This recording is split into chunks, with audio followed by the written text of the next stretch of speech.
And we are live. What's Sweet. going on? Welcome to another edition of the Oxide Station podcast, where I am joined with three starter panelists. Let's go ahead and get into it.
All right. Okay. Welcome to another episode of the Oxide Station podcast, where I am joined with three starter panelists.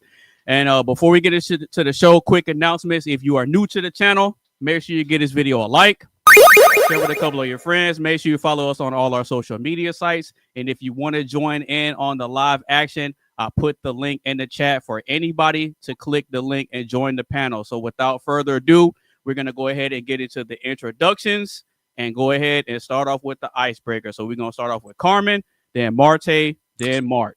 All right, Miss Carmen, go ahead and introduce yourself to the people and let them know who you are. Hi, I'm Carmen. I've been on the panel a couple of times. You can follow me on Instagram, carmen.ds92. Always a pleasure to be here. Hey, all right. Next up, we got my brother, Mr. Marte. Go ahead and introduce yourself to the people, sir, and let them know who you are, man.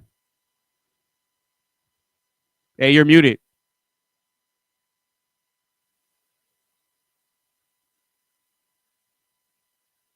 Shout out to Marte. Can you hear me now? Yeah, you good. Okay, let me just make sure everything's all set up on my end as well too.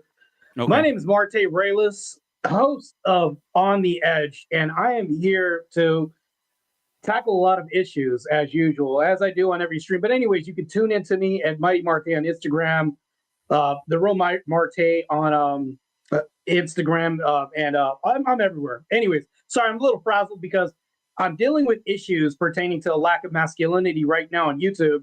And just popped in. we're gonna tackle this and a whole lot more. Let's move on.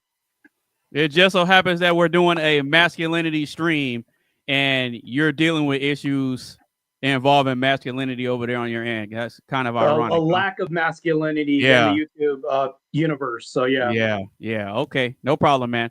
Mr. Mark, go ahead and introduce yourself to the people. Let them know who you are, sir.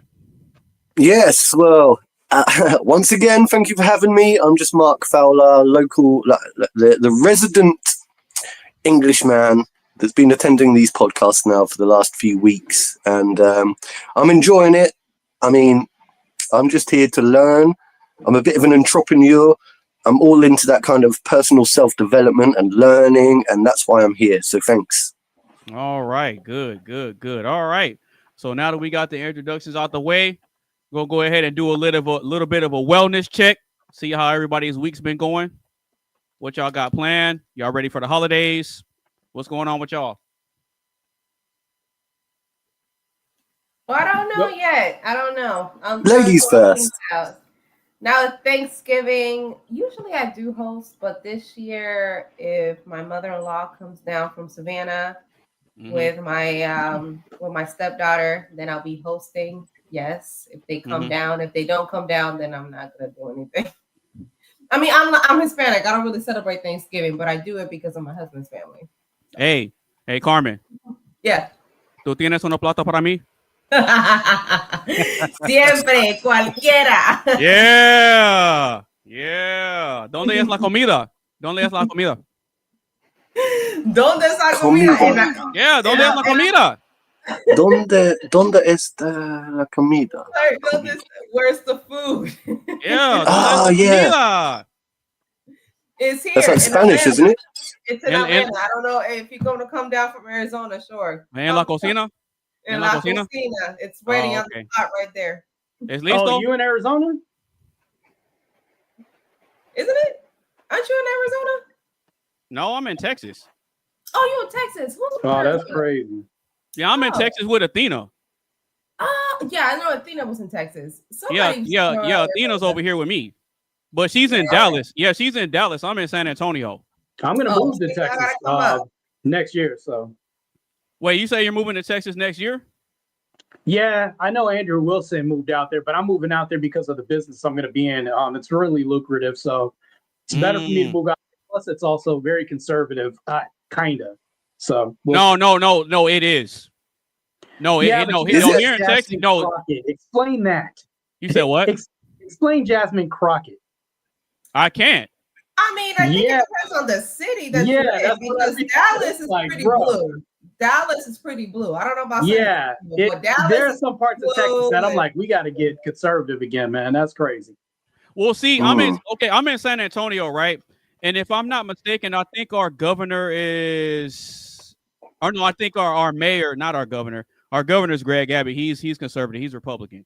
But I think that the mayor of San Antonio, if I'm not mistaken, I think he's an independent. I could be wrong. I gotta look it up. I think he's an independent, but I think he leans more Democrat. But at least in San Antonio, it's not crazy. Like, you have a healthy population of conservatives and you have a healthy population of liberals, and there's not like riots and fights down here. It doesn't really get crazy like that down here. The only time it really gets crazy is with the Dallas Cowboys when it's football season, and with the Spurs. The Spurs fans. Excuse my naivety. Go ahead. Just out of interest, though, Texas is like right on the border of Mexico, isn't it? So obviously that's going to be the main route for where like illegal immigrants and stuff come up through Mexico. So it surprises me that you say that you don't seem to be too much affected by all of that kind of stuff. When we are. Right. But see, this is the thing. It's more of like the border towns. Like if you look into, like if you look at the Texas map and you start looking down in the valley towards like Brownsville, McAllen, Laredo, like around those areas, that's where the illegal immigration is really a problem, along those border towns. Okay. But see, with me being in San Antonio, I'm kind of more in the central. So if you look at a map, you'll see that Houston is a little farther down, and then San Antonio is kind of like here, and then you got Austin, you got Waco, and then you got Dallas, you got Lubbock and Amarillo at the top. Those are like the main cities. But Houston is the biggest city in San Antonio, but Austin's the capital. So the immigration, like the illegal immigrant situation, it doesn't really affect people kind of like in the central and going up north. It mainly affects people down on the southwest, where those border towns makes sense. Yeah, it's mainly where the border towns are, because the border of Mexico runs from the bottom tip of Texas all the way up to where El Paso is. It's all along that southwest region. That's where it's really a problem. But as far as like some of the other cities, we don't really see anything of it. We know about it, but we don't really see the people flooding in through the cities and stuff like that. That type of stuff. Nah, Texas doesn't play around with that. And then here, like Texas is a red. I got a question. And I know, go ahead. I know we got a show to get on with. No. But just quickly, just is Texas currently like a red state or a blue state? I was just telling you that Texas is a red state, but we do have blue cities and counties. But the overwhelming majority of the state is red. It's red. It's been red for years, just like Georgia. Yep. Okay. I'm in Atlanta. Overall, the state is red. But Atlanta's a blue. Atlanta's a blue city. Atlanta's a blue. Yeah, Atlanta's a blue. Atlanta is crazy. Atlanta's crazy. But there's blue cities, and there's when you move away into like the the towns, but overall, when it comes to election season, it is a red state, just like Georgia. But depending on the city that you live in, your councilman, which eventually, I mean, we just had an election. We just had the election a couple days ago. Local elections, wasn't it? Yeah, local election, which is, Yeah, in my opinion, more important than the presidential election because I live here. So, yeah. Oh, so you're more focused on the local versus the federal? Yeah. Okay. That makes sense. That makes sense. No, but I mean, yeah, depending on the city or the county you're in will determine how your policies go. But overall, but as far as the state is concerned, the state is red, and I always encourage people like, hey, if you want a cheaper cost of living, you want more space, you want more food, more opportunities, more money, more jobs, come to Texas. We got it all, man. Oh, that's an invite. Oh yeah. The only thing you'll have to get used to is the heat. Yeah. Because I'm not originally from Texas. Me and my mom's side of the family, we're originally from New York, so I'm still trying to get used to the heat. Okay. I prefer the cold, but I mean the heat is manageable, but everybody down here, you got to have AC, you got to have air conditioning. Texas is a huge state, Mark. Like you can drive 4 hours. Yeah, it's the second largest, I believe, in America. Am I right? Second largest state. Yeah. Is it Alabama or something like that? No, it's Alaska. Oh, Alaska. Sorry, yeah, I knew it was AL something. Yeah, Alaska. I know it. Yeah, in Europe, Alaska's number one. Alaska's the biggest state. Texas is number 2, and California is number 3. Yeah, right. You can drive around in Texas for like 4 or 5 hours and still be in Texas. Well, wow. Yeah. 2 hours. Probably bigger than my entire country. No, it is. It is. Yes. It's huge. Yeah, because it's funny you say that because I actually seen a reaction video that this British guy did, and he was comparing the sizes of American states because he's obviously he's in England, and he pulled up a map and he showed how big Texas is.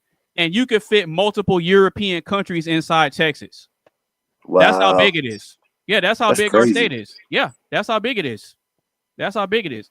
So when I tell people that there's plenty of land, there's plenty of jobs, plenty of food, plenty of opportunities, and it's cheaper because we don't pay state taxes. See? What do you mean? I mean, we don't, like when it comes to our taxes and things that we have to pay, like when you look at your paycheck and you see the taxes that come out, we don't pay state taxes. Right. The only thing we pay is Social Security, medical, like Medicare, and federal income. That's it. Federal income, yeah. That's it. Our taxes are low. Our taxes are really, really low. Yeah, that's why everybody from California is fleeing to Texas. Oh, you heard about what happened in New York, right? Yeah, with the mayor. New York is going to turn into the next Dearborn, Michigan. I call it right now. They're already like California right now, but they're about to level up. It's going to be so much worse with Mayor, what's his name? Mamdani.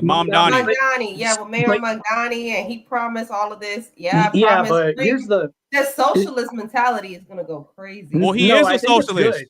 I think it's good, and I'll tell you why it's good. The reason why it's good is because I think they need to fall really hard because we don't have a lesson from which to teach them. We don't have anything else. The same thing with feminists. You have to let them fall really hard on their damn ass so you can say, look at what happened there when you guys were in charge. We have to do the same thing with New York. And if we allow them to fail, here's the problem. We don't allow them to fail. But once we allow them to politically fail when it comes to infrastructure, finances, delegating everything else, like the free transportation they want and everything else, we can then say, this is why you guys are broke. We're not going to repeat this again. And we can use this as an example moving forward as what not to do. But right now, currently, we don't have such a strong subset of examples. We have to actually allow this to play down. So that way, this looks like Escape from New York with Kurt Russell back in the day. And we could say, we can now stay doesn't work. Socialism doesn't work.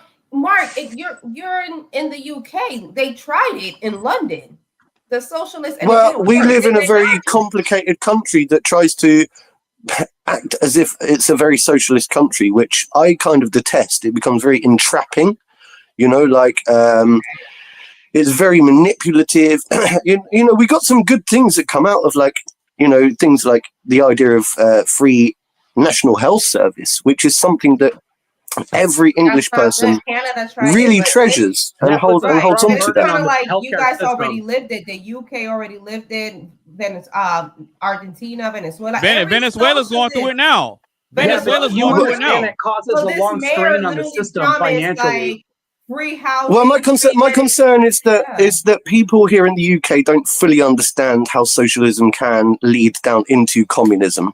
You know, it's almost like a stepping stone towards communism, and it's very difficult because we do really like treasure things like the National Health Service. I mean, isn't it great the fact that if I was to get cancer or break my leg or get hit by a bus tomorrow, that I could go and get free treatment? And that's the thing that a lot of people use as, I would call, the epitome of what a good semi-socialist structure could look like. I and I'm not defending socialism at all, by the way. I'm just saying that there are certain things that come from socialism that can be good. Listen, it's not it's not as good as you think it is, because with Canada has that free healthcare thing too. But the waiting list to get treatment is crazy. Well, there's that. There is that. The waiting list is too long. It causes such you gotta wait 4 months to get a CT. Like it causes such a strain on the healthcare system financially, and then things are booked back up to where it's like not even. So hold on, let me fix my. A little bit better now. Okay, so while he's just fixing that, okay, so let me just quickly on the healthcare system. Not only this, but the wait time. You don't get to choose your doctor or select this.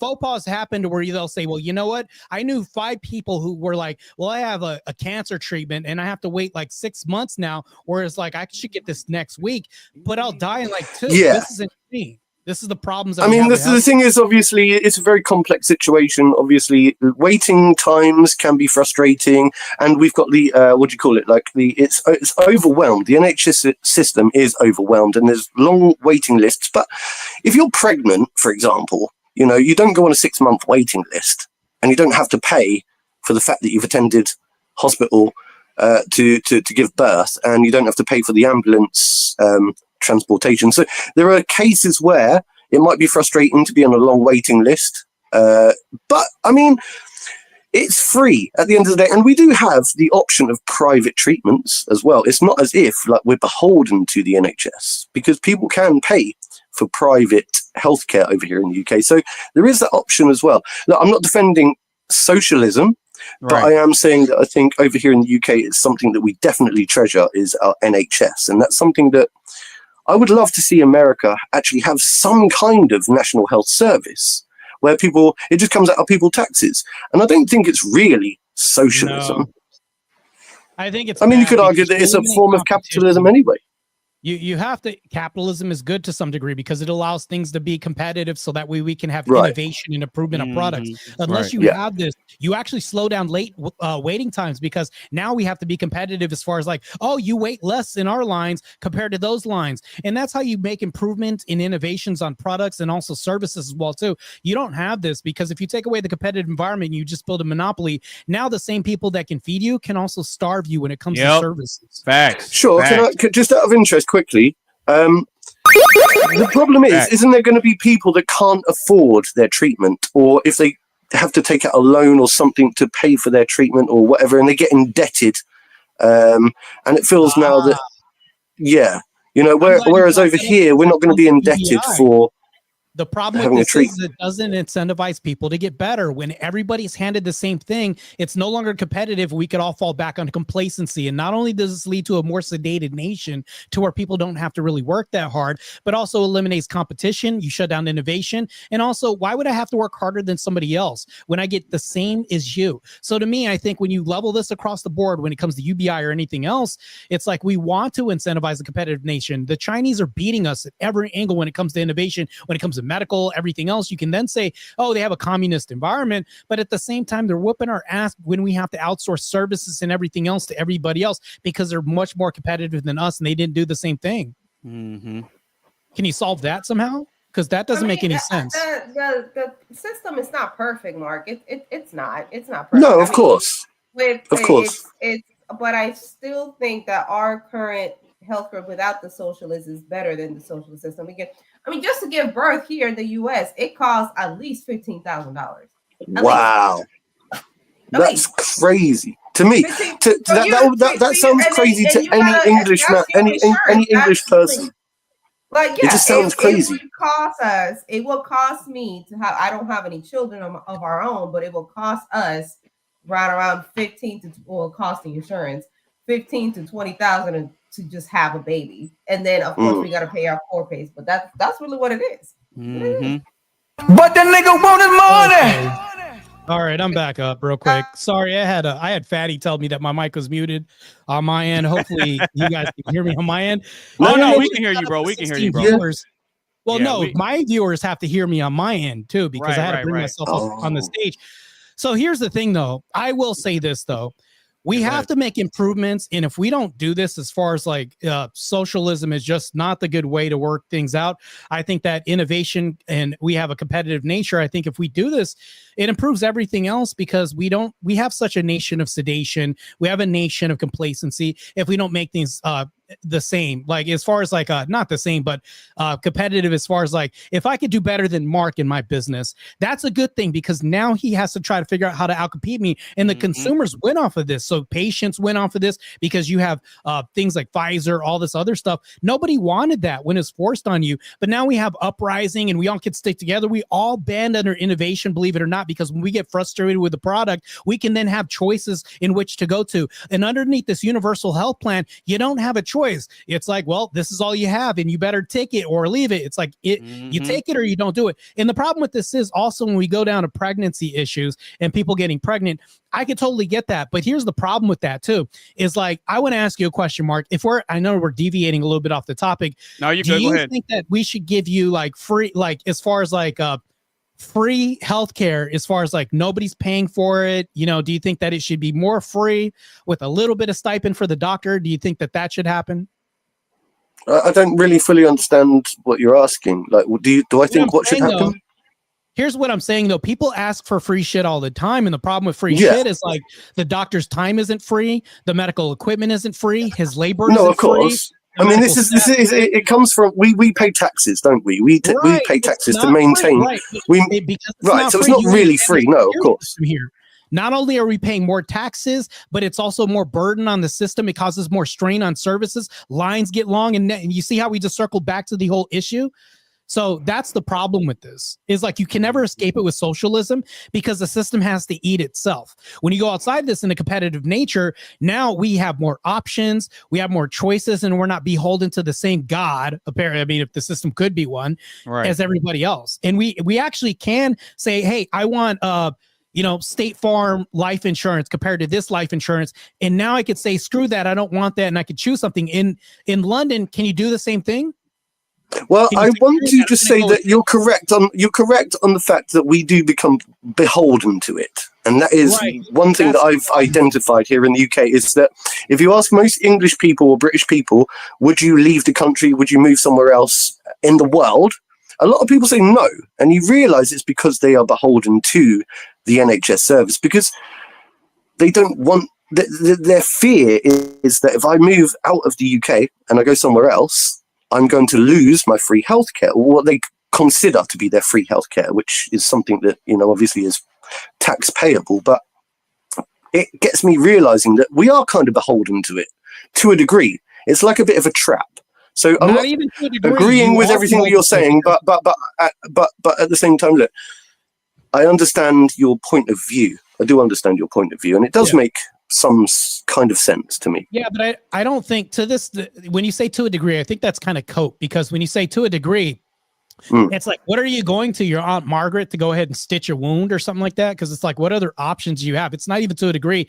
It's like you want to go with the most competent resource to save your life, to deliver babies, all this other stuff. So it's an all-encompassing God that can then feed you and then starve you at the same time. It's not even to a degree, because if you go anywhere else, you have to go to somebody who's not a practitioner, which is illegal. Now all of a sudden you're dealing with jail times, crimes, people operating under the table. And it's like, so now you've just opened up a black market. You see how much more problematic this is when you do that? Sure. Don't forget. I did mention earlier that we do have the option of private healthcare as well. So it's not as if we are. Look, if you want to get, and you can afford to, which a lot of people that have more wealthy, they will go for private treatment as opposed to relying on the NHS. So it's not one or the other. We do have an option of both, and unfortunately, a lot of people can't afford to pay for private healthcare, and so they rely on the lesser quality national health system. Because when you only have two options, now you don't have a competitive arena to which they have to actually say, you know what, it benefits the consumer to lower our prices. You don't have you got to bear in mind that private healthcare is a competitive business. It's like the same as what you would consider to be what you've got in the US. Now just created a niche now. You see what I'm saying? So because you have this big monopoly, I'm just going to choose a niche now that doesn't have to be competitive because there's somebody that has basically the overwhelming monopoly. And it's like, if I have no choice and I'm hard up, or at least I'm the 1%, I can at least do this and scoff at everybody else that has the peasant monopoly. And it's like, that's even worse because it's like, now you have haves and haves nots, where it's like in the US, it's like you have more choice, more freedom. The system can be allowed to fail to where it's like, oh, you guys the government's not saving you. If you guys fail as a private practice firm or anything like that, this one will pop up and be better than the last one that failed because they learned a lesson. You don't have any of that. So there's no, anyways, we're kind of deviating a lot on the topic. Yeah, we are a little bit, but an interesting segue, let's say. Yeah, no, this is great. No, see, I like stuff like this because we're about to get into the icebreaker question, but I like to give people time to kind of warm up and, get their wits about them. Oh, I don't need a warm up, bro. You know this. Oh, I know you don't. I know you don't, bro. Yeah, I know you don't. But yeah, we're gonna go ahead and start to get into the icebreaker. So we're actually gonna react to a couple of videos that are gonna kind of segue into the first question. So I'm gonna go ahead and bring them up. Oh, wait a minute. Go ahead and play them real quick. Okay, there we go. All right, so I want to get your guys' thoughts on these videos. You're a man. Have some dignity. Have some honor. Stand up. Everyone is making fun of you. And the only possible revenge is success. It should be all you think about. It should be all you do. It doesn't matter who the president is. Nobody's coming. No one's going to save you. You need to do it. Yourself. Just you. By yourself. Get up and do it. I got one more. And then we're going to go into the icebreaker question. It's another Andrew Tate clip. Shout out to him. Men only become good men through negativity. Women are actually the opposite. Men who have been through a lot of pain are very kind. I would argue that when I see a man who's been through a lot of shit, it makes you kinder. You don't want it to be put on anyone else. When women go through a lot of pain, they grow bitter and evil and mean. They don't grow kind. Men grow kind from pain. I think that the worst men on earth are the ones who haven't had enough pain. Those are the arrogant pieces of shit people. All right. So now that we've heard Andrew Tate's take, which I agree with 100%, actually, that takes us into our icebreaker question. Now, before I say this icebreaker question, a lot of people have a lot of hate and negative views towards Andrew Tate, right? They do. There's nothing you can do about that. But what I do like about him is that he has something that he stands for. And when you're a person who has a strong value and belief system, you're going to naturally have people that want to see you fail just because. You see what I'm saying? And that's with any great person who's ever achieved anything in life, whether it be good or bad. You're always going to have somebody that wants to rise up against you, and they want to tear down everything you're building just because, in my opinion, they themselves don't have a strong set of values and beliefs and a foundation that they can operate from. So they seek to just tear down somebody else's work because they don't have the mental fortitude to go through the ups and downs and trials and tribulations to build their own. That's my opinion. I mean, anybody's open to disagree with that. We can go back and forth, but I'm going to go ahead and introduce the icebreaker question. So those videos have a very significant purpose. And this is the icebreaker question. When it comes to men, what matters more? Having confidence or being respected? I'll say it one more time. When it comes to men, what matters more? Having confidence or being respected? Yeah, being respected is more important. Okay. Why do you say that? Then again, it's a funny question because I would say actually having confidence would be more important. I'm going to switch my answer now. Having confidence is more important. The reason why having confidence is more important is because I'm not respected by a lot of liberals. And I'll tell you this right now. Okay. That's why it's not important. So if we start thinking about who to like play to, what kind of audiences we need to play to, like, let's say all I care about is respect. Is this conditional now? Now that just makes my respect more conditional because it's like, that's all I care about. But if I think that I'm confident about the right things, I'm going to get respect from the right community. Now, when you say respect, it's like, it's kind of a weird, it's such a broad dichotomy that you just present that I want to kind of rephrase it there and just say, we need to get respect from people who would be appropriate towards our move and the goals that we're making, towards the direction that we're moving. But I think that you need to have confidence going towards this, irregardless of who doesn't respect you. That's my response to that. Okay, Carmen, I know you're a woman on the panel, but I like having women on the panel because if we're discussing very specific topics, even though you're not a man yourself, I still think that even from a female perspective, I think that you can offer something. You see what I'm saying? I think that you can offer something even though you're not a man and you don't understand the lived experience. I think that you can that you can have a perspective. And so we just want to hear what you got to say. So when it comes to men, what do you think matters more when it comes to men? Having confidence or being respected? What do you think that answer is in your opinion?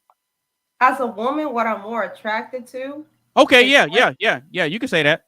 It's okay, you know what? Yeah, you know what? Let me rephrase that. So as a woman, okay, that's actually good. You know what? Yeah, that's actually good. So when it comes to men, as a woman, what are you attracted to more? A man that has confidence or a man that being respected? Which one matters to you more as far as like an attraction trigger? As far as an attraction center, it would definitely be confidence, but the confidence leads to being respected. I mean, I am more attracted to a man that's confident because I get the question, but I think it's just confidence leads to being respected. So for me, I like a man. I'm more attracted to a man that's confident because that's gonna make me respect you because you know who you are. I like that aspect of it. I disagree. Okay. Well, I'm gonna let the opposite with women. It should be the opposite. The answer should be the opposite because I don't care how confident he is. If you don't respect him, we have a lot of chauvinistic people who hate women that women are with and beat them, right? They don't respect their man, but their man's extremely confident. So here's the problem with this is it should be the reverse for all of us. Like, so for women, we should flip it to women, but when it comes to men, we should flip that back around. So it's right when I say that, because I could defend this and say, well, no, I think that confidence should be important. But here's the problem with this, though. On your end, I think that we should have respect first, right? Because we have a lot of confident people that aren't respected by women. They're used, they're abused, they're laughed at. They go to corn, all this other stuff, and it's like, yeah, he's confidently going to corn, but you don't respect him. And therefore, he has a cult betterment night. So I think respect has to be there. That's why it says, even biblically, wives, respect your husband. Husbands, love your wife. So respect should be the foremost thing when it comes to women, but it should be opposite for us. Like, we should love you. Respect isn't high on the list. So it's the opposite. That's why I'm saying that. All right. So I'm going to go ahead and let Mark respond. And then I got a little bit of pushback on that, Marte. Because I see it somewhat differently. Yeah, I see it somewhat differently. But I'll get to it. Well, I can defend my position. But Mark, so when it comes to men, what matters more, having confidence or being respected, in your opinion? I can't believe I find myself here being very agreeable with Marte. But to be honest, I do think, right, this is what I think. I believe that respect is more important than confidence because you can have a false dichotomy of what it means to be confident. People can overdo their confidence. People can be very confident, but misguided confidence. And they don't really gain respect from being overly confident all the time. Although I still agree with what Carmen was saying, a good confident man, if their confidence is placed in the right areas, leads to a form of respect, of course. But I still think that respect ultimately will always trump confidence. I do, because I know some people that don't really have much confidence, but they somehow manage to gain a lot of respect, and I respect them over some people that are just falsely overly confident. Okay, so I'll go ahead and give my take on it, and then I'll see if you guys agree. So I actually agree with Carmen. I think that you have to have confidence to try your hand at something, whether you fail or succeed, right? So, yes, I think that respect is the end goal of having confidence. Because think about this. When it comes to us men, right? How do you get good with women if you don't have the confidence to at least engage them first? You can't just sit back as a man and wait for them to come to you, because in order for you to be able to conversate, have your masculinity on point, have your leadership on point, and have a lot of things in place, you need to have the confidence to at least take that first step, whether you trip and fall or whether you get it right the first time. In order for us men to be good at things, and in order for us men to accomplish things and become great in whatever we try our hands out, we've got to have that confidence, because not every man is going to be beating his chest and have the most confidence, right? I disagree. I'll push back a little bit. Go ahead. You got it. You can't have confidence if you're not competent in anything. If you're not good at anything, how therefore can you be confident in anything? Because I can be confident and then fail repeatedly, thus I'll lose respect. I think that experience can build like competence when it comes to certain things. If you do things correctly and you start becoming more efficient at doing things, then you'll be more confident. But you'll never be confident if you don't become competent in doing these things. Like if I have weapons, would I have to requalify for the range when I was in law enforcement or anything like that? I could never be confident, because guess what happens? I didn't know how to rack the chamber quick enough when the instructor said, go ahead on your mark, like all this other stuff. Like there's no confidence that'll arise without any of this other stuff. Now, before any of this hits the goalpost, as far as like which one comes first, the chicken or the egg, I think respect is extremely important, because one thing will ruin everything else. If you don't have respect, I don't care how confident you are, you're just going to be the guy that's just walking there and being laughed at. To me, that's extremely important. But even in the Bible, it says, wives, respect your husband. It doesn't put like love first. Why is love not first? Because love is like a confident thing you would presuppose, right? No, it puts respect there first, because you're not going to respect the husband if he doesn't fulfill these duties, meaning that he's a competent man. So I think that competency is left out of this equation. So it's a three thing, right? There should be competence, which leads to you being confident, right? But depending on how you handle these things, respect should be after that. You earn respect. You don't earn confidence from people. You earn respect from them. And that's like the latter. That's what I'll say. Well, I actually kind of disagree with that. I disagree. I think Marte is confusing confidence with arrogance. No, he's not. No, he's not. Because like it's one thing being arrogant, you talking about and you feel like you confident, but you don't know really what you're talking about. You're just being an arrogant asshole. Like no, that's not what I'm saying. If you knowingly know that you're good at something, right? You're presupposing somebody's mind, right? We can't do that. That's called a assumptive claim that you're making, and it's a very quick distinction to do, because here's the thing though, I'll tell you this. In debates, I do professional debates all the time. Anonymous sees me do this all the time. Oh yeah. When it comes down to intention, try to prove that. Prove intention. Try to prove somebody's mind state. You can't do this. Intention's the hardest thing to prove in a court or a debate. That's why I don't make assumptive claims. So when I talk about confidence, meaning like that this guy, I'm alluding to like knowingly doing something and then feeling better about this, meaning like you could see that he's elated from doing this, but he's proven his competency. Like if I rack the chamber and I'm firing everything off and you don't see me sweating it, we can presume that, he's maybe confident, but we can't presume like what angle of confidence is he mad? Is he happy? We can't presume any of this other stuff, but we could say he was confident in how he did this because he can then express this, but even I can't even presume that. But I know it sounds confusing, but I'm just no. But here's the thing though. Here's the thing. In my opinion, the confidence is what has to be there first. It has to be there first. Because hold on. Wait. Just hear me out. You have to be confident even if it's something that you don't know. Why? Because you have to be confident to. Okay, this is the thing.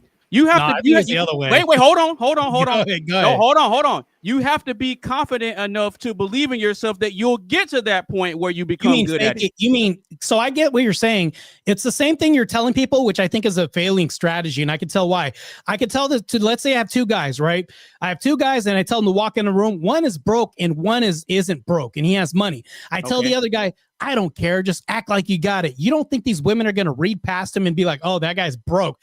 Women like Carmen, I'm going to just assume she knows if somebody is truly confident or not. When she walks up, she could say vibes or feelings or anything like that. But women inherently know, they could read the bullshit across the room. If you're broken trying to play this off, I don't care how confident you are. If you're not competent in making money, you don't actually have the goods. She's going to be like, oh, I already know, because his little mannerisms, behaviors. Women are detectives when it comes to this, because if Carmen was 13 years old, women have more social awareness than men. So if Carmen walked into a room, and as soon as she started developing breast, ass, and everything else, she noticed strange men looking at her that she never noticed before. Next thing you know, she had to move around the room differently. She said, oh, there's the exit, because damn, old man George is looking at me kind of crazy. So I'm going to start moving differently. Men don't have to develop this, whereas women do as like a survival instinct. So I think that's a really good way of, that's a good way of putting it, because read men so easily that she can sense my bullshit. If I'm a broke guy walking up to her being like, oh, I'm just going to act like I got it. You don't think she's going to sniff that out, my incompetency out first, and then I'm faking confidence? That's why you have to be competent first before you have any confidence. Otherwise, it's going to be fake. That's why I say that. Yeah, but but this is my question though. How do you become confident in something if you don't have the confidence to try your hand at it first? Because you're not going to be confident while you do this until you get more competent. But it's not. No.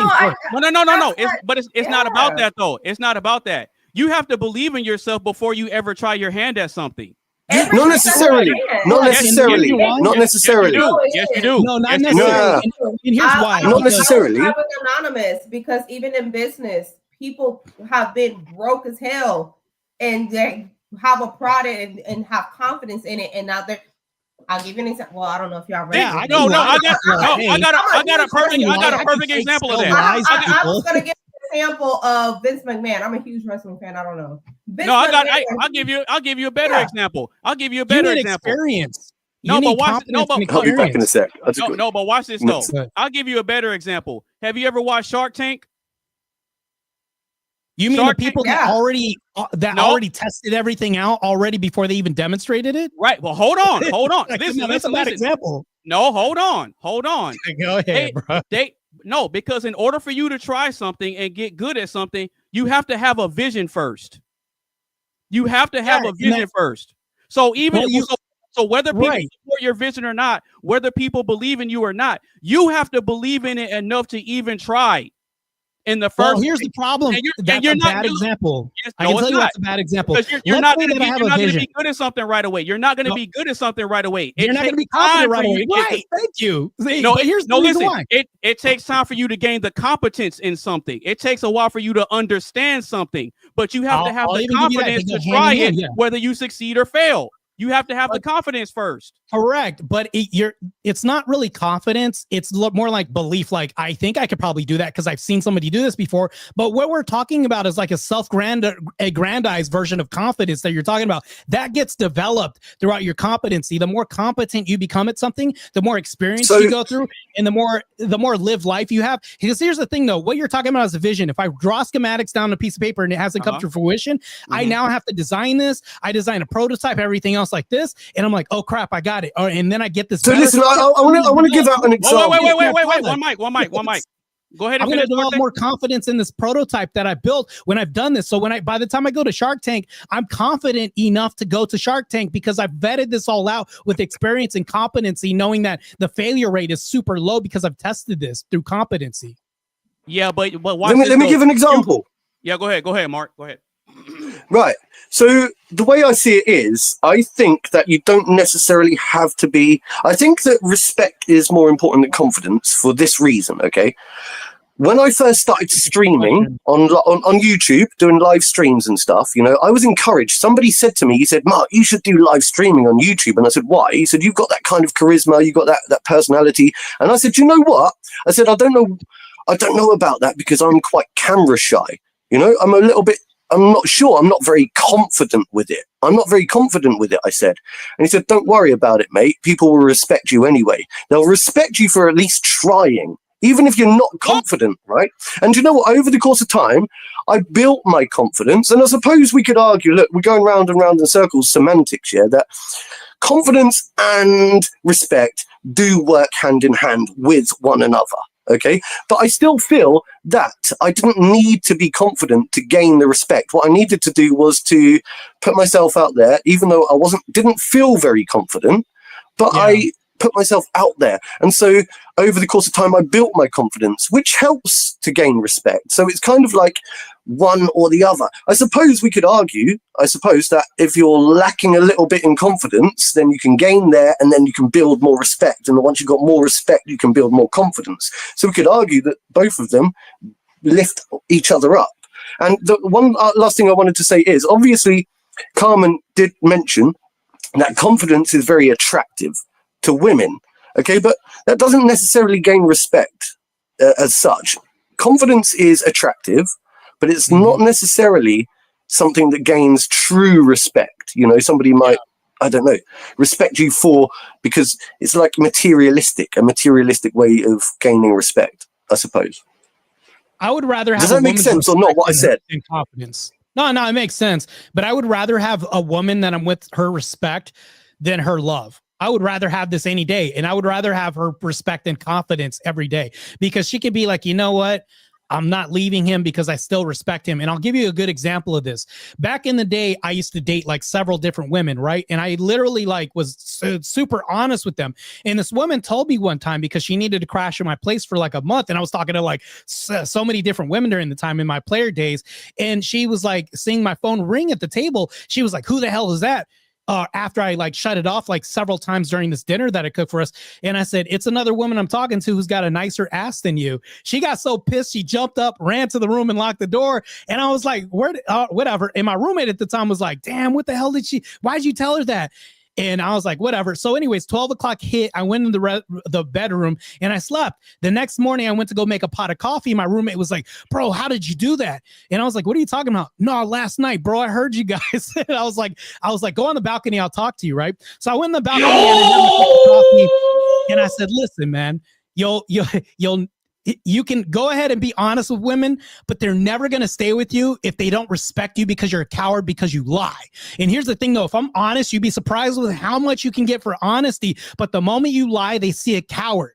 To me, it's like I'd rather have a woman's respect than anything else, because I could be a confident coward the whole time and lie and just be like confidently lying. But the moment I get busted, I lose respect and I lose the woman completely. That's crazy. Sure, but just quickly to press on that, we'll push back on that real quick. Go ahead, Mark. You got it. Like, I get what you're saying, but surely there's being honest, and surely there's a case of sometimes it doesn't need to be said, if that makes any sense. So, like, not saying something isn't being dishonest, is it? You know, like turning around and telling. Have you ever heard of a live omission? Have you ever heard? Do you know what a live omission is? No. Go on. Tell me. It's when you don't say anything and you know that you were totally checked on this. She said, hey, who is that on the phone? If I don't say anything, do you know that that's also an answer? And that's like a lie? It's me avoiding that. That's also cowardice as well, too. Okay. I'm pretty sure I understand that. Can agree with me on that, right? If I don't say anything, that's a bad look, too, right? In that circumstance. Sure. But I mean, look, it depends. Right. I mean, look, for example, you could have said that you were talking to somebody else, but you didn't need to say the bit that she had a nicer ass. If I had told her, no, that's beside the point. Like, let's say that's some other girl I'm talking to. Let's just say I said that, right? It's some girl I'm talking to, because I did say something to that degree, right? It was like 12 years ago. I said, oh, it's just some other girl I'm talking to. And I told her this, right? She literally told me like a month later, she was like, you know why I'm still with you, right? Why I'm still dating you. She said, because you didn't lie to my face like all these other men, you were straight up. She said, I could respect that. Literally what she told me. Fair. Yeah. Oh, so I'll give you an example to prove my point, Marte. I'll use you as an example, right? Go ahead. So, well, no, because I started lifting and going to the gym back in 2017, right? Because I got tired of being skinny. I got tired of looking a certain way. As a matter of fact, I don't know if you scroll down my Instagram, but if you scroll down to the bottom of my Instagram, you'll see how I used to look, and then you'll see how I looked like a couple years after I started lifting. I'll use you as an example. So when you first started lifting, you didn't have the competence of how bodybuilding was. You had to have the confidence to go in there and at least try. You weren't sure if you could lift that bar with 245s on it and get that bar up a few times with that 135. But you know what? You had the confidence and the belief in yourself to at least try. And then as you started being able to move the weight, that's when you started to want to gain more competence. And okay, how can I do this? Confidence came before. You're actually proving my point, because if I'm lifting the weight and I'm doing it properly, guess what's going to follow suit? The confidence, because I did it. Actually, I have to accomplish it. Like, because here's the thing that destroys the whole argument here. Let's say that I lifted this and I was so incompetent at this, I said, screw this, or I had an accident or something happened. Let's say you never accomplished the objective and something bad happened, or you hurt yourself or whatever. Oh, yeah, it doesn't matter how much confidence you have. You're incompetent, thus you can't build confidence at all. So that's the thing, though. You can't, like, if you're underneath that weight and you're doing it correctly, you actually achieved it. Thus, you're building more confidence after that because you confidently completed this, right? No, but watch this, though. You're actually proving my argument. Because I'd love to hear it. No, because like I said earlier, you have the confidence to at least try whether you succeed or fail. I did say that earlier. Hold on. Here's the thing, though. Hold on. Wait. No, but hold on, though. But even if you fail, you still learn something, which is that's not confidence, though. Yeah, no, but learning is not confidence. That's just gained knowledge. That's it. Which is what? That's competence. Because now you know what not to do. No. I can gain knowledge in something and not be more competent in the thing that I'm doing. You know how many people graduate school and they know everything, but they're the shittiest lawyers at all? Like, so here's the thing, though. That's why it's more important for you to become competent. Matter of fact, when I do debates and I destroy these liberals that I debate, my confidence grows after that. But if I started getting destroyed even more, guess what's going to be eaten away? My confidence. It's going to be destroyed because all of a sudden it's proven that I'm less competent at the thing that I'm doing. I think it's really important to make that distinction. That's not necessarily true, because if we both understand that experience is a really great teacher, that means you're learning what works and you're also learning what doesn't work. And it all stems from you having the confidence to even get out there in the battlefield in the first place. I believe somebody can have pseudo fake confidence. That happens all the time. There are guys that go to the club with $5 in their account and then they'll spend their last 25 on a bottle, hoping that she'll sleep with him, but not knowing that he's broke as hell. But here's the problem, though, is all that is just fake. We can have plastic fake confidence all day, but guess what's going to happen? That's what I was trying to say.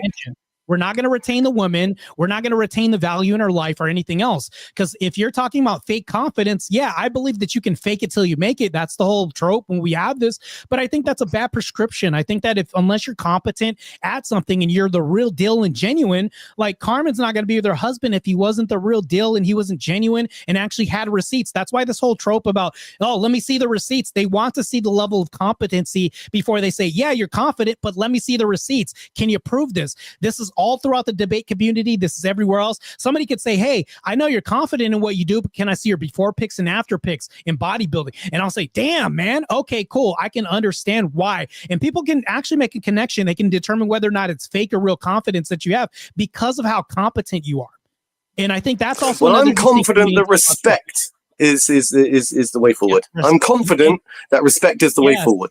And that's why respect is also important, because if you get outed for having fake confidence, it doesn't matter like how much confidence you have, because your competency is going to expose all this shit. That's why when people put filters on their pictures and I meet this woman in person and I'm like, damn, she looks like a dude. And this is a transformer. It's like now all of a sudden, I don't care how confident you were online with the filters and everything like that. It's like, I've got a really good example.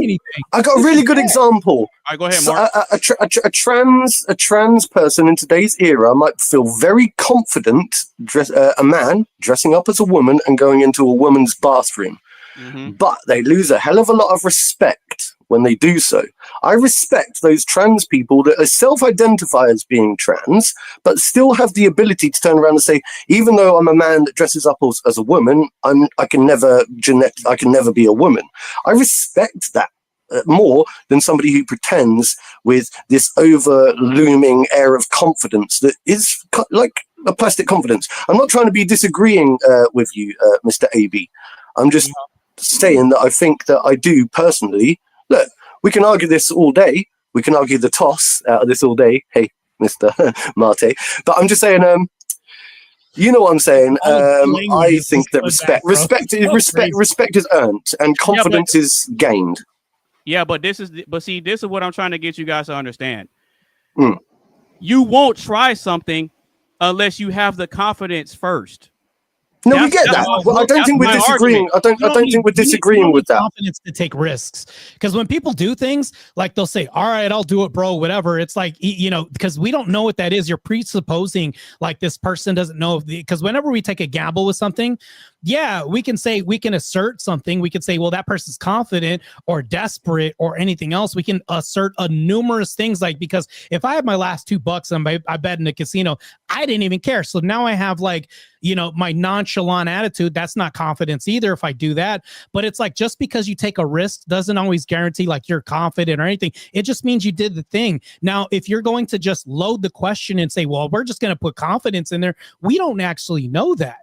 All you're doing is just experimenting with something. Confidence comes in building this through receipts, through proof, through experience, and all this other stuff. That's why confidence is on the back end of this. That's why I say that. I think that confidence is the catalyst to it, because I don't think so. Oh, wait, hold on. Wait. It can be. Wait, hold on. That's not an assumptive claim you can make. But wait, I'm trying to substantiate this. I think that that confidence is the catalyst to it. Because I think belief can be, but not confidence. But so then what's the difference? What's the difference between confidence and belief? I'll tell you what the difference is, because belief can be like, I have a belief in fear.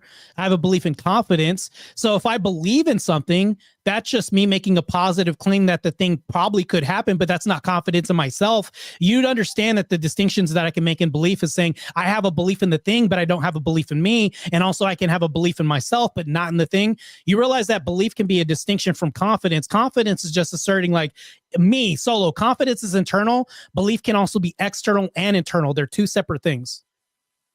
But confidence can be manifested in an external way too, which is through you trying something. Yeah, but you see how it stems back to my right? But you see how it stems back to my argument. Let me ask you a question. In order for you to take a risk, do you need confidence or competence to take a risk? You actually don't need either of them. Well, then how would you try if you don't have the confidence? Would you believe that there's people that are nihilistic and take and just jump off of a bridge because they want to just essay themselves or whatever? Like I'm using essay because I'm just using a crazy wild distinction. Yeah, but you're right. No, you're right. So here's the thing, though. I don't need the reason they jump off of a bridge to off myself. Right. You realize that, right? But the reason they try is because they're confident that method is going to work. No.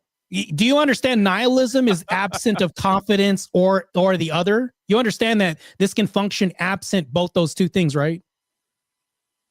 I'm taking a risk. I don't know what's going to happen, but I'm going to try. You understand that we can go into the unknown without either, right?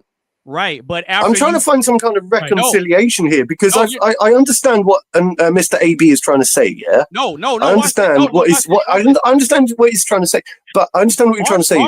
Look, Marte is right in that example right there. But this is the point that I'm getting to. You don't gain competence in something that you don't try first. Competence is another word for understanding, right? No, it is. Kind of. It isn't an absolute, because you can gain competence in something you don't understand just because you're doing this. Like, I don't understand the dating market, but the more that I engage in this and the more I become familiar with this, I become more competent. Exactly. I still don't understand women in the dating market because it's changing and fluctuating constantly. You understand? Right. You understand women if you don't have the confidence, if you don't have right. the motivation to No. actually go out and I meet can tell you why. Thank you. And I can tell you why. And Go ahead. here's the reason why. We displayed this last time when Grid showed up, right? Yeah. He understood like women really well, but he didn't understand your point in the red pill distinction of warning signs or anything else like this. So absent, like, even if he had all the traditional sense how to have a wife and everything else like this and understands women, if you throw him out in the dating market right now, he should be the most competent person ever, right? But because the dating market is constantly fluctuating, it's not the same dating market that he's had. It doesn't matter how much he understands women, because I don't think that we'll 100% understand women, yet we can understand some distinctions about female nature, meaning like, you don't want them to lead. We have baseline, right? But as far as as far as like an overstatement, I don't think men will truly understand women. And that's why we're at the crux of the whole masculinity thing, because I don't think that women will truly understand men. Is that not a correct statement to make? Well, they don't necessarily. But see, here's the thing: women don't have to understand men to attract them, but they need to understand men in order to keep them. But that wasn't my question, though. Different. So my question was an absolute statement. I understand, and I'll agree with that, but that wasn't my question. My question was like, do you think that one sex will absolutely understand the other? No. Right, but I don't think it's possible. I don't think it's possible because right. That's what I'm saying. I don't think it's possible because not one sex didn't create the other. Right. But here's the problem, though. We can not have the most competency and function in certain arenas and still navigate and try to feel our way out of this and never truly understand it. Because we're learning something every single day. If you don't do this, you're not growing in life. You're not growing in a marriage or anything like this, because even Carmen's husband may not fully understand her completely, because he might say there may be a week-to-week thing where it's like he might learn something new about her every week. So that's impossible to even make a statement of that and make an absolute. But I think that if I was to operate in the dating market, it's okay for me to say I don't fully understand women because there's too many variables, too many things, but I can understand a baseline enough to function and be competent about this. But it doesn't mean you I have the confidence to put yourself out there. Exactly. I was just getting ready to say that. This is going to go round in circles. That's false. This is going to go round in circles forever. That's false. I was just getting ready to say that. No, that's false. No, that's blatantly no, Carmen. I can tell you why that's false. I don't need confidence. No, that's false. You need to take that soundbite back because that don't even fit. You must have quit. Anyways, I don't need to be confident to get into a ring to fight a guy. I need to be brave to fight another guy. Bravery and confidence can be two different things. Do you understand that? Bravery is a synonym for confidence. No. Okay, hold on. Wait. Confidence? Wait a minute. Exactly. If I pull up simultaneously used. It's like synonym. If I pull up the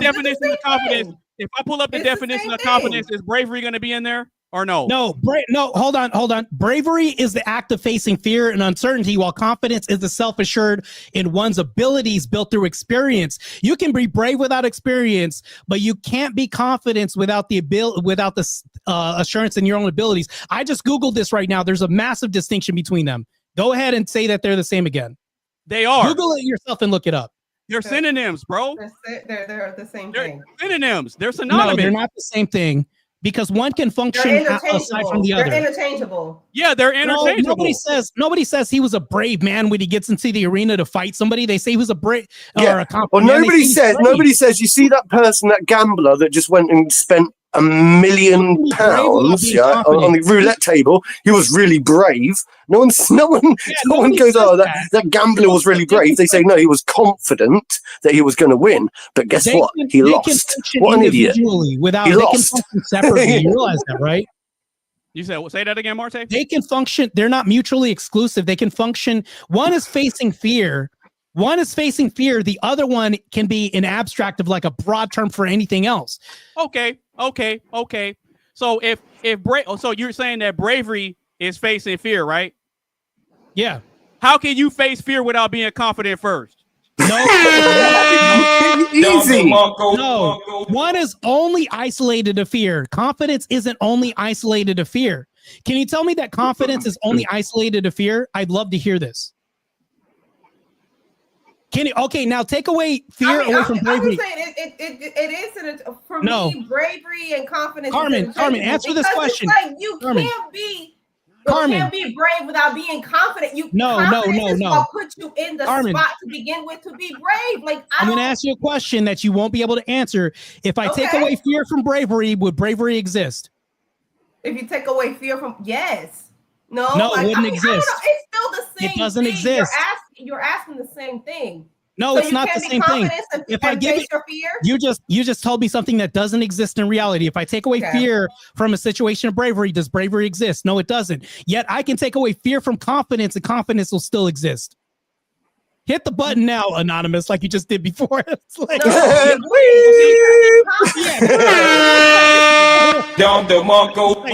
watch this though. Crazy. But see, the part that y'all are leaving out, which I kept saying earlier, is that confidence is still important for you to try something, whether you succeed or fail. The confidence can exist without fear. How about bravery can't exist without fear? How about this? But how do you get somebody who likes to drink a lot of alcohol? How do you become competent in something that you don't try?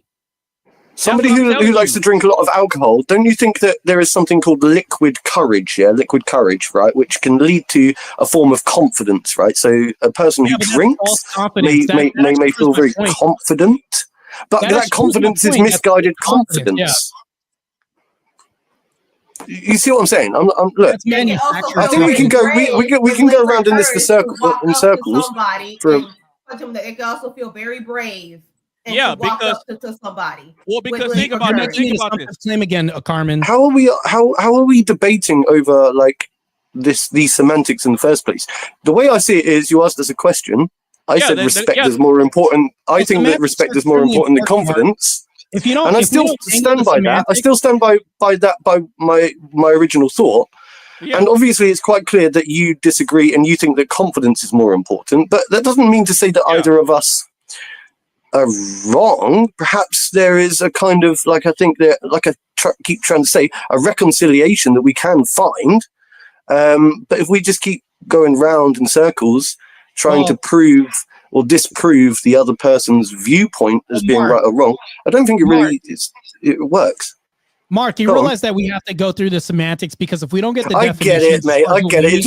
I felt like we did it. Like, I felt like we've got there already. We actually got better as this went. I actually was able to explain my distinction between the fear of or bravery and confidence, and how they could be separate and independently function differently, and how they're not mutually exclusive. But back to this, I'll just end it on this note. I'd rather have my woman's respect than her confidence any day. That's just me.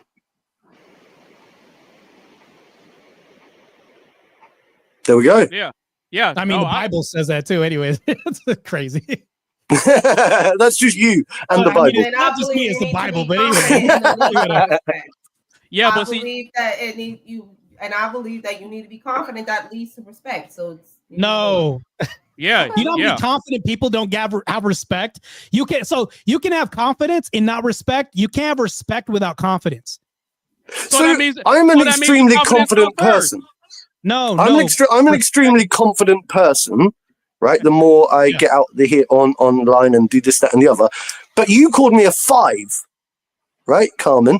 You called me a 5. But by your definition, because I'm more confident than most people you've probably ever met, right? I should actually be a 10. Not the cap. I should be a 10 because I'm really, really confident. So I should be the most sexy man in your life right now. Look, Mark just made a really good point. There he goes with that should. There he goes with that should word. There he goes with that should. There he goes with that shoulda, woulda, coulda. He made a point. Respect is more valuable than confidence, because it doesn't really matter if you say that Mark is a 5, but Mark is the most confident man alive over here. It doesn't matter, because he's not going to get the Carmen, because you don't respect me enough to call him a 10. Because you don't respect me enough. You gave me a 5. You made a really good point. Most people are 5s, Mark. Most people are average. Just saying. Oh, I know. Oh, this is cope from Carmen. This is massive cope. Most people are 5. Nah, stop lying. You would have never married your husband if you would have had, oh, he was just a 5.5. Yeah, stop the cap. So much cap. Stop the cap. Yeah, thank you. That's crazy. No, but see, the reason I was pushing back is, yes, respect has to be earned, but respect has to be earned through trials and error and experiences, right? Confidence. Yeah, but right. Well, no, you're right. No, you're absolutely right. Hold on. You're absolutely right. Right? But the competence leads to the respect. But you have to have the confidence to try your hand at something first. So whether you succeed or fail, you're still learning something, which makes you more competent. Because I tried it, I wasn't sure what was going to happen, but now that I tried this and I know this doesn't work, that's giving me more competence in something because I know what doesn't work. So let me try something else. And guess what? I'm confident that if I try it this way, it may or may not work, but I'm still going to try it anyway. Now, if it works out, okay, I make a mental note. I know that if I do this, this works out for me. I know that if I try it this way, it doesn't work. And if it doesn't work and you're less competent, guess what's going to take a dive? Your confidence, right? Because you have to have competence first. That's why. Because if you flip the scenario around where you're not learning anything and you're like, oh, I'm incompetent at this, you're not going to be confident at this because the competence is lacking. You have to have competence first. Because if you flip it around, the confidence can't exist. Otherwise, it's just you're lying to yourself and coping like Carmen over here calling Mark a 5 because he's not competent enough. Yeah, so it's like, so he'll never develop the confidence because he never hears, I'm a 10. But if you go into it having, how do you go into something having competence first when you don't know? Well, here's the thing, though. That's kind of a contradiction. You start learning and you become more competent, but the confidence doesn't come. You build the confidence through competence first. So it's like, so that's what comes before the chicken or the egg. That's what the dilemma that we're having right now. I just want to say that Mark had the confidence to ask the question. Yeah, but he's still a 5. There you go. He had the confidence. Yeah, there you go. You feel respected as a 5. So did I gain your respect? Have I gone up the ranks now? Exactly. That's you. 5. Right. You're 5 and you get respect. That's crazy. But you get my respect. Stop the cap.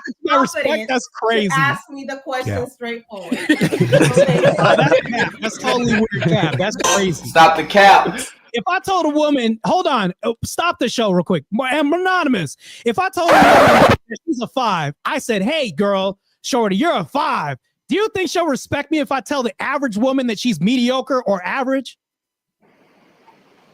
No, not necessarily. No. Oh, man, that's crazy, bro. Like this. Oh, it only works with women, but not with men. That's crazy. Well, yeah, because the question is when it comes to men, what matters more? Yeah, but you understand that this dichotomy works both ways. If somebody calls me a 5, I'm going to be like, damn, man, that's crazy, man. How confident can I be as a 5, right?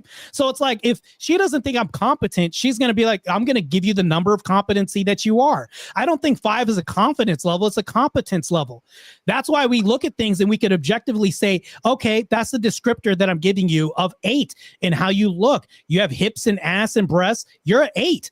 You know, that's a descriptor, right? Is that not? So that's competency for my level because it's like she can have my babies because she can breastfeed because she has breasts, hips to have babies. That's competency right there. That's why men are attracted to women. We're not attracted to, oh, you're confident, because if that's the case, Precious can be the most confident person in the world, but it doesn't matter. She's not getting any babies from anybody. Nobody's touching that. That's crazy. Well, surprisingly, she do got a husband though. She married a white dude, but she got a husband. What do you mean surprisingly? I can see why. Yeah. He's a lucky man. He's a lucky man. That's gross. Stop the cap. What are you talking about? You stop it. Mark, stop the cap. You capping all night, bro. That's crazy. Yeah, stop the cap, Mark. Stop the cap.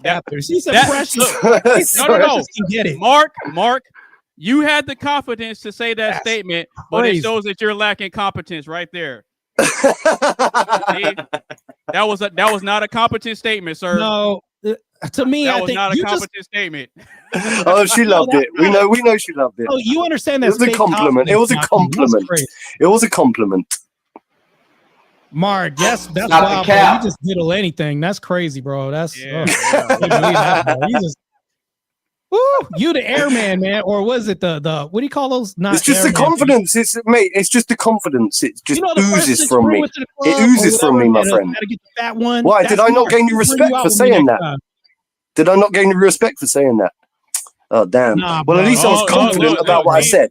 Look, see, you Nah. got you got Zinga roasting you now. You got Zinga roasting you. Oh, but I love Zinga. crazy. Oh, what? Is she Yeah. jealous? Is she jealous? Look, see, look, that's confidence right there. That's Nah. confidence. Look, that's confidence cope. right there. That's cope. Of Nope. Now, course. look, that was a stupid, Anonymous. Do you think that cope was- is confidence? it's a false sense of it, yeah. Oh, it's false sense. So it's not true Yeah. confidence. Thank you. Okay. So it's Yeah. false. Yeah, Okay. because So what I are lost you your gaining respect. from it? Yeah, you don't get no respect. Oh, right. But- What? Because for showing why my respect is more confidence, I've lost important. respect. Yeah. That's why respect is more important. Yeah, I agree. No, no respect. See, you comes after- disagree with me. No. You disagree with me. Stop the Nah. cat. This is crazy. No, you asked me That's was why that you don't get respect. Oh, no, like no, it's no, now no, it's gonna no. turn it You back? asked me, was that a fake sense of That's confidence? crazy. And I said, yeah. That was the question. Yeah, that so you was the agree. That's crazy. No. That's crazy, bro. Because look, because my whole point was, in order for you to try something in the first place, whether you know about it or not, you have to have some degree of confidence to even try. You're not gonna, nihilists don't have confidence when they jump off bridges. but You you, don't but you, need but confidence you, for that. okay, but you know something's gonna happen. You don't know exactly what, but you know No. something's gonna happen. If you don't know anything is going to happen and you're diving down into the abyss and you don't know what's going to happen, uncertainty is not confidence. That's crazy. But you still jump down there anyway, right? Yeah, I can jump into uncertainty, but that and not be confident. I mean, but then the world. But how do you do that without confidence? The world Because wouldn't be you know what discovered. nihilism is? Look at the definition of nihilism. There's no confidence in the definition at all. It doesn't exist in nihilism. So absent this, you just have nihilism. That's the absence of confidence. And we can function without confidence in anything that we do. Have you ever heard of a thing called the call of the void when people are driving and they imagine like run? Like, matter of fact, it's called the call of the Yeah, void. I've Mark, heard you of that. can Google this if you want. It's called the call of the void. Somebody will be I've heard of it. driving. And then in your head, you'll be thinking, what if I just run into this car? I wonder what will Yeah. happen. That's not confidence. You know, it's like a phenomena that human condition we have. The confidence isn't laden throughout this at all, but it's like, it would be like a self-defeatist mentality that you have, but you don't have to be confident to have this at all, to do the thing. Okay, so the definition of nihilism is a philosophical viewpoint that denies intrinsic meaning, purpose, and value in life. It is rooted in the Latin word nihil, meaning nothing. Nihilism can manifest in several forms, including the rejection of objective moral truths, the denial of objective knowledge, or the belief that established institutions and authority should be destroyed. Yeah, you can Oh, do so that. that's my brother you just described to me there. Yeah. Yeah, I know. I keep calling him a nihilist. Yeah, you don't have confidence laden throughout nihilism. That's so if you're talking about the absence of confidence, that's the definition of absence of confidence. Well, what it says right here is a philosophical viewpoint that denies intrinsic meaning, purpose, and value in life. Yeah. So Yeah, that you would don't be have to have confidence in that. well. So that would be a synonym for depression then. Well, I That mean, was- depression that's- and that's another nihilism way of tend saying to go hand in depression. hand, don't they? You know, you've got like something called contributing factors. So, for example, to constitute being something, sometimes you have to have a multitude of contributing factors to be able to, constitute being what that thing is. So, yes, can agree with depression and nihilism go hand in hand. You don't have to be confident. But I understand what Marte's trying to say. I understand what Marte's trying to say. Maybe according to the online definition or the definition, they don't mention the word confidence in nihilism per se, you know. Right. But I think it's quite obvious that people who are nihilistic, you know, they don't really have much confidence. They don't have confidence in the government. They don't have confidence in themselves. They don't have confidence in, they don't have confidence in like religion. They don't have confidence in the belief of God. They don't have confidence in lots of different things. Henceforth, they are like floating, you know, through life with no idea where they're going, no aim, no direction. Well, now, Mark, whether that's got anything to do with confidence or not, I don't know. No, but watch you know this what though. an incel is, Mark? No, Do but you think know what about an this incel though. is? Yeah, go ahead. Go And ahead. I know kind of what an incel is. I've heard the term being thrown around quite a lot recently. So this can be attributed to a group of men who actually have the absence of confidence in themselves. They go their own way, things like this. They're literally giving up. So if I told you that this guy gave up on life, would you think confidence in any regard to what he's thought about? Like the person, just the slogan saying, oh, Bob's given up on life. You know how that is, right? Would you think that confidence would be anything imbued in his character? You'd probably say, no, that's the opposite of that. So when I talk about the incels, I could point to a certain community where they've not only given up, they've lost hope, they've lost all the confidence in the world. So it's like, you can't have darkness without light. We have to operate on two different distinctions and then show that. What I'm doing is like, Mark's talking about the light, which is confidence, everything else like that. Therefore, the opposite must exist. And that's therefore like nihilism. We have communities like MGTOW, incels, things like this, because we have the opposite of confidence that's happening right now, or the absence of it. But these people still function in that community. We can't say he goes in his car and he's confident it'll start every day. He just goes in his car and he doesn't know what's going to happen. He just goes without thinking, confidently understanding that the car is going to start up or anything like that. He's just having no expectations. People function in life every day absent expectations that anything's going to happen. That's absolute nihilistic behavior. It's crazy. And people still function. I don't know how they do it, but they do. Yeah, I still think that they kind of work hand in hand, because the more we go through this discussion, I keep thinking, well, the more somebody loses or gains confidence, often respect goes alongside that, and you could argue it either way. And it's just whether one is more important than the other, which I'm struggling to really, because look, I've always said, I always feel that respect is more important than confidence. But at the same time, I understand how without confidence, it's very difficult to gain respect. So it's almost like they work very closely together with one another. That's how I feel about it. You know, whether you want to put this one in front of the other or not, right? I think it doesn't really matter. I think essentially you need to find an equilibrium between respect and confidence. And then once you've done that, you've found a healthy balance, perhaps. Now go ahead. A bit like using your left hemisphere of your brain and your right hemisphere of your brain. If you isolate one or the other, you know, and you're not working in equilibrium, then you're going to be doomed to have one-sided view. Wait, go ahead and let Marte respond. Go ahead, Marte.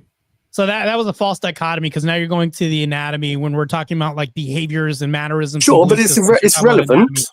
We're talking about balance and like equilibrium. And I was using that as an example. Wait. You got to let him respond. One more. Anonymous, I'm going to ask you a question right now in front of everybody right now. Yeah, go ahead. Is there anybody that you respect, or is there anybody outside of family that you love but you don't respect? No.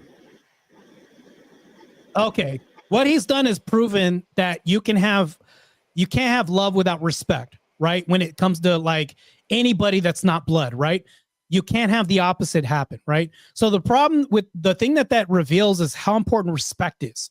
Because if you think about this, that's why when you say they go hand in hand, no, respect is always at the top no matter what. And it's constantly followed by confidence, right? It's constantly followed by confidence trying to catch up to respect. So it's like you can't have confidence, and it doesn't matter how much love you have in the world. If nobody respects you, you're never going to have true love. But you'll always have love. You know what I'm saying? It's like you have to think about this. One can function without the other, but if you flip this around, it doesn't exist. That's what I'm saying. Okay. So I like the way you described that, because if respect is at the top and it has to be earned, confidence is the vehicle that helps you get there. No, because so here's the problem with that is I can actually show you a really good example. I use your diagram to explain that. You said that respect is at the top and you have to earn the respect, right? No, you don't have to earn the respect, and I'll tell you why. So I met a cousin for the first time, and this guy was like, well, you're an IFBB pro, this and that, and we have a pro in the family. He doesn't even know me. I've never done anything to really earn his respect particularly. I just have a title, right? But he was like, oh, I respect that a whole lot.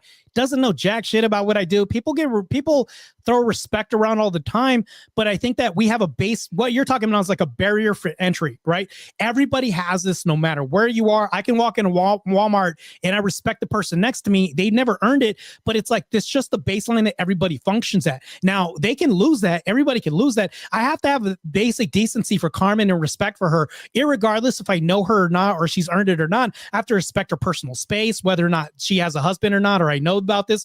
Everybody starts out at this. So now that we discovered like this baseline, it's like it doesn't have to be earned. It's just automatically societally given as an expectation for your fellow neighbor or brother. So it's like everybody has respect. It's just like, how much are you willing to lose? Now it's like there's a deficit that we can function at. That's what I'm saying. No, that and no. also, wait, the fact that I come and attend these podcasts with you people, and I barely even know you that well, but over the course of the last few weeks, you've gained my respect, and that's why I keep turning up. I've got a lot of respect for what you do. I've got a lot of respect for all of the panelists here, and it doesn't mean to say that I'm 100% confident in the way that things are going to pan out in the future.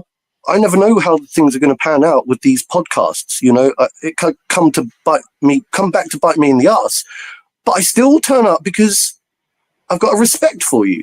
And that's why I'm here. And so that for me trumps any kind of confidence. And so that's why I think it's important. Look, I've said my bit, and I'm not going to say any more on whether I think respect or confidence is any more important.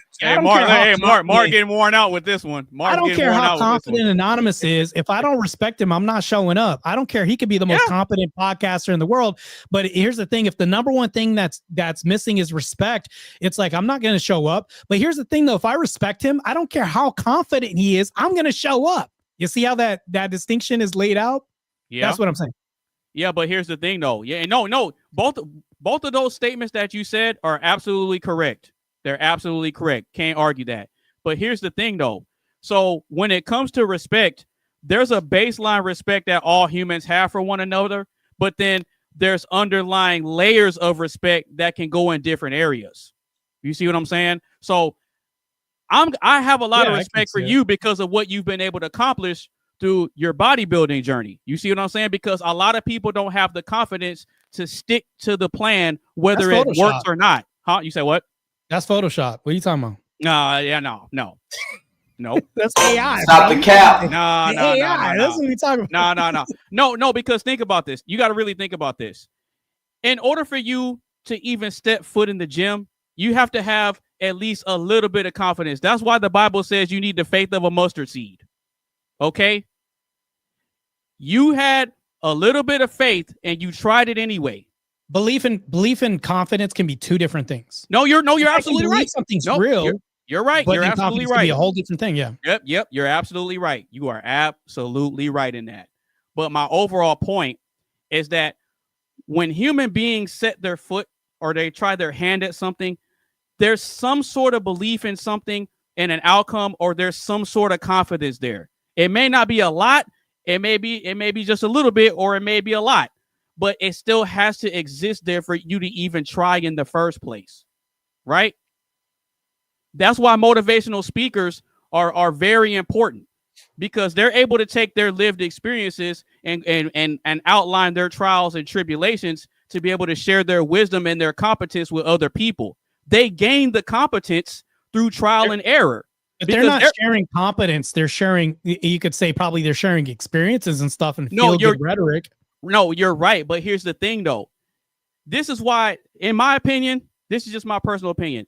This is why I think these conversations are very crucial, because we don't know who's watching and we don't know what people are dealing with. You see what I'm saying? Because like you said earlier with the whole nihilism definition, there's people out there that don't have confidence or belief in anything. And you're absolutely right about that. Right. But these conversations are for those people that are on the fence, that are, starting to go down a dark path, but then they hear something that gets them to see things a little bit different. And they say, you know what? I didn't really see the value in this before, but I think that things will eventually change for me. So you know what? Let me get up. Let me get out here and try to make something happen. If it works, cool. If not, at least I tried. Yeah, you don't need confidence for that. Yeah, you do. You don't. Yes, you do. I can demonstrate that once again, why you don't need confidence for that. For me, if I'm like, if I'm going to step outside or step into a new building I've never been in before, does it take a lot of confidence for me to enter a building that I've never been in before? Do I need confidence to execute that? To a degree, yeah. No, I can do that as a nihilist. Can you tell me how I can't do that as a nihilist? Because according to you, a nihilist can't enter any building or try new things they've never done before. No, but see the part that you're still. Shit. Wait, hold on. Oh, no, man, no, because the part you're leaving out that I keep saying is whether you succeed or fail. It's whether you succeed or fail. You still have some confidence to try it in the first place. It's nihilists don't even care. They're not even confident about it. They're just doing it regardless of what hazards. Like I can walk into a lawnmower as a nihilist and I don't care about confidence at all. I can throw it out the wayside. Can I still function absent any of this? Yeah, you absolutely can. Oh shit! Okay, that's my point. No, you absolutely no. But this is the thing though. The majority of the population doesn't have a nihilistic mindset. So you're using an extreme nuance, which it is valid. It's valid. No, it's increasingly, I think they are. It's not. Well, I think we're seeing lots of nihilists in the newer generations. No, yeah, correct. We have so many soldiers returning from war. The SA rate or self-deletion rate amongst these men is sky high. It's almost higher than Vietnam right now. It's not even. It's not an exception to the rule. I can believe that. Talk about this, and then not to mention that we have incels, we have MGTOW, we have soldiers coming home from war that the VA won't help. Like I can go on. There's probably like 20 examples I can give you of this. Yeah, but here's the thing, though. You're absolutely right with that. You and Mark are absolutely right with that as far as like the self-deletion rate is concerned. But you got to think about something. Those soldiers that are coming back, they have competence. They have competence because they went through the trials and error to get it. Yeah. And they have respect from their peers, right? And they have respect from their family members because of what their sacrifices are. But they can function without confidence. Yeah, but if they're offing themselves, that means their confidence is gone. Yeah, their confidence is gone. There are a lot of people who are operating within a shoestring budget of mental capacity as far as like any belief systems or anything like that. They're at their wits' end. And there's so many Americans that function like this, absent confidence in anything else. They're just doing this because they're just pattern recognition machines. Like I'm just following a pattern. That's it. And like I don't have to be confident in the pattern. I just repeat. But it doesn't take confidence to repeat something you've done 1,000 miles. No, you're absolutely right. You're absolutely right with that. You're absolutely right. And I'll give you an example of how you're right with that statement right there. You don't need to be confident to continue the rat race, the perpetual rat race that we all know of. The 9 to 5, get up, be stuck in traffic, do your 9 to 5 and do the same thing every day. But it takes a confident person to think differently and say, you know what? I need to figure out a way to get out of this rat race. Let me try something different. But a counter argument to that would be you don't need to be respected in life to be able to live a life either. There are a lot of people out there that are disrespected, but they still get through life. Yeah, so nobody's objecting that though. Nobody's objecting that, Mark. Like that wasn't the objection. No. Like even all of us on this panel could agree with that. Like, but that's the same thing as me saying everybody can live without confidence in this life, and that's all I'm saying. But what Anonymous is saying is like you can't function without confidence in anything, and I'm like no, because we have an example that's not the exception to the rule, and it's actually increasing. The reason why we have this podcast on my end, the reason why I joined this is because we have to fight this acceptance of lack of confidence in men, and they're functioning every day absent confidence. If we can actually give them confidence, because these men have operated absent confidence the whole time, proving my whole point, by the way, like I think that we can actually stop the self-deletion rates and everything else.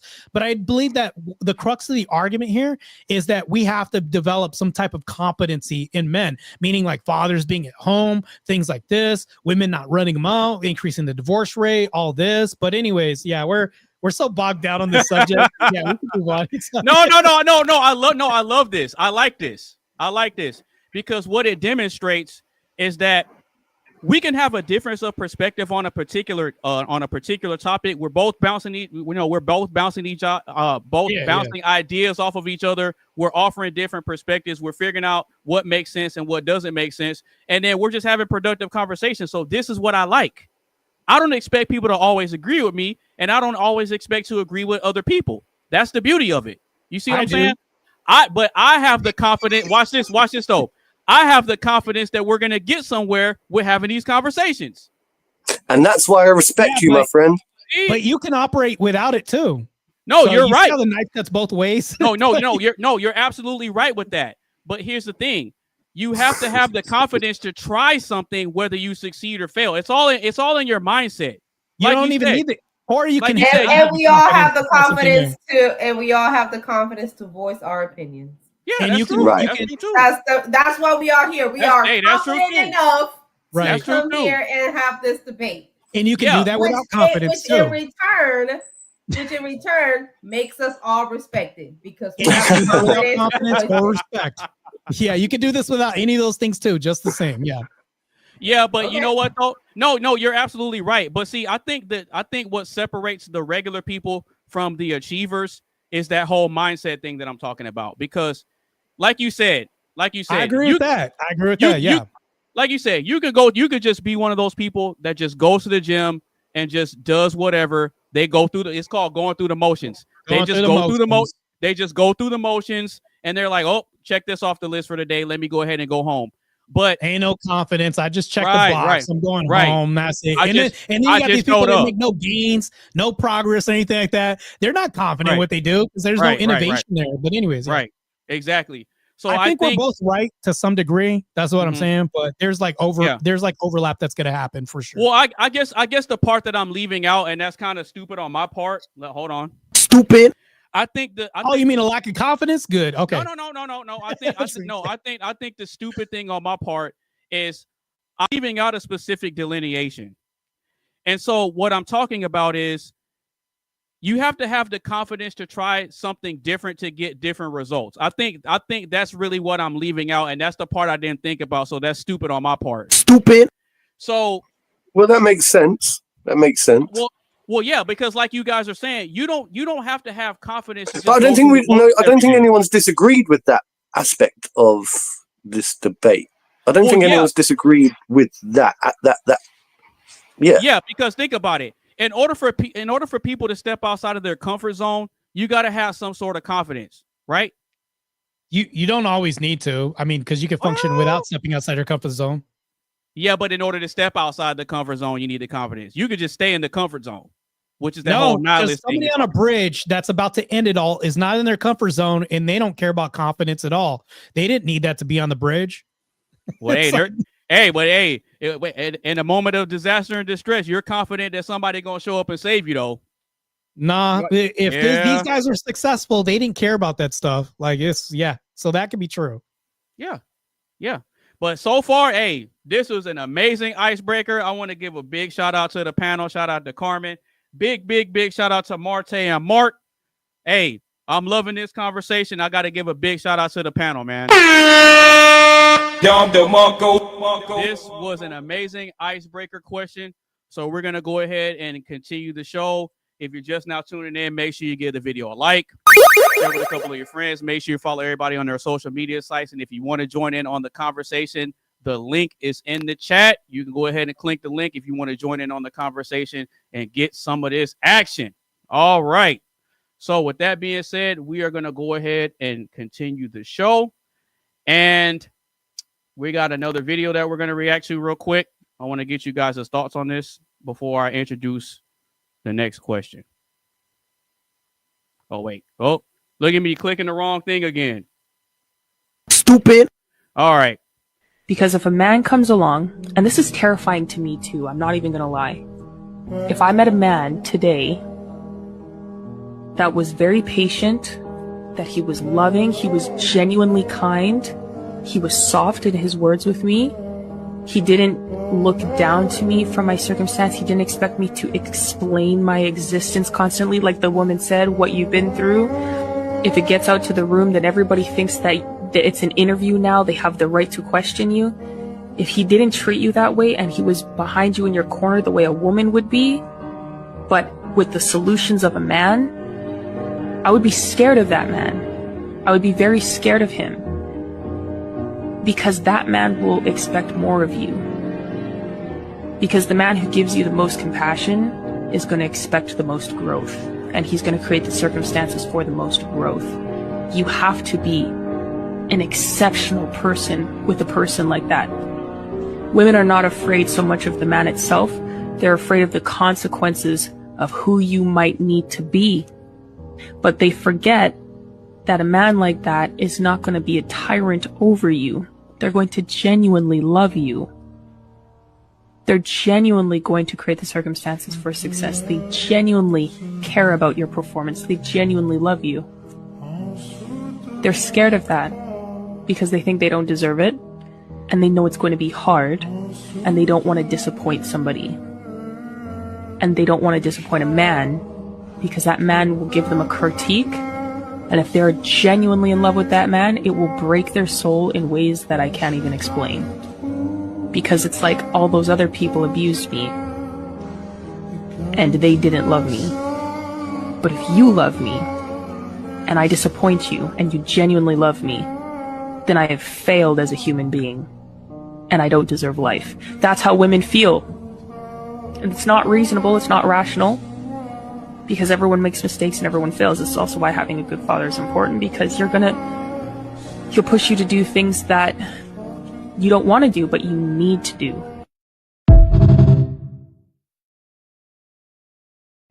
Wow. That title was interesting. L. I can explain why that's an L. All right. Well, wait. Real quick. I want to give Carmen the floor to speak on this, because she's a woman, and I presented something that's from a woman's perspective, describing like a guy, a top tier type of dude. So what are your thoughts on what she said in that video? I think that she's just afraid to being led. And if you're afraid of being led, then you're not a wife at all. I think women, a lot of times, they just projecting something. You're not going to be afraid of a man who wants the best for you, because at the end of the day, that's the whole point. You're going to benefit from his success, and he's leading you towards that. I'm not afraid of my husband leading me to something. It's not, I mean, I get it. I get where she's coming from, but you're just following the wrong man. I'm sorry. Right. So you shouldn't be afraid of anything. So I played that video to introduce the next question. And the next question is this: are most men seen as predators or protectors? That's the question. I got to address the prompt, which was stupid. Not your prompt, AB. Oh, you're talking about hers. Hers was the dumbest thing of all. Being called a real man by women in 2025 is an insult. How am I wrong? How am I wrong? Just tell me. Any girl that says a real man would, or anything about a real man, she's talking about either a simp, or, you know, a man that's going to pay the bills, or a man that's going to white knight or do anything like this. The people who I hear about this, and this is tangential to the topic, when a woman says, oh, he's not a real man, it's because he's either really abhorrently patriarchal, or like, you know, adhering to like Christianity as far as like Christian ethics, and Mark, I know you don't like to hear that, but, or even with secularists, like a patriarchal structure, and she'll say, well, he's oppressive by doing this. I just hope he's not tyrannical in this and that. They'll never call these men real men, because the real men are the people that serve them to them. And I think that that's an insult. If a woman said that Marte's a real man, I'd be like, damn, man, I got to get more masculine. I got to stop being a simp. Like, I'd have to check myself real quick, because it's not a compliment in 2025. I'll say that. Okay. So, you know, and I'm with you on the I'm with you on the whole real man thing, because most of the time when I hear somebody lead with a real man, they're gonna lead with a bunch of nonsense and things that benefit them. But addressing what she said though, what did she say that was incorrect in your opinion? It's weird because we're listening to an anecdote from a person, and it's like, if we're going to make societal prescriptions, I understand like her lived experience. That's why this is tough to even address, because I was thinking that.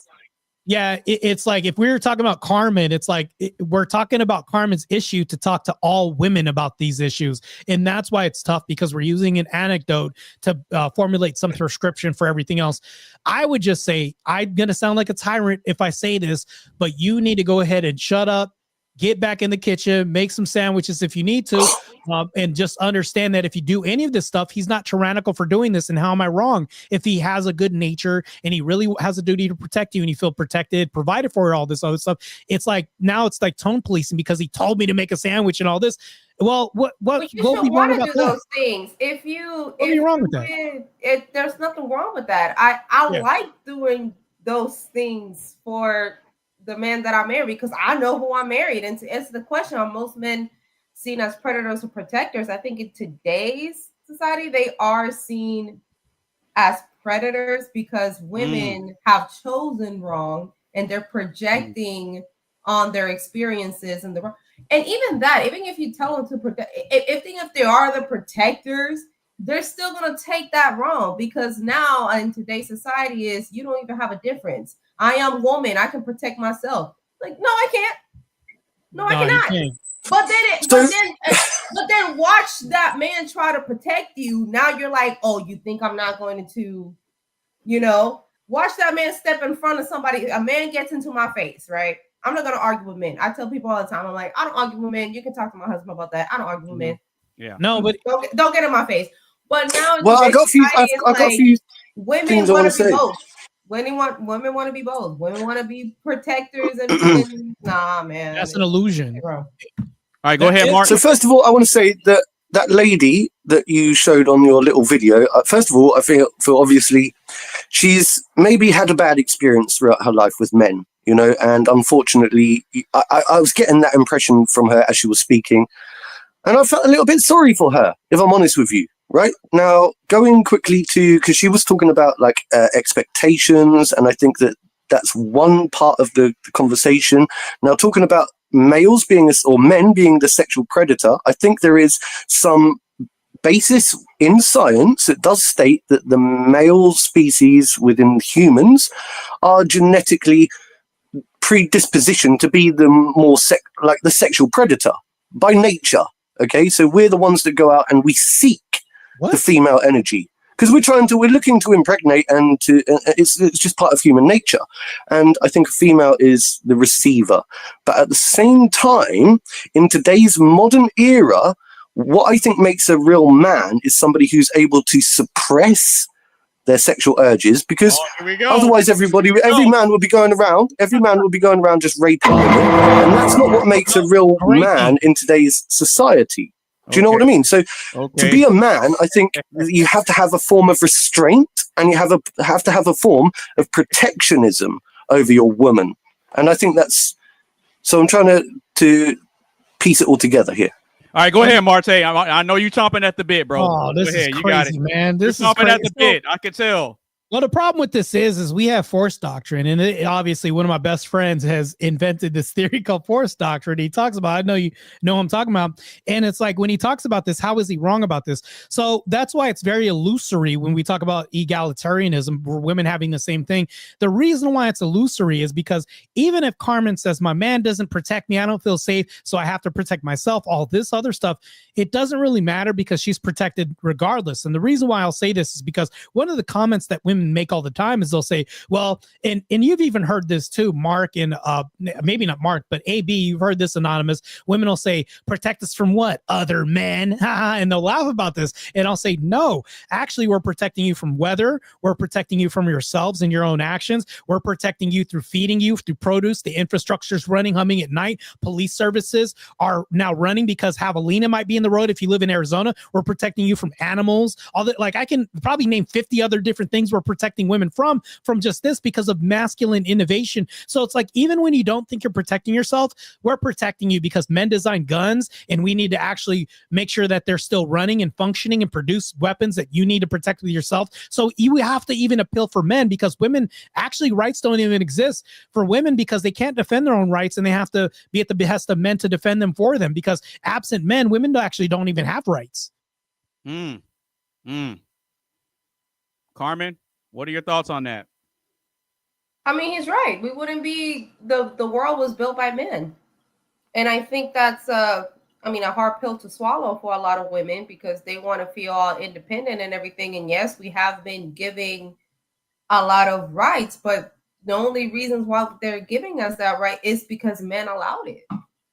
It wouldn't be. It's not the men who built this planet. I don't really see any female construction workers. I mean, look at a construction site.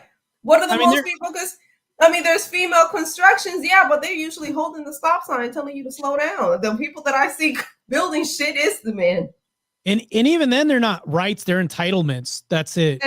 All they are is just entitlements. Absent duty. In the oil rigs, anything that makes the world go around is built by men. I don't think women should even. That's not even our natural nature. Our natural nature is not to. I don't want to be fucking working. I sure the hell don't. If it was up to me, I would stay home all damn day, taking care of my household, making sure it's peaceful, making sure my hubby is fine, making sure my future babies, when I choose to have them, it's when we choose to have them, when it happens. So you wish the suffragette movement that's my never occurred. Nature.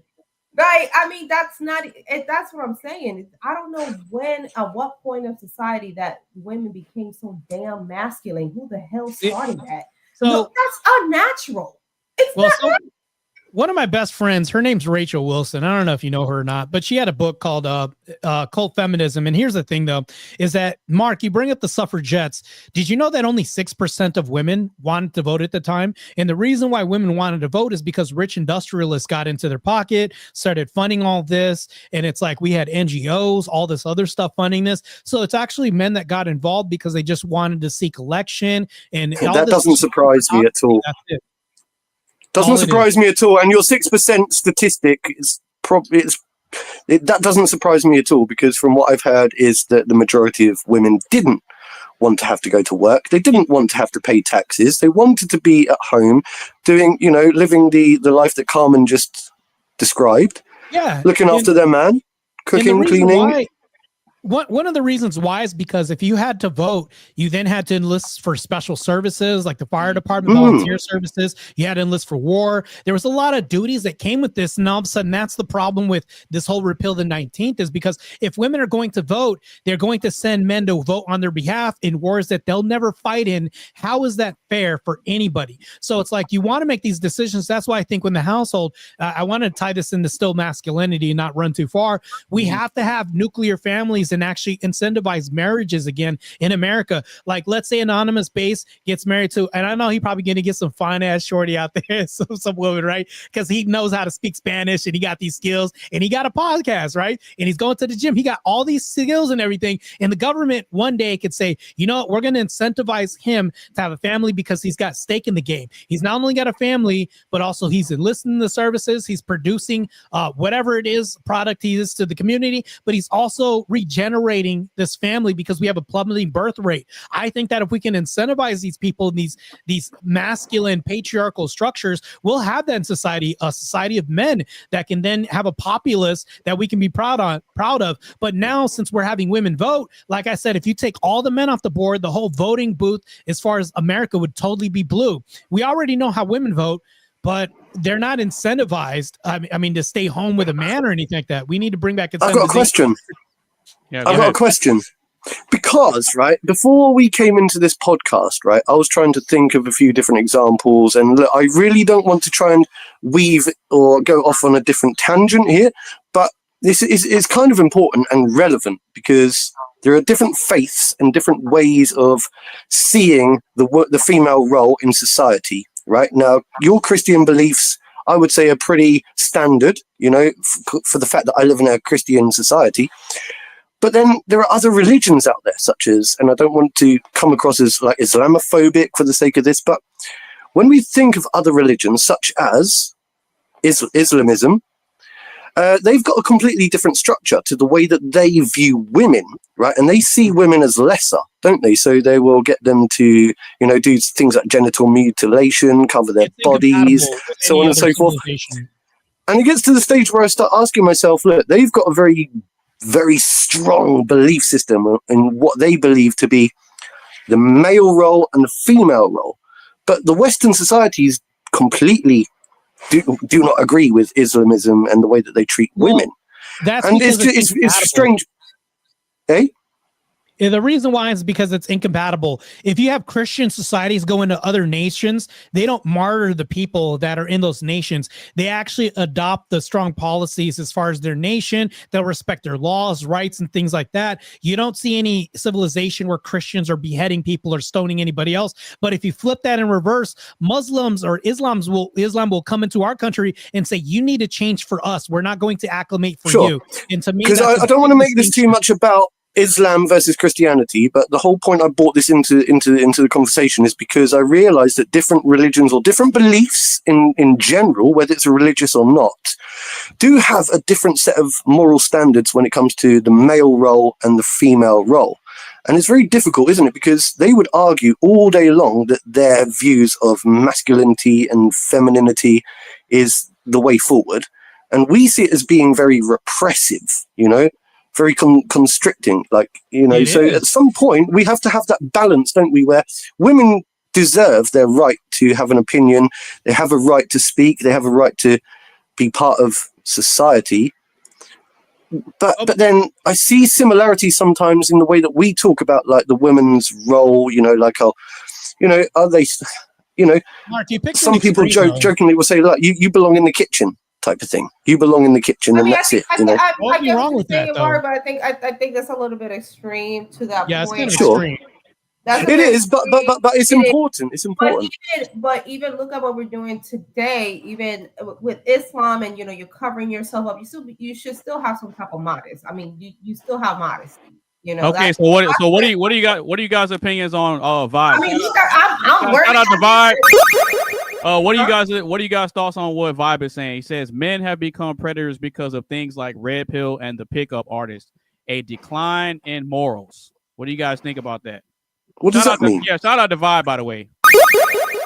What does that even mean? I can address it. So here's the thing, though. I think men have become predators because of things like feminism. I think feminism has caused a lot of this, because feminism will paint somebody that's patriarchal as a predator. You can be Christian and do everything else. Matter of fact, I was on another board where I put like a debate with Chuck, or AKA Charlie. I destroyed her in a previous debate. And next thing you know, because of my Christian ethical system, I was called a predator, right? I could do everything right. And this goes back to our conversation about being respected. This is why respect is extremely important, because I think how I conduct myself, depending on who it is, I just want to gain the respect of people who are in alignment with my goals. And then everybody else who says they don't respect me is obviously going to be opposed to it and call me a predator, even though I'm Christian. And I say, no, I believe a wife should be home doing this, and I should work and die for my kids and children and everybody, my wife and everybody else. I'm going to be called a predator because I'm authoritarian to somebody out there with my Christian nationalism. And then furthermore, back to the pickup artists and everything else in the Red Pill, I don't actually think it's that. What I do think it is, men have become feminized in these communities, and there's been a schism of Red Pill, meaning like Red Pill's a descriptor, right?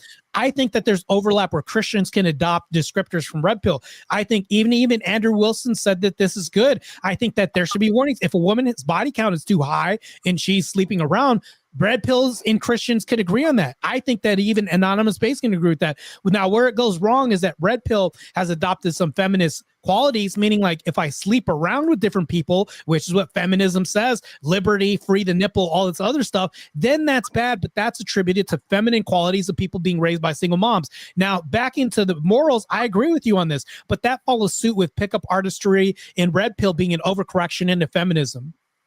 I agree. And I think the blue pill is actually the culprit. The blue pill is the thing that is encouraging sexual promiscuity.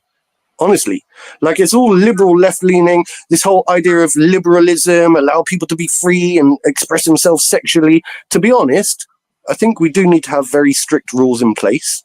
And if that means red pilling people, I think that's going to save people from what we're trying to describe. I don't even think there's such a. I mean, red pill is just telling the truth. What, being right wing?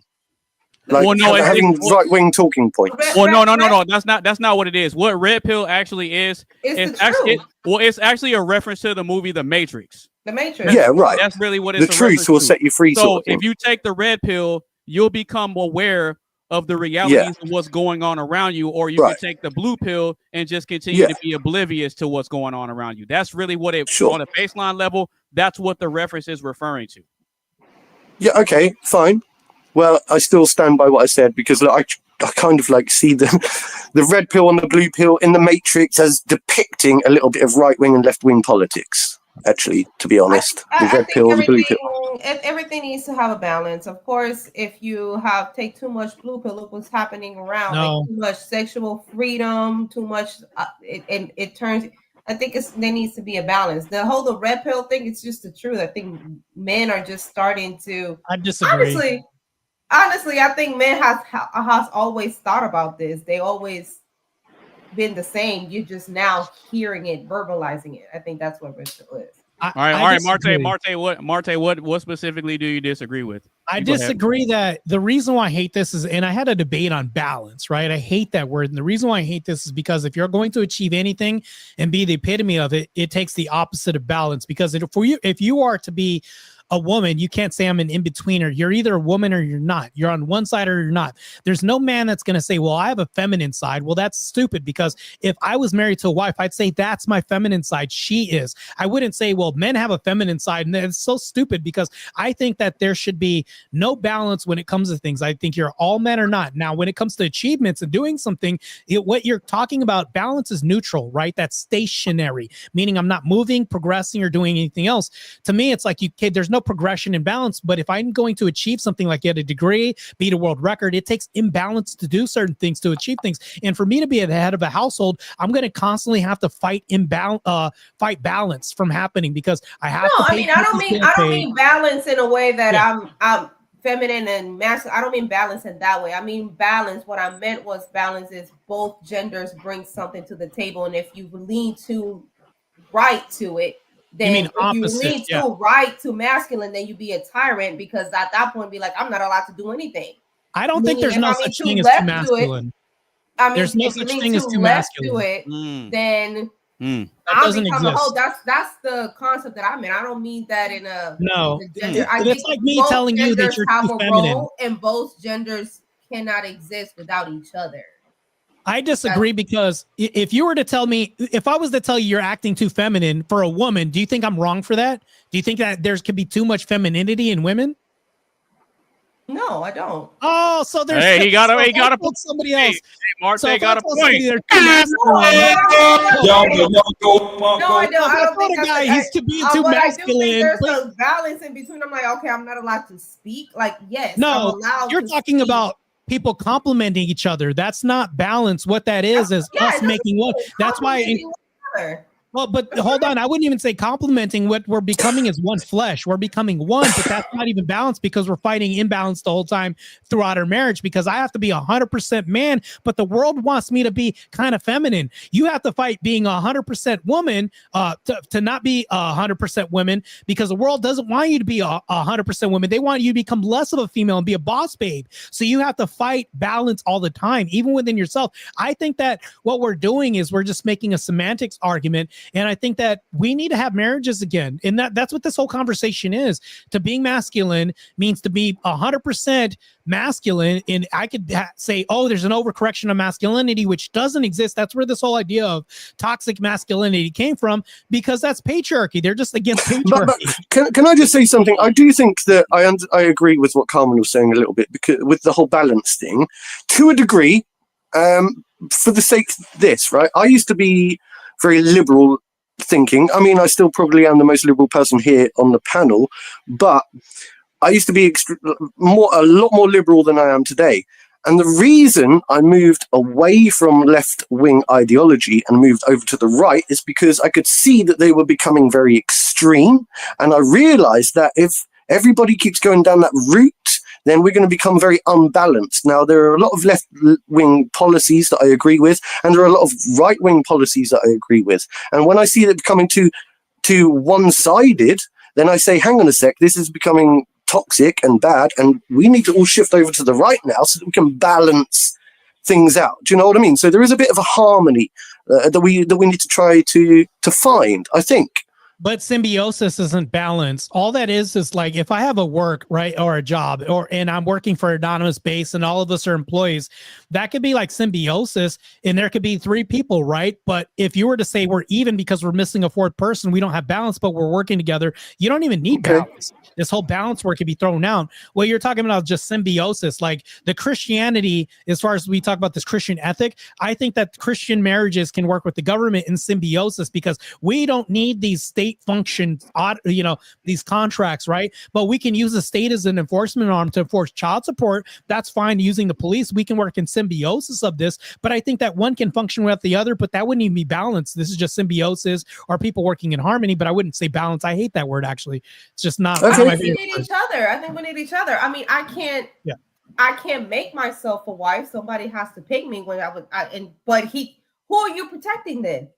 He picked me to be his wife. Okay, good. I can't marry myself. I need somebody else to marry me. But then there's a woman in England that married herself. Actually, who are you protecting? How are you protect her? You don't have nobody else to protect. Like, no.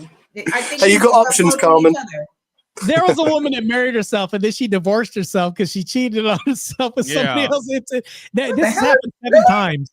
Yeah, this happened 7 different women. I know. Either married in an inanimate object, married themselves, married an inanimate object. There was a woman who married a ghost. She literally married a ghost and signed a contract, and they legitimized it. It's crazy. That's so stupid. I mean, that's dumb as fuck. That's not even what I'm arguing. Like, I think you just need both. I mean, even if you were a CEO, even you were a boss, how you were a boss and you don't have no employees? You can be a boss because here's the problem. For no employees? Yes, you can. You can. How? Yeah, I'm actually a CEO and I've got no employees. I kid you not. I'm actually a CEO and I've got no employees. How you can call yourself a CEO and a boss without no employees? You don't I used to have 2. I used to have 2 employees. I used to have 2 employees. The same way you could call yourself a leader and not have followers. It's the same concept. Yeah, right. I mean, no. Officially, so there's the titles. The titles, isn't it? This is a learning opportunity for me because I am so confused. How the hell can you call yourself a leader but you don't have no followers? Because nobody to lead.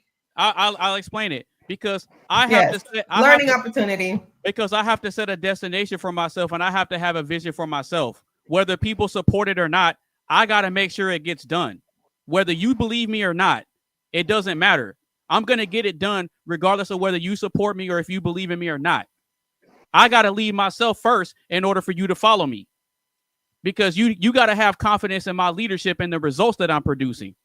That's why so many women today, they want a guy that already made it to the finish line. They don't want to go through the ups and downs. They don't want to go through the journey. They go for the guy that already made it. You see what I'm saying? So that guy had to lead himself, whether he had family support or friendship support, his girl supporting him. Men have to make it regardless. And we're not really allowed to make excuses. You see what I'm saying? So I have to demonstrate leadership in my own life first in order to present you with the opportunity to follow me. That's how it works. Now, if I'm wrong, I'm open to pushback on that. But from a male perspective, I know that Marte and Mark will probably agree on. Probably agree with that. I mean, like I said, it's a learning opportunity. But how is it? Can you be a CEO and a boss without employees? Well, I can explain. So, for example, when you start up a business, right, you have to give yourself a title, and you're either the manager or this. No, actually, you're the chief executive officer. You're the guy that with the brains behind the project. You don't need to have an employee to be a CEO. As long as you've got the goal to grow your business and to try to gain employees as the business grows, then that's all. It's just a title. It's just a title. But I'm literally a CEO, so I don't have any employees at the moment. But I did. But I got rid of them. But I still keep the business running, so I'm still the CEO, whether you like it or not. So that's just the way it is. I got a question. Who is this and where did they put Mark? Because this Mark is too base today. I don't know. Mark, you capping right now, but all of a sudden, where does this come from? Bring this Mark back on the next show because we need to see this guy. I've only had 4 beers to drink today. That's why. Oh, that's that liquid courage. Okay. That's that liquid courage. You got that liquid courage today. No. Normally, Usually I have 8. Today I'm on 4. Shit like that. Bro, Shit like that. okay. Shit like that. Yeah, that's funny. That's funny. No, but Carmen, you got to think about this. So when Mark was using the business example, you can't have employees unless you start a business first. Because if you don't start a business first, then where are they going to get the work from? That's true. You see what I'm saying? So it starts with a person having a goal and some sort of vision in mind, right? And they have to draw up the plan to make it work. So in order for it to come to fruition, either you have to do all the work by yourself to make it happen, or you can recruit people that understand the vision, and that's when you assign them a role. You see what I'm saying?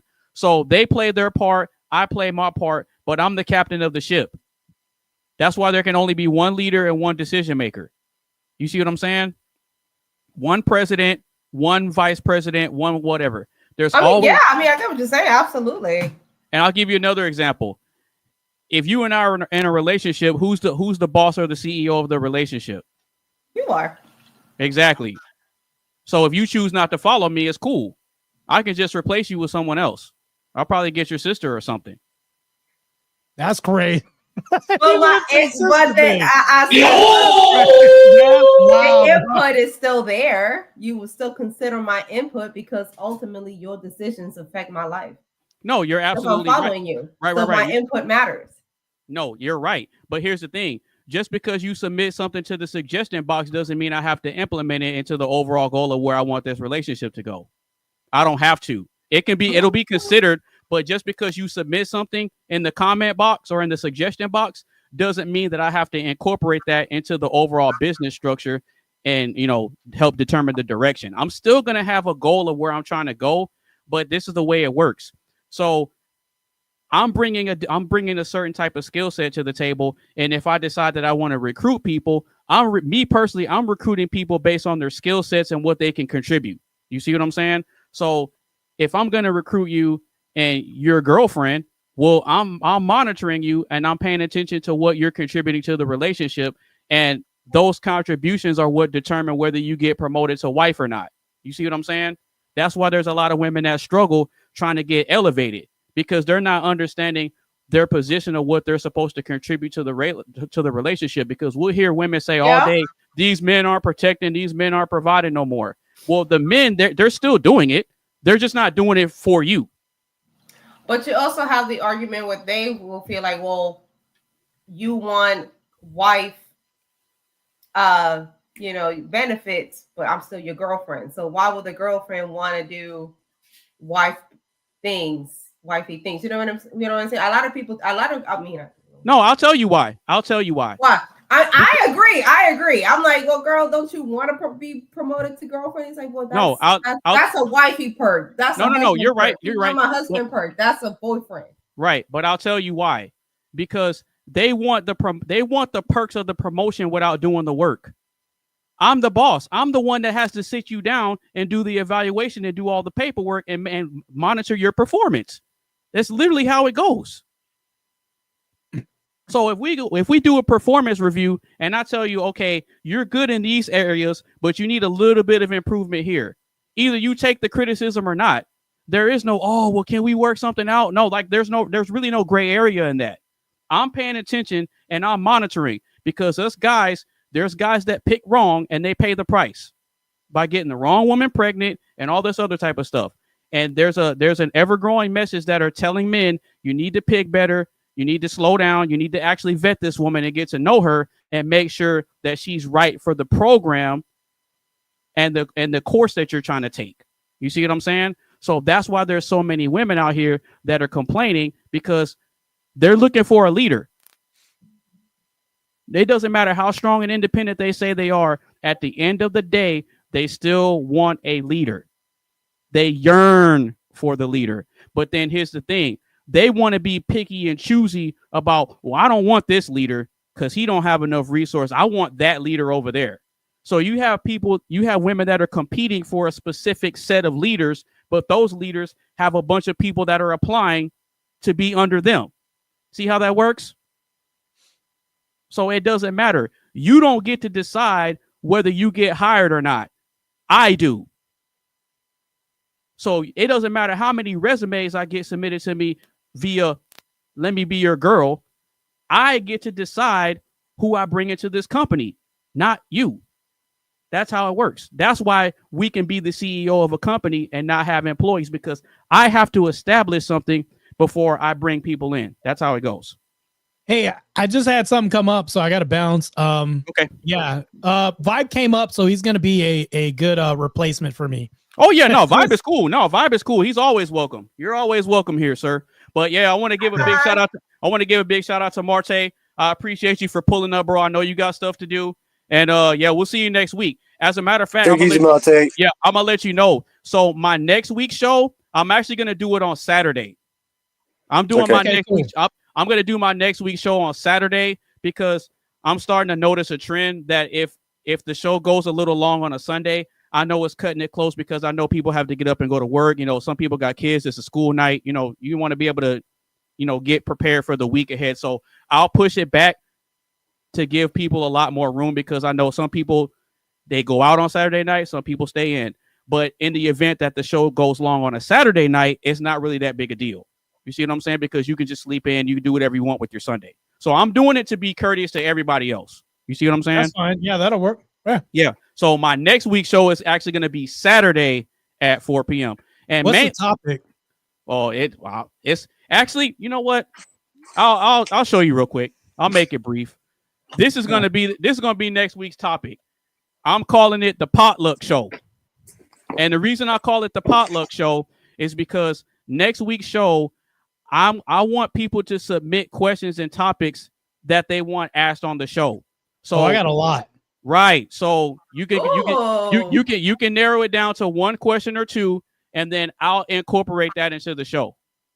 I got two. Right. So that way it gives the panelists a chance to offer up input and, you know, contribute something that you might be interested in or curious about. So. I got two very controversial ones that deal with like relationships and society. Okay.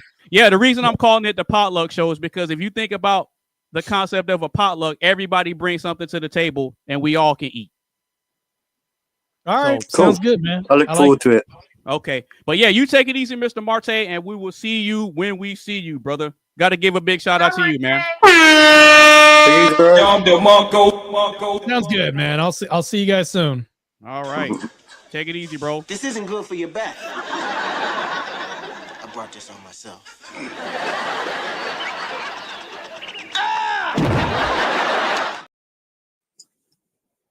All right. Yeah. One more shout out to Marte, man. He comes up here. He always does his thing. So I want to give a big shout out to Vibe. He decided to pull up. We haven't had the pleasure of meeting yet, have we? I don't think so, Mark. And actually, I'm not sure if this is going to work because right now there's a big party going on at my house and they're karaokeing downstairs. So if you guys tell me that like the noise is too much, I might have to drop off. They just switched songs, so at the moment they're quiet, but give it 10 seconds and there's gonna be another karaoke. We'll see how that goes. So you came in at a good time. So the question right now is: are most men seen as predators or protectors? What you got on and I had a comment on that because I really do think. I mean, you mentioned it, Anonymous. Is that I think in the heart. Like I've been married for over 10 years. So I'm not super long, but I made it past the 7-year itch and never had the itch. But I do think that my wife always expects me to have the final answer or the final solution. However, my wife is very proud and she is a boss babe. And I applaud her for being a boss babe.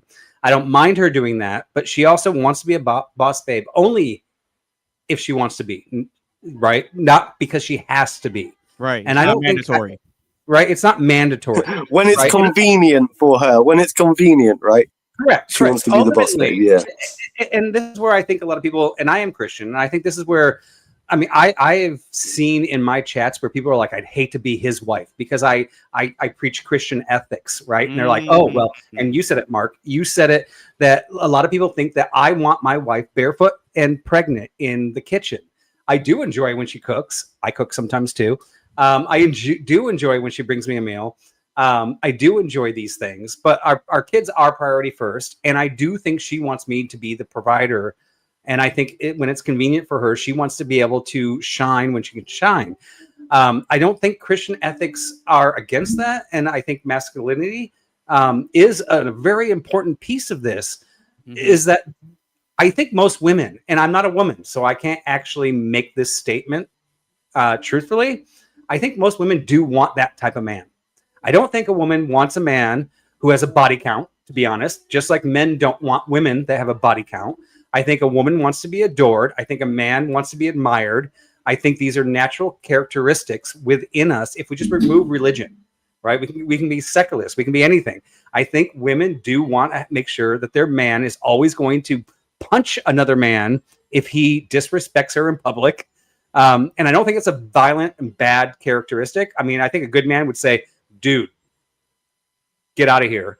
And then if that man keeps on approaching, that woman expects him to punch him, right? Like, it's not toxic masculinity. It's intelligent masculinity. And I think that's really what women want. And Cameron, like, I mean, you're the woman on the panel. So, like, you're the only one I can appeal to on this.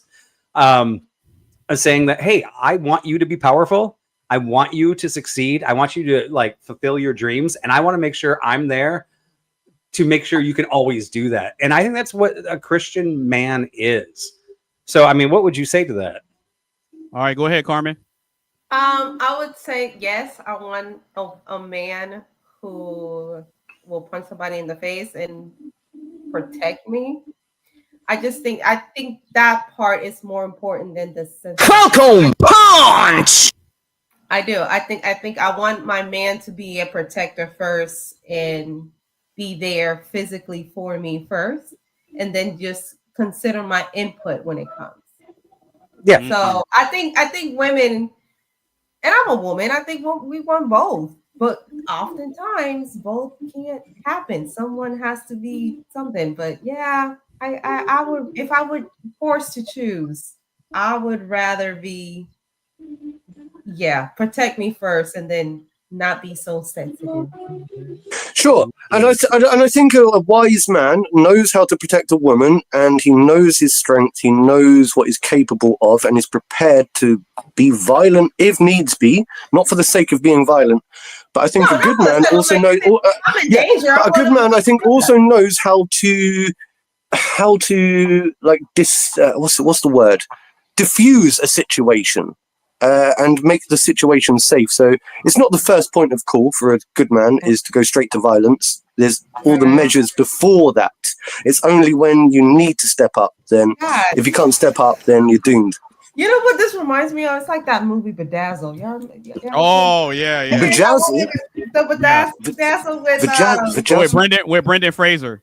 With Brendan Fraser and Elizabeth, you know, when she wished for a sensitive man and he was too overly sensitive, and then she cheated on him with the drug dealer, and then he looked like a drug dealer type, and then she still, man, I think it's just too, I think we want both the best of both worlds at this point.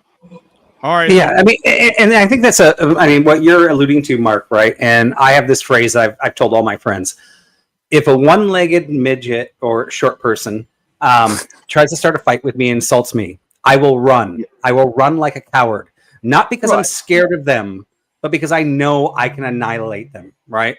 Okay. This is not a fight that is worth fighting. It's not a point where just because I know I'm bigger and stronger that I need to prove a point. This is, and some men would say, well, that's cowardice. I'm like, no. Okay, this is a fight. Even though he might be 100% wrong, this is one that I'm not going to fight because it's not fair. It's not, I mean, you know, it's just not something you do. And this is what I said, like, you have toxic masculinity. I think masculinity is very important. And then you have intelligent masculinity. And I think actually a lot of men are intelligent. But when I mentioned red pill in the chat earlier, right, Marte kind of went a little bit against me on that because he did say it's like this set of directions. Now, how you execute those directions can be interpreted one way or another, right? And I think when you look at people like Andrew Tate and things like that, it's escalated to the point where Andrew Tate, and maybe not, I could be totally putting words in his mouth, would beat the heck out of that one-legged midget. I think that is toxic, Probably. right. But I do think men do need to be stoic. I think they need to stand up for their women. I think they need to be leaders. I think they need to do all these things. And I don't think that's toxic. And I think a lot of these men have just been persuaded through like online media and television and all these things that, okay, if you look at mainstream media, we're being told that we actually are too toxic, even if we're just, or we're a dumb dad, right? We're idiots of the family. Only the wife knows how to tell the husband like what we're really supposed to do. You know, I don't think these are good prescriptions. And when you have Andrew Tate's on YouTubes and things like that, I think they're actually misleading young men that in the wrong direction of masculinity. So why are women scared of men? And the end of my claim was because of the decline of morals. And something that Marty did get right is feminism actually did say, hey, now women are allowed to cheat and have high body counts because men have done that historically, but not Christian men. And yes, Christian men can and be redeemed. So I don't want to get in that battle. But overall, I don't think any men should be doing that. I think we both need to like save ourselves and vet ourselves and look at our relationships and, you know, be the provider that the woman wants and make sure that I am the type of provider or you are the type of provider that woman wants before we actually jump into this fuzzy love feeling that everybody gets when they first start dating. Right. Mm-hmm. Yeah. See, I got to push back a little bit on the body count part. I love pushback. Well, no, because here's the thing. I understand what you're saying in an idealistic scenario, but based on reality, I don't think women necessarily care about a man's body count the way we do, because it's not the same. Which is fine, but men should care about it. Men should care about it. Yeah, but we don't. That makes sense. That makes more sense because I think it can be soul destroying, can't it, for a man when they're chasing? I think it becomes like a status symbol, like an ego trip, and it never really fulfills the man for what they're trying to really find, which is a good solid partner. It actually hurts the man. And this is why I actually brought up the pickup artist thing, right? In the 90s, this started. And I think there was this guy, super ugly, but he's like, hey, if you're clever with one-liners and you dress crazy and you have all this confidence, you can build up that body count, right? He taught men how to have a high body count.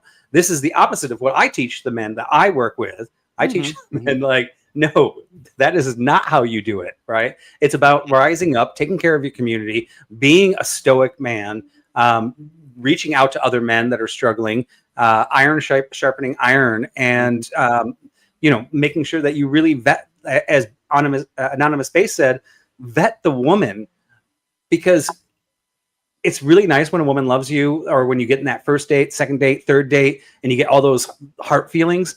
But did you actually ask her, like, hey, do we have common goals? Are these things that you like, this is where I want to go in the future? Is that where you want to go in the future? And are you willing to support me and join me in that future? Right. Right. I mean, I think body count is important, but I definitely, neither party should have a high body count. I mean, that's just for health reasons at the very least. Come on now. But I think it's definitely more damaging if the woman has a higher body count than the man. Well, so I'm going to say this, though. I think it's actually damaging for the woman to take a man of a high body count because he's had so many sexual experiences, right? He has different expectations, or he's gone through different things that maybe now you can't provide because of all his body counts, right? I think women should be more concerned about the men's body count. Because I think a man with a lower body count is actually going to be much more sexually into you and less expecting of certain things through all of his experience, right? So I think it's very important for women to care about that. And like I said, I think it's more important for men to freaking care about that. And I mean, I'm not a saint, and I'm not going to talk about. I'm not going to talk about body counts here.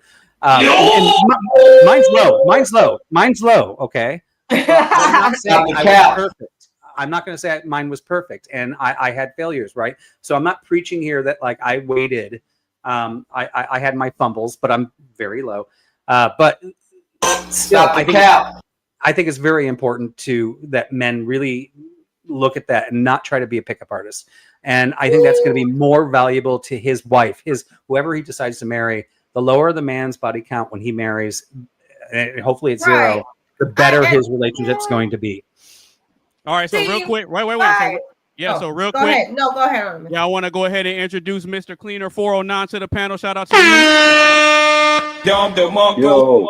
Yeah, he's been waiting patiently. I seen that he joined, so I'm like, you know what? He wants to chime in on the conversation. So I'll go ahead and give him a little bit of grace to speak, and then I'll let you go ahead and finish, Carmen. So, and by the way, I love that guy. This is a good guy here. Yeah, for real. All right, so the question is, are most men seen as predators or protectors? What do you got on that? You're mute, or we can't hear you. I had it off. This has to do with a massive brainwashing scheme that's gone on in American history. So what we see in social media is a slower push from the 50s to 60s to 70s to the 2000s, all the way up to where we are over the past, like, I'd say 12, 13, 14 years, where for a good long while, every 5 to 10 years, we were going through a social media evolution in what was happening in our social climate, right? Well, so the past 12 years, every year to half a year, we've been going through a social media era change. So like the Me Too thing lasted for like, what, 6 months to a year, maybe a little bit longer, but it teetered off after a year. Well, so then there's the cancel culture thing. It lasted like, what, 6, 7, 8, 9 months maybe, and then it teetered off, you know, and like all these movements over time periodically used to take a lot longer. But now we're going through eras so fast, the people who are trying to subjugate the masses and keep us all fighting each other are running out of shit because we're all becoming complacent to it all. So there's a lot of people waking up right now. And over the next 5 years, more and more people are going to be waking up to what's going on because they're going to be so complacent with, like, when you see a hurricane happen every single day of the week for a whole year, at the end of that year, you're going to be like, it's just a Tuesday. You get what I mean? Yeah. I see what you're saying.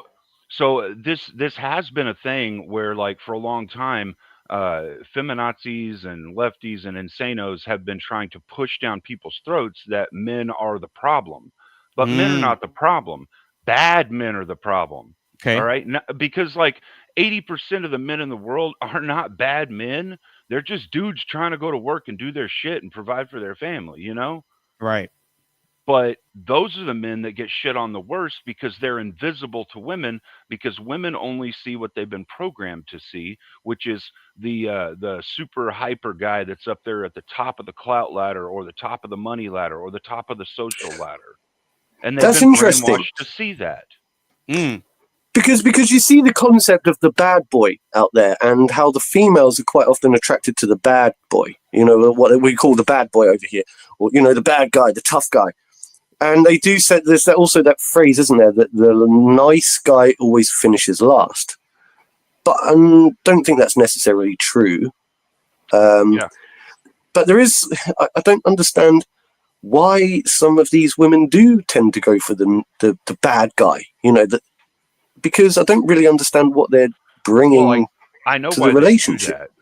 I know why they do it too. I know why they do it too. They do that because at their core, all women want that guy that they're just a little afraid of, but they know that every other motherfucker's scared of him because he will get fucked up if they do anything to her. That's why they go for him. We want Superman and Tupac at the same time. Right. You do. So really, they don't want a bad guy. They just want a competent man who can protect them. But they conflate being the bad guy with. I think to answer your question with the bad guy, women want to have fun with the bad guy, with the bad boy. But they don't marry the bad boy. They want to marry the good guy. Well, no. This is what it is. You want the bad boy, but you want to turn him into the nice guy. Yeah, that's really what it is. You want Superman and you want to turn him into Clark Kent. You don't want the Clark Kent that's already Clark Kent. You want to get a guy and then try to change him instead of getting the guy that's already there. It doesn't make sense. But y'all aren't designed to make sense. You want DMX, but you want to turn him into Superman at home. Yeah, that's true. It doesn't make sense. And what I was saying with the body count with Vibe, I mean, I think it matters. I think both parties should matter. But to be honest, I think it's worse for the woman to have a high body count than it is the men. For me, body count, I consider it.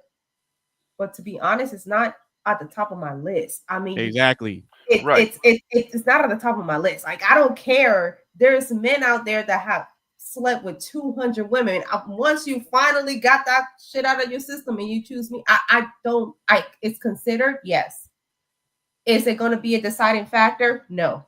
But when it comes to women, I think the body count is a deciding factor because I think women are easier to look away and be like, all right, you had a wild past, you know? You're not that guy. Well, isn't the ideal woman the Virgin Mary? The Virgin Mary. So a lot of men, and I think in the Christian space, a lot of women would see that as the epitome of the most purest feminine energy and the most pure female, the Virgin Mary. And I think it's all to do with the fact that she has literally a zero body count. And men find that attractive. I know I do. I know I find virginity very, very sexy. It's just a double standard. It's a double standard. If I sit here and say with my husband, I was like, well, before we got married, I told my husband, before we get married, I have slept with 150 men. Ooh. And then he tells me, well, I slept with 150 women. I will definitely think like he can't get past that. It's worse for women. I don't think at the body count at its core should be low on both parties, but it's definitely more detrimental. And the deciding factor is it looks worse for women. It's not. But here's something that's important that people often skip, and what Mark said, right? He pointed out in Christian ethics, it's that Virgin Mary, right? And I was on another panel where somebody's like, why do women dress in white? Because they're supposed to be a virgin, right? Everybody's focusing on the woman's supposed to be a virgin. If you guys actually read what Christianity is about, both the man and the woman are both supposed to be virgins. Sure. Right? Like the Bible does not say that men are supposed to be promiscuous, get a high body count, and marry a virgin. The Bible says the man is supposed to be a virgin, the woman's supposed to be a virgin. So I don't like the argument when people are talking about Christians, like going, well, you know, Christians expect a virgin to marry, right? They expect a virgin on both sides. Now, we're all flawed. There are loopholes in the system where we can get forgiveness and we can still get married even if we make mistakes. But I want to point this out because I see on so many panels where people are like, yeah, Christian men expect virgins, but they never talk about Christian women should be expecting virgins as well, right? I mean, it points both ways. But see, this is the thing. When people use should in arguments like that, you're implying an idealistic situation where everything is the same, and it's not. Realistically speaking, women don't put that high on their priority list. Right, and this is a drop on whether you're following your morals or not, right? And one of the things we're talking about here is through society, we've said, well, even if you're a Christian man and if you make a mistake, you're allowed to make more mistakes than a woman. Women are supposed to make less mistakes until feminism, right? And this is what Marty was saying. Feminism actually said women now are allowed to make the same amount of mistakes when it comes to sexual promiscuity than men, right? That's kind of the feminist movement. The real problem is none of us were supposed to be doing that in the first place. Yeah, I don't know what form of Christianity you're looking at. Christianity ascribes the same to both. Don't be promiscuous. Like I don't understand the weight there. But to go back to what you were saying, I want to give you pushback on that whole body count thing, Vibe. There is nothing, absolutely nothing that a woman can gain or lose with a higher or lower body count. She's always going to have a vagina, and that's all a guy needs to be able to figure things out. And this is the thing, women will typically tell you they like a guy who's a little more experienced. They like a guy who knows what's going on in the world. They like a guy who can lead them. And this is the thing, men don't want that from women. Mm-hmm. Right. But okay, so I will concur that a guy with a high or a girl with a high body count still can find a man, but do you think the quality of that man is going to be as high? No, I'm not talking about a girl having a higher body count. I'm talking about a man having a higher body count. If a woman has a 0 body count, she hasn't lost anything in the ways of experience. A guy wants her to learn him, not have experience with a billion other guys so that she's comparing him to them. There you go. I can concede to that. There you go. But is that right? For her to have a 0 body count? Yeah. No, Wait, and him to have 100 body count. No, I'm not saying it's right. What I'm saying is within the biological imperatives that we both have, there's a dynamic there to where women are willing to forgive that or not even look at it because they don't give a shit as much, whereas men are not because they know that their women will be comparing them in some way. It's a whole mental war game that happens inside men's heads when they find out they're with a chick that's been with like 50 to 100 Let me fucking tell dudes. y'all what my daddy told me. I'm like, look, if a man look at when we had the sex talk, I had the sex talk with both my parents, my mother and my daddy. And my daddy told me, told me, look, a man with a high body count, it's like a lock and a key. If a man can, if that's a master key, he can open every lock and he will be a master key. Now, if a key and if a lock can be opened with any other key, then that's just a shitty lock. And my daddy, there you go. Yo, W Dad, hey, W Dad. It doesn't make it right. No, it doesn't make it right. But yeah, it's not right or wrong. It's not right or wrong. It's just reality. Right. All I was saying was towards men and women's biological imperatives, biological drivers. And everything that we do in society, I wouldn't say everything, but like most of what we do in society as far as morals and ethics, all stem from the base drivers of life to survive and reproduce. Exactly. And see, to vibe, you gotta remember something. Women's priorities of what they look for in a man are completely different than what we look for in a woman. So I'm gonna ask Carmen a question real quick. Carmen, what matters to you more? Getting a long-term commitment and security, or a man being pure on his wedding night? Long-term insecurity. I'm sorry. Long-term insecurity. When I'm looking at body count, and I'm just going to generalize, I think most women, when it comes to men with the body count, I don't think that's not a high priority for me. That's not a decision. That's not a decision factor. That's not a decision factor. Right. So the opposite, it should be a decision factor. But right. So vibe. If you just pay attention to reality, do you think that those women that pay $1,100 to go to a Chris Brown concert care that he's just knocking them down? You think they care? No, no, girl, I can't get with him because he's doing this and that. No, they still go over there anyway. They don't care that he has kids. They don't care. Here's the thing. They don't care about the thing. They don't even care about the thing with him and Rihanna. They don't care. I am based in reality, but Cleaner came on and he said everybody's brainwashed. The fact that is okay, and the fact that is reality is something that I will concede 100% that we've been brainwashed, that is okay. What I am contesting is I don't think that's okay. Wait. The thing. So if you think about throughout the course of history, like with all the kings and most powerful men, where was the what exactly what is this brainwashing you're talking about? To where men sleep around. What's the brainwashing? During what time period did men get brainwashed to sleep around? Because the time period that where women got brainwashed to sleep around is in recent times with the advent of feminism. Yeah. No, it's never been the case that men needed to be brainwashed whenever a loose woman approached them and was like, "Hey, baby, want some?" And the guy, I mean, come on, that's ridiculous. I think that the younger generations are being brainwashed to be the opposite of masculine. So they're being taught that. Yeah, I think it's the opposite, and I think it's happening through like Hollywood and like that kind of cultural hegemony that you see through movies and TV shows and cartoons and all the Netflix stuff. So I think it's the opposite. I think men are being brainwashed to be less promiscuous.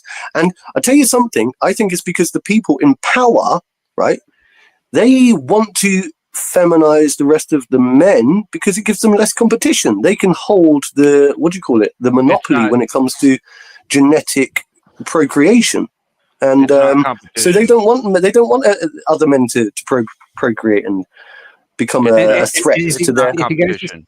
Give me a second. I really apologize for this. My daughter is super itchy. She needs somebody to take care of her. Clean her nose. This happens to me all the time when I'm debating. I'm not rage quitting. I'm not. No. It's cool. It's cool. Conversation. No, it's cool. It's cool. She's at my door going, Dad, I need some help. So I have to bow out. I apologize. Yeah, no problem, bro. No problem, bro. You can pull up whenever you want to, man. Well, it's all nice good. to meet you, Vibe. Yeah, great to meet you, Mark and man. Hey, when it comes to stuff like this, bro, your family comes first. We get I know. Yeah, we get it. I just always try to give it like a pleasant goodbye, not just right. Come off. All right, got you. Sorry, brother. guys. I was enjoying it. Oh no, you good, man. You can pull up anytime, brother. We got you. Appreciate it, bro. All right, you take it easy, man. Yeah, it's not the it's not that they're being feminized for the control scheme or for the I'm sorry, what'd you say, the like the monopoly, the genetic monopoly, right. It's not so much that. It's like, if you have weak men, all right, if you have a whole lot of weak men, who's going to rise up against the shadows that be? There you go. That's what it's about, really. Sure, I agree with that, and I think that once again, the genetic monopoly is part of that idea of control and power. You don't want people to rise up, and the way to do that is to destroy the nuclear family structure. So you can't have a good, solid, generational family that binds together and grows to become strong, to become a challenge to the orthodoxy, to the people in power. So I think I agree with what you're saying. I do think it's what you're saying. And I think that I keep those eyes closed, because I'm going to play Monster Reborn. You what? Now I'll bring back a monster. It's the same one I just sent to your graveyard. My blue eyes! Yeah, man, I knew you could do it. Now that was impressive. Holy cow. All right. Shout out to it. Yeah, shout out to Athena for pulling up to the panel. It's Athena.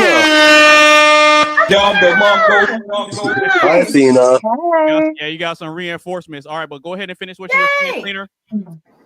No, what I think Mark is saying, I mean, there's probably a small amount of that goes into what they consider as far as making this grand plan happen. But for the most part, what they're really concerned about has nothing to do with like the 4 billion women that are on the planet and which one they can get. You do realize the shadow people we're talking about have as much money as they want. And if they wanted more and it was about that, they would be literally the richest people on the planet. It's not about money. It's about controlling people so that they can keep us all in the control matrix. If we're allowed to gain enough strength, if we're allowed to have enough strong men in society that are dissatisfied, they will start to rise up. But it doesn't, I mean, I'm sure there's a small amount that's like, oh, well, we'll get the girls, but I really don't think it's that much. They have billions of dollars. Like, they can get any girl they want anyway. Right. All right. So Miss Athena, want to welcome you to the show. You came in. Yeah, you came in at a pretty good time, because like the conversation that it's been hot, not in a bad way, but yeah, the conversation's been on fire so far. So the question that we're trying to figure out is, are most men seen as predators or protectors? What you got for that?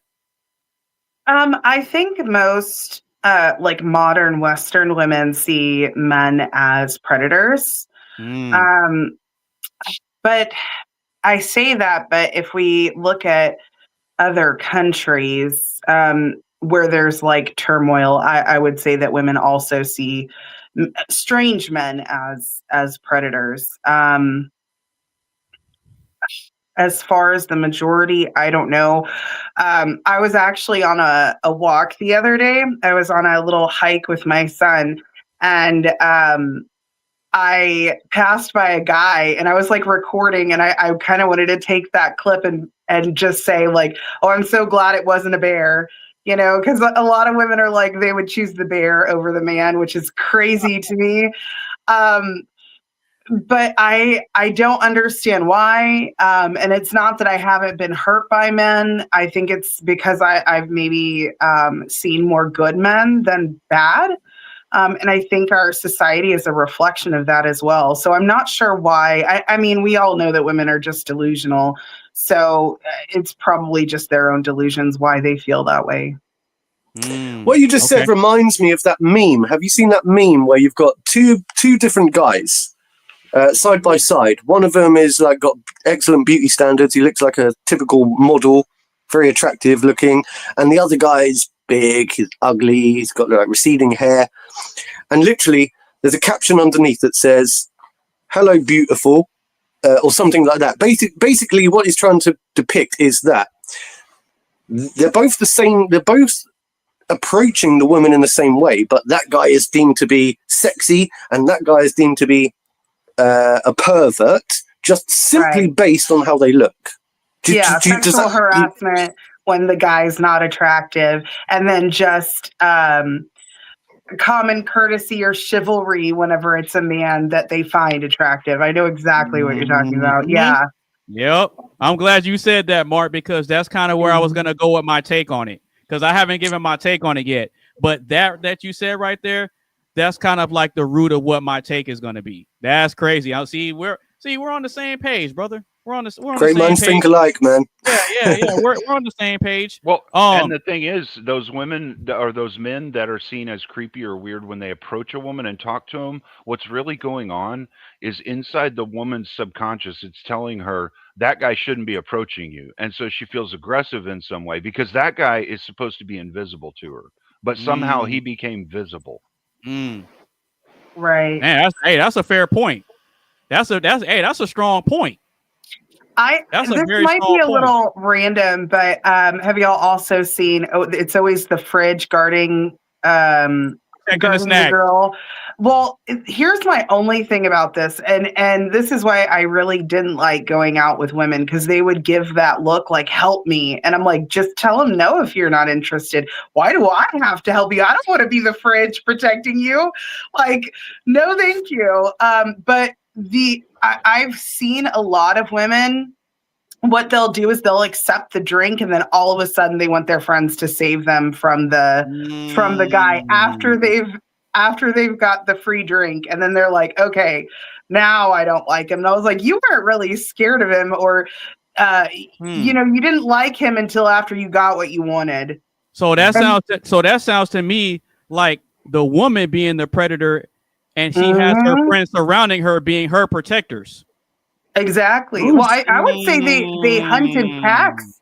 I would say they're all predators, and that they hunt in packs. To get back to the question, I would definitely say. Okay. I would definitely say women are more predators than men because, and this is why. Because look at it, like even if a woman, teachers or anything, it gets romanticized. If you're a male teacher and you fall in love with the student, they throw the book at you. But look at other female teachers. What was her name? Mary Kay, whatever, Mary, whatever, years ago. With that, she fell and had kids with her student. That was that. There was another example of Teacher Bay. Look at Teacher Bay. Oh, Teacher Bay. The chick that used to be a stripper. Yes. Yeah. But then they fired the male teacher because he had his female students braid his hair. Oh yeah, I remember that. I think women are more predatory than men, and I think even in our adolescent years, it's praise for an older woman to take a younger man's, virginity or whatever. That's not as predatory, even though it is, because you're an older woman and you're having relations with the minor. But flip that in the opposite way, then that seems as bad. But in the there's a double standard, isn't there? It's a double standard. Women are famously more predatory than men. So if anything, men should be scared of the cougars. I would say modern women are more predatorial. Because I don't think that was always the case. If we look at all these grandmothers out there, they were so sweet. They were innocent well until even after they were married. They stayed innocent. A lot of them were so sweet. Grandma has some skeletons. Grandma has some skeletons. You think the little granny's got some skeleton? The one that stayed married, only married one. I think there's some grandmas out here that used to be a hoe. She belongs to the streets. But just out of interest, Athena, because I agree with you on that. I think that promiscuity, once again, is a more modern thing, and we certainly see it with today's generation more than back in the day. But here's a question. Do you think that's because more liberties and freedoms are granted to women now that they're able to express that more so than they would have been able to back in the day? Or do you think it's just a different set of morals today? I think that the morals changed because the women had the liberties. I was actually saying this in Fatty's Live, that like women are really inconsistent and they're kind of crazy and all over the place. But the women who show more consistency, it's kind of like whenever you have a bowling alley, right? You have this alley and men are like the bumpers that keep the ball in that lane.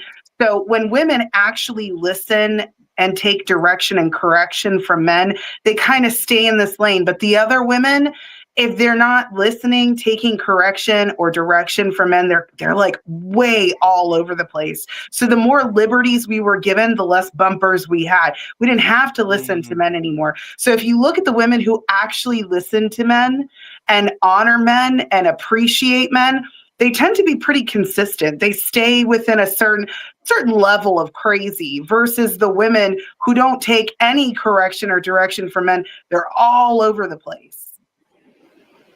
Yeah, it kind of reminds you, it's almost like if you take your kids to a daycare center, there's a designated person that's in charge of watching all the kids in a specific, like when the kids have playtime, the kids are in a specific area where there's somebody watching over them. Now, just imagine if there was a movement telling kids, oh, you don't need your parents. You could do whatever you want. You could do everything an adult can do. You know how much craziness would be upon us if that happened? It's the same concept when women were told you can do everything a man can do. No, you can't. Right. Because when it comes to leadership and establishing law and order, they're not capable of it. Yeah, they're not capable long term. Yeah. I want to push back on that women more predatory bullshit. Women and men have the same predatory nature, and they have the same levels of predatory instincts and all of that. The big thing that goes on with women is that they're also predatory towards other women. They will definitely screw other women over. Like the older women in their 40s and higher. Oh, really? They will get younger women to believe that like a younger girl in her early 20s dating a dude in his early 30s is a horrible thing because it's icky or it's weird or that guy's got to be a PDF or something like that. Right? Yeah, he ain't lying. The thing is, it's really just stemming from jealousy because they're single, they're not finding a guy, or they're not happy with their relationship or whatnot, right? It doesn't have to do with anything that's based in reality. What is based in reality is that nowadays women have more tools and more allowances for being predatory. And so you see more of that nature right now. That's all. Damn, son, where'd you find this? Well, so women lose their value over time, their dating market value, because they can't, give a man as many children. She probably has more baggage. She probably has more bodies. She's probably less innocent and more masculine, less malleable. And so all of those things are a detriment to her. So if she convinces younger women that the men her age are not good to date, that makes her a little higher in the dating market because the young girls don't want to date those guys, even though a lot of those guys are perfectly fine. When I think I was 21 or 22, I dated guys in their 50s. Things didn't work out because I was like, I don't want to be changing my my husband's diapers when I'm changing, my grandbaby's diapers. But, you know, and I had to make those decisions. But I will say that all of those men were very respectful. None of them were predatory. None of them were doing anything that would lead me to believe that they were bad men. So I don't know where they're getting it from. That's interesting. That's interesting, isn't it? Because I think that society stereotypes the old man as being the more perverted old, you know, pervy old man. But I think that they are the least pervy. I think that when you're younger, you tend to be a bit more pervy than when you're.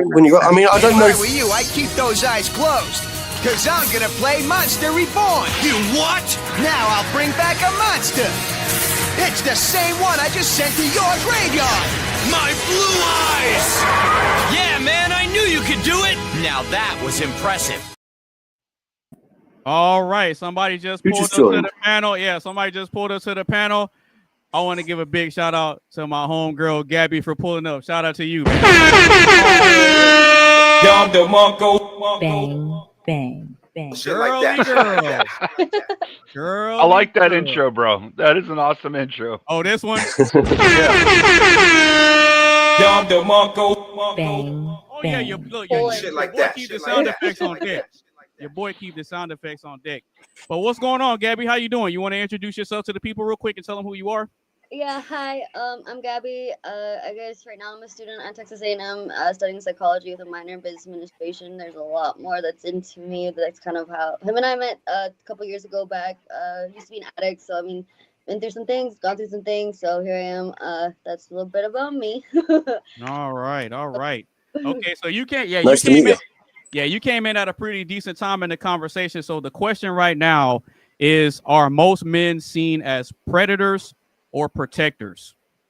What you got on that? I think on average, most men are going to see it as a predator just because of our like current state of how men are treated. Like, let's just be honest. Like, if you want to look at a fact, women die from domestic violence every 9 seconds, right?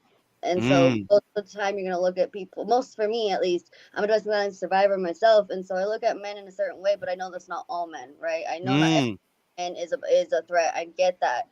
But around every man, I have a barrier or wall up to some degree until I know that for sure they're safe. And even when they've been proven safe, I still question it. Because at the end of the day, they can change at any moment. All I can rely on is myself. But I don't think all men are evil. I don't think men, are the type of people that are always, these bad people. I think there are good men out there, but unfortunately there are so many men that, just like a police officer, right? You're only as good as your weakest link. So many negative officers that the whole unit gets a bad rep, right? Yeah, so the bad ones give all the good ones a bad name. Hey, that is a valid point. That's a valid point. So that's a valid point. I want to push back on that too, though, because go ahead. That has to do with social media and our social construct as well. I don't know if you know this, but the DV rate for women over the past 20 years has been insanely high, and there's actually more women killing women in relationships than men right now. So why is it that men are demonized for this when women are doing it more than men now? Well, I think women are just as much as fault, and I don't think it's okay for a woman to provoke a man in any way, shape, or form either. I get that. I get that. So, man, I don't think it's okay for a man to do it for a woman. I think it's because society refuses to accept that women could ever be that predatory. And so the stigma continues to run forever. It's like, a few bad men give the rest of us men, the good men, a really bad reputation, in the same way that you mentioned about the cops. But society can't move on from it. They don't want to recognize that women could be possibly just as bad. And so we're in a state of general denial. And until people can wake up to truths and realities and facts, we're always going to be going through the same, we're always going to have the same stereotypes and stigmas about people. I think the gynocentric society. So whatever benefits women is what's pushed. So this is why women get lesser punishments for the same crime. We have more rights than men, yet we get less punishment. And it's like, okay, she's a strong, independent woman. She can do all the things a man can do. Oh, but they're not as bad. They're not as predatory. They're not as this. And I'm like, It's don't like think that's talking fair. out both sides of the mouth. Yeah. All right, go 'cause I ahead. Go think ahead, that Gabby. women can be just as much of a domestic violence like initiator or just as much of a predator as any other man, right? It doesn't matter if you're man or woman. I think that a woman can do just as much damage, if not more, than a man. I think that there's also a lot in our society of women crying, and some people may hate me when I say this, but some people cry wolf. A lot of women cry wolf. A lot of women cry, or turn it around to where a man did something, this and that, and it's not true. And I had to really look at that because someone asked me, after everything happened with my situation, well, what did you do? And I didn't understand. I really didn't. I got angry, I got upset, and then I had to look at so many women that unfortunately cause it to be a situation of like, well, are you sure that's really what happened? That the women that do have things happen to them, or the men, right, get questioned. They get kind of that pushback. They get, well, what, are you sure? Because there are so many women that provoke. There are so many women that know what they do. There are so many women that cry wolf and do, unfortunately make it to where men do have that reputation. And I think women can be just as bad. I'm not saying that, women are exempt from it. I think that women can be just as bad, if not worse, especially in the manipulative and the mindset of things. I think men can be more physical, but I think women can be very much more mental. And that's not okay either.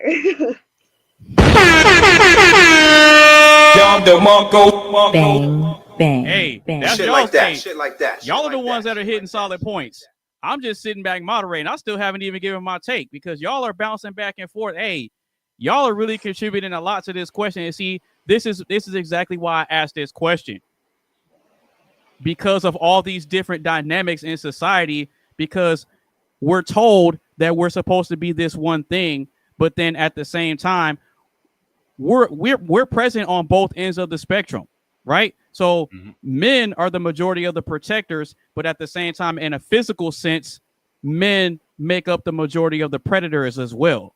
So then it creates this confusion when it comes to the overall male image.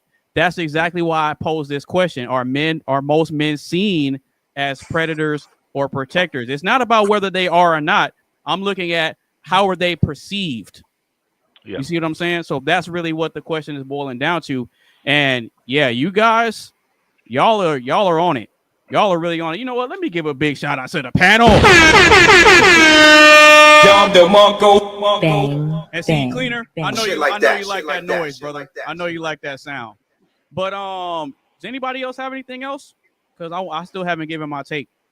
If y'all still got more to say, I want to hear your take, bro. I want to hear your take. Go for it. Okay, cool. So this is my take on it. And Mark kind of touched on this. Earlier. I think that when it comes to are most men seen as predators or protectors, I think the thing that sets the tone is the concept of a Schrodinger's feminist. It's all contingent upon the framework of a Schrodinger's feminist, which it says a woman is both simultaneously a victim and empowered until something happens, and then she picks which side benefits her the most. That's what I think it boils down to. Sure. That makes sense. That's 100% valid because that is what's been pushed into a lot of younger women's minds, and especially with the there's feminist classes in college that women have to go through in order to get psychology degrees, sociology, the soft sciences, and a lot of the softer side of life type careers. When you're getting into construction engineering, science, you don't typically have to take that class, but that's not what typically women will take. So they are necessarily getting brainwashed by these classes. Well, in addition to that, I don't agree with the current wave of feminism. Let's just say that right now. I don't think that the current wave of feminism is something I can personally get behind for myself. It just seems to be hating on men. It just seems, and it's supposed to be equal rights for men and women, not just men, not just women. And I don't see that happening. So for me personally, I can't get behind the current wave of feminism. And another thing I state is you can't support the rap culture and be a current wave of feminism because at the same time they can't coexist. I'm sorry, but they cannot right now. And so with that, I think that goes into a lot of society and a lot of that, because I do think some of that I think what you said, Anonymous, it can go down to also a survival thing though. for a point in time, it may be safer for survival if it's like a situation of life or death where they have to pick what benefits them. Does that make sense? So it's like in a situation, you know what I mean? So it kind of can be situational. But I do not think that it's okay to just, you know, do what sounds good. I think it needs to be do what is right, not just what is good for yourself at all times. Does that make sense? Yeah, but you're absolutely right. But see, this is where the problem lies. The problem lies in this. So being that men and women are completely different, we're raised up under different standards of teaching, because men, since the time we're boys, we're told no matter what, you do what's right, do what's right. But with girls, they're taught do what's right for you. No matter what, always do what's right for you. So we grow up being told conflicting messages, and then problems manifest when we come together. You see what I'm saying? Yeah, but we're all adults enough to decide what's right and what's wrong in our own self, right? We're all adults enough to do their own healing within ourselves to decide what we do and don't believe. That's what I think personally. But how do you pass that message on to a person who was told you need to find a man that does this? You need a man that has this, and this. Because this is the problem. This is the problem. Men are told how to treat women, but not what to expect from them. Whereas on the flip side, women are told what to expect from a man, but not how to treat a man. And that's true. See what I'm saying? Yeah. Very, very true. Gabby, have you taken any of your SOC classes? You said you were going through psychology. Yeah, I don't have to take any any feminine studies though. So I'm not required to take any classes like that. That's good. No, what I was going to say is in the SOC classes, generally there will be one or two subjects on either subliminal messaging or brainwashing or something like that, because you're dealing with the societal level things, you know. Yeah. So that might give you a little more insight into why every wave of feminism is necessarily bad. Feminism in all formats, every format of feminism, with the exception of first wave, has been a way to recruit women and get them into it, and then slowly brainwash them to what first wave feminism and the core of feminism is actually trying to do. I'm so glad you said that, because that was on the tip of that was on my mind. I was like, when you're talking about feminism, we've got the current wave, I think what's the third wave of feminism, and I was going to ask, is there any wave of feminism that is okay? You know what I mean? Is there actually any kind of wave of feminism that is okay? And feminism. We have four waves. Yeah. Right. Okay. But even still, my question is like, is were the first, second, and third waves? Was the first wave okay, and then it got more toxic as it got to the second and third and fourth, or was it always toxic from day one? The first wave was just honest. It said down with the patriarchy, down with the hierarchy. All right. It was just honest. The second, third, and fourth, and the next one that we're getting ready to enter, I can see it already starting to jeer its ugly head. These were all just indoctrination tactics to get women to believe in the cause. And then once they had a hook in there in the woman's mouth, then they started getting in deep into her brain and changing her brain over time. It really is a brainwashing strategy, and it's called information flood brainwashing. Actually, is what they do to most women out there. They flood them with these images of, I'm Beyonce, I'm the strong boss babe, I've got 50 dudes around me, this is what you want to be, but you don't. I think it's like been a process with myself, because as in teenage years, you're correct, right? Like you grow up with so many images around what it should be and what women are supposed to look like, what you want to achieve. Kardashians, for example, you know what I mean? And growing up, I actually liked the Kardashians because they were the only brunette models that I saw growing up. So for me, she belonged to the streets. To me, they were different than the blonde hair, blue eyed, but since the recent years, and I can't go on social media like I used to. I really can't, because of that reason. There's so much of the subliminal messages. There's so much of the underlying things that I had to take a break from it for quite a while to not be on it at all, because there was too much. And could you feel it affecting you? Could you tell it was affecting you? I didn't up until I stopped doing it. Same with a lot of negative negative shows like serial killer podcasts. That used to be all I watched, was documentaries about that. Negative vibes. I stopped watching it, and my parents used to And I was like, no, it really doesn't. I was like, I'm fine. And then once I stopped doing it, now I can't even watch it. Not because I don't want, not because like I don't vibe with it. I don't vibe with it, but it just doesn't align with me anymore. It doesn't sit with me well. And that's kind of the same way with social media. I have a timer now where I have 15 minutes a day. That's it. And then if I go up on other things, like that's great. But that took a while to get because I used to just scroll endlessly. I mean, I used to, admire what other people were doing and, want what other people had. And it took a lot of work to be okay with where I'm at, get where I'm at, and be able to be solid in where I'm at. And I think that goes back to the point of how we're raised too. As women, I don't think we're taught enough to do for yourself what you require from other people, right? I'm not going to require anything that nobody else, that I can't provide for myself from anybody else. And I feel like we're not taught that enough, right? Like we're not taught that you should be able to sustain yourself with or without a partner. And I feel like that's something that's not taught enough just as a whole, but especially with social media and, you should have a partner, you should have this, you should have that. But I have seen a little bit of a shift. I don't know if it's just me. That's like, cause I pick on like what I see, but there's been a little bit of a shift of starting to get your own money, get your own sustainability. But I still see a lot of it relying either on another person, whether that be man or woman. And I think that's something that we do need to work on as well. So I want to address something that you said, Cleaner 409. You were talking, I can't remember the term that you used, but it's a part of social engineering, and it's literally in everything, especially the education system. You can look at all the novels that are picked for children to read, all feminist ideologies, even the entire structure of a school. Like boys get a testosterone boost from ages 4 to 7. They want to move around. They learn very differently.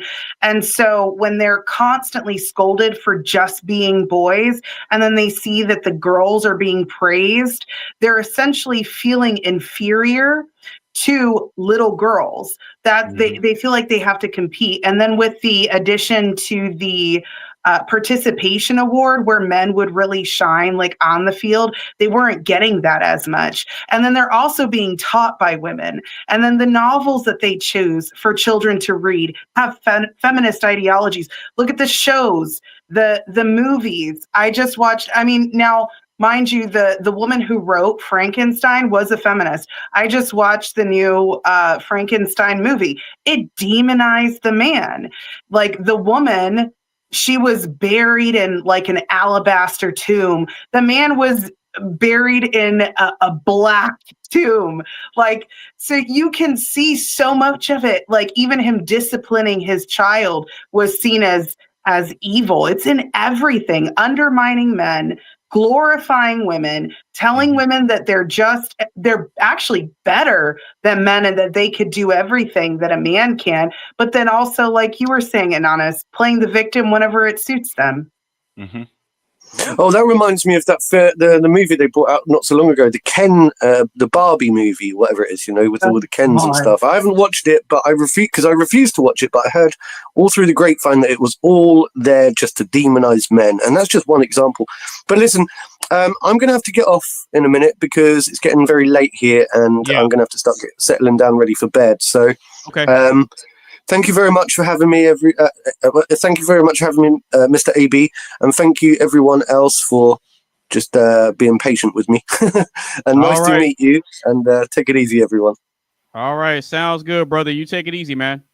Oh, do your honors, please, bro. See me out. See me through the door, man. Yeah, I got you. This isn't good for your back. I brought this on myself.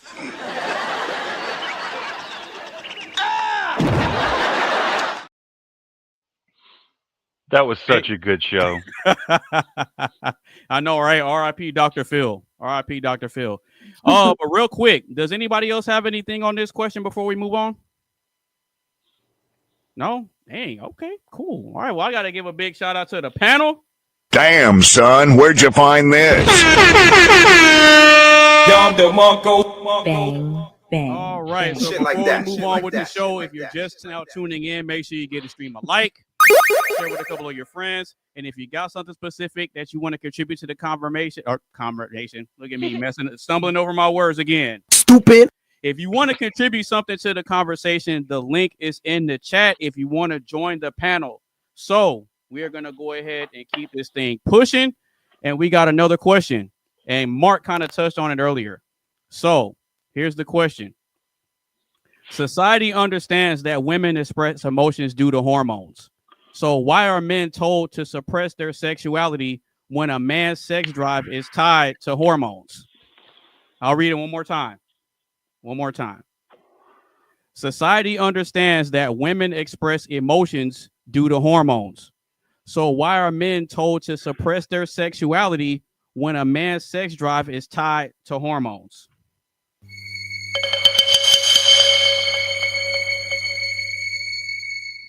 That goes back to the control scheme. There's a top-down control scheme of propaganda that is intentionally trying to keep us, I would say the 70% of us that are stuck paycheck to paycheck living, they're trying to keep us in the survival mind. And so if a guy's not going out and having fun with ladies because he has no sex drive, then he's going to be at home thinking about the shitty life that he's got, having to live paycheck to paycheck. He's not going to get out of that because he'll never have that, I'll say it like it is, post-nut clarity for the next day or two, you know? I mean, it's just a fact of men's biology. I mean, I don't expect anyone to suppress their sexuality, but when a man's coming on to me repetitively and saying the same things to me and I'm already turning them down, that's when I get frustrated. That's when I start getting upset. That's when I start being like, whoa, like tone it down. I have no problem with a man expressing like how they feel about it, but if anyone tells anybody, hey, I'm not interested, leave it at that. It's when it's repetitively like aggressive that I start having the issue with it, because I don't think anyone should be demonized for having their own urges, right? I mean, that's human nature. But if someone has bluntly told them, no, I'm not interested in you like that, leave it at such, instead of progressively continuing to make someone feel uncomfortable. That's where I think my issue would be. Would you say that happens often to you? Because yeah, it does. And you make it, are you really like, hey, I'm not interested in you, please? Yeah, and stop. most of the time I stop talking to men about it, or I won't even approach the subject with people about it, because a lot of people take my kindness as I'm flirting with them or I'm trying to make something more than it is. So at some points I have to stop even being like kind to people or tone down my kindness, because I'll have men take that in a manner that it's not. I've had so many people think that I'm trying to flirt with them, trying to do something with them, trying to engage with them in a way that I'm like, I'm just being a human being to you and I'm just trying to give you the same kindness I would want. But I've had so many people take that the wrong way. And I've had a lot of men, like, this is going to sound weird, men used to send me unsolicited dick pics on fucking Snapchat all the time. So I used to start taking screenshots of them, and I got like, why? I just made it better. Like, why send that to me? If you don't want to see it, why would I want to see it? So, but like, I was like, stuff like that, where I don't think that anyone should have to suppress it. But I do agree with what you're saying. I've seen where men have, don't have the urges, don't have this and that. It's not, for me, it's not about that. It's just more about the respect aspect of things for people, where, okay, now if you made your feelings known and they told you no, don't continually try to force that. That's kind of where my thing is. Yeah, but you know what's funny about that though? This is another one of those instances where men are getting told conflicting messages, because yes, I you on that. No, yeah, we're being told conflicting messages, because you'll have some women online that say, I like a man that, I'll give you a perfect example. They'll get online and they'll say that the man is supposed to pursue, the man is supposed to initiate, the man is supposed to chase, right? So when men are saying, well, wait a minute, if you're telling us no, well, then why don't you approach us then? Mm-hmm. Why come to us and let us know that you're interested? And you know what they'll say? Oh, well, no, I'm not supposed to be chasing a man. The man's supposed to be chasing me because I'm the prize. But if they're chasing you and you're telling them no, then what are they supposed to do? I agree with Move on to the next woman. Sure. That actually reciprocates. Right. But okay. But if a man is being told, okay, just move on to the next woman, then why are men told that you need to slow it down and you need to learn how to keep it in your pants? Sure. Well, I think that's a different what I'm saying? conversation. I know what you're saying. Guys are like, oh, we don't want to pursue, but they tend to pursue the same type of women who are shutting them down. I promise you, if they shot a little lower, they wouldn't be getting shot down. Women. Women like, okay, so I've actually talked about this a lot, and this is the one thing where I get so much pushback from men. They say we can't help who we're attracted to. And I completely get that. And not all of this is their fault, but if you look at how society used to be, you had one little village. You maybe only saw a handful of people, right? So your beauty standards were very different back then. Now we have movie stars, TV stars, all these different celebrities essentially shoved down our throats, all with a certain look. They use Photoshop, filters, makeup, all of that stuff. So men's beauty standards have changed. Men are very visual. And then you add the Instagram baddies, then OF and corn. I don't know if I can say that on YouTube or not. Yeah, that's cool. But all of those things change a man's attraction to women, their beauty standards. And I think that they're attracted to women who look like they have the Jezebel spirit. And I hate to always take it back to religion, but if they were to go after the woman who's modestly dressed that they typically wouldn't even notice, they'd probably not get shot down. You're right. No, you're right. But here's the difference, though. As much as men would like to be able to have a Victoria's Secret model, a lot of men understand what that comes with. We're realist. You see what I'm saying? We know we can't get Beyonce. We know we can't get Rihanna. Like we also know if we got a Beyonce, she'd have some issues we'd have to deal with. But then exactly. So then why are there so many men then that once they get that woman, once they get that achievement, once they get the closest thing that they can find to that, right? That they deem as achievable, decide then it's too much, it's not what they wanted. All of a sudden it's not how they perceived it. Oh, now they're scared about it. Why that then? Because it's like, okay, so now I can explain that. That's easy. I mean, even Beyonce got cheated on.